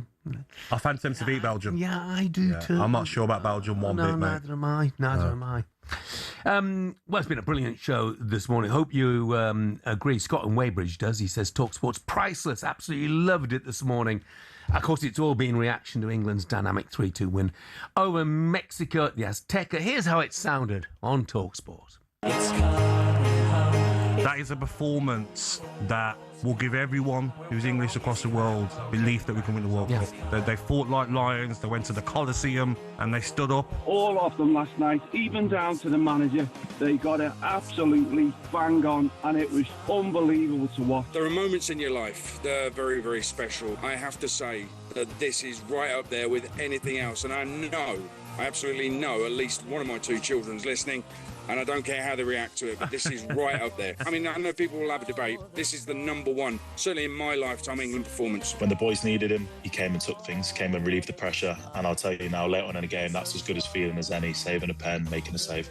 It was a brilliant display from him, really, really good. For me, the man of the match was Anthony Gordon. I know he's had his criticism, but that energy and intensity he brought in and out of possession, closing down people, especially for the second goal. It was really pleasing to see. Jeff, Gabby, 3 words.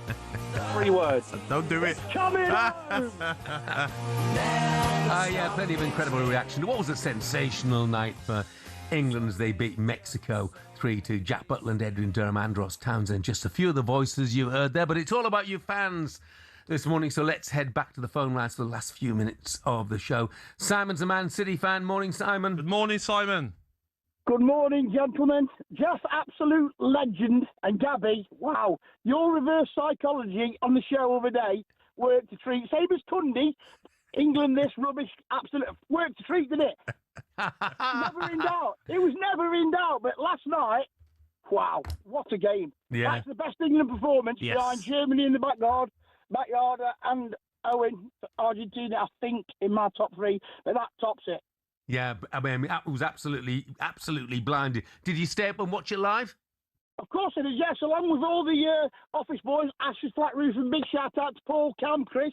We stayed up. Who wouldn't stay up? Yeah, who It needs makes me sleep? smile that people No. have got having sleeps before. Yeah, sleep's overrated anyway, mate. Is it coming out? Well, you tell us, Simon, is it coming home? Because you're a Man City fan, and next up it's Norway, and they've got a big bloke up front called Erling Haaland. Yeah, this is the problem I've got, Jeff, because for 90 minutes I'm thinking we're gonna have to stop him, hit him, kick him, but not that hard. You know what I mean? But he's going to take some stopping. They're going to take some stopping because they made Brazil look like Wolverhampton Wanderers yesterday, didn't they? You know what's crazy though, guys, is that watching the game yesterday, all I heard from the commentary was Haaland's been quiet. He only needs one chance, and then boom, goal. Yeah, he literally only needs one chance. He doesn't care about touching the ball. Simon, brilliant. Thanks for the call. Have a great you, day. Simon. Let's hear from Ben, who's an England fan. Morning, Ben. Good morning. Sorry, boys. Let me just catch my breath. The altitude has got to me. It's coming home, boys. It's coming home, isn't it? Let's not talk about Haaland. Let's talk about Bellingham. Yeah, why not? What a guy. What an absolute superstar. I went to the boozer last night. I put today off work, and that was a once-in-a-lifetime experience. Like, I feel so proud of England today. More proud than I've ever felt, ever. So, unbelievable. In your view, then, Ben, is Bellingham the best midfielder in the world at the moment? I think he's the best English midfielder ever now, to be honest. Like, the way he's performed at this World Cup, he's just getting better and better. He's 23, is he? He's unbelievable. Like, honest to God, I can't explain how proud I am of England this morning, and I think the whole nation feels the same. Brilliant. Definitely, mate. Ben, have a good day then, mate. Thank you, Ben. You too. Best England midfielder ever. Oh, Stephen Gerrard Not so on the phone. Yeah. Oh, well, Gaza. Yeah. You know. But look, hard, isn't it? But like, it's still early days. Maybe we have this convo in 7-8 years. That's the point. He may 30, well go on to prove that. You know. Still early. Let's take one more quick call to finish the show. Phil's a Man United fan. Morning, Phil. Morning, Phil. Morning. It's England's Irish. England's Irish. Come on, lads. Hey, I'm telling you, you boys do a fantastic job. Can I just say, Jeff, first off, a big fan of yours. Gabby, I've always wanted to know, what was your top speed that you ever clocked when you were in the You know Premier what, League? mate? I'm not sure, mate. That's my first question to you boys. I'm really not sure. We didn't clock it back then. I wish I'd done 100 meters. You were Didn't do rapid, it. mate. Annoying. Mate, you were rapid. Anyway, you. about the boys, I'm 41 years old now, and the only other performance that I can think of, the other two performances that I can think of, maybe three even, is the Argentina friendly in Switzerland, the 5-1 against Germany, and the Netherlands 4-1 in Euro 96. They're the games that I remember, and let me tell you, I'm going to remember this game like them. Yeah. Agreed. I can't tell you how much I love Bellingham. You know, like, I think that man there bled for our shirt today. Like, he went through a team that was like, you know, I mean, they were trying to wind him up and and this and that, and I don't know if they really did their dark arts, but they were a very, very, very good team. So much love around for Jude Bellingham this morning. So much love around for it. You get the last word then, Phil. Is it coming home? Are England going to win the World Cup? Oh, you know what, right? It's coming home, lads. I'm telling you now, it is coming home. I can't wait to see what the country's going to be like when it does come home. Finally, after 60 years. Come on, boys. Right, take it easy, boys. Brilliant, Phil. Have a good day, mate. Gabby, loved your company. Try and get a bit of sleep tonight. Yeah, a little sleep this afternoon, maybe. All the best. Gabby and I are back from 6 tomorrow morning with everything you need to know from Portugal against Spain and the USA against Belgium. And, of course, more reaction to England's win against Mexico. Greeno, the posties, just had one last word here. He says, Jeff, I need a second wind. I'm struggling here. Can we get a rendition of Vindaloo by you and Gabby? Oh, Greeno, No we way. are just out of time. Don't forget, plenty more coming up throughout the day. Drivers coming live from New York. White and Jordan from 1. Next up, Hawksby and Jacobs.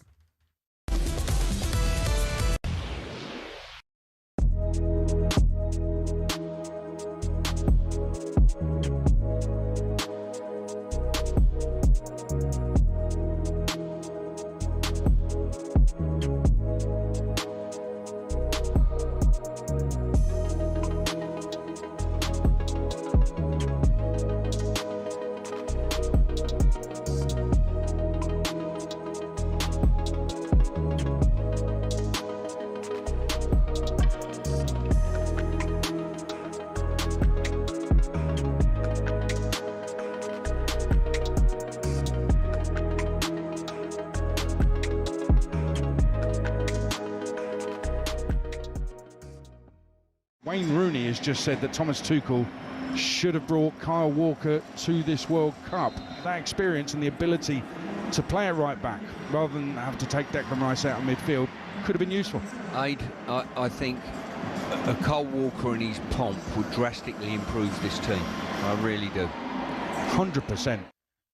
Stuart Pearce there and Adrian talking about Wayne Rooney's comments. Carl Walker's in the studio with us. Perfectly timed. What do you make of Wayne Rooney's comments there? No, I think for Wayne to say that, it's flattering. I think a legend like that to say that about you, he obviously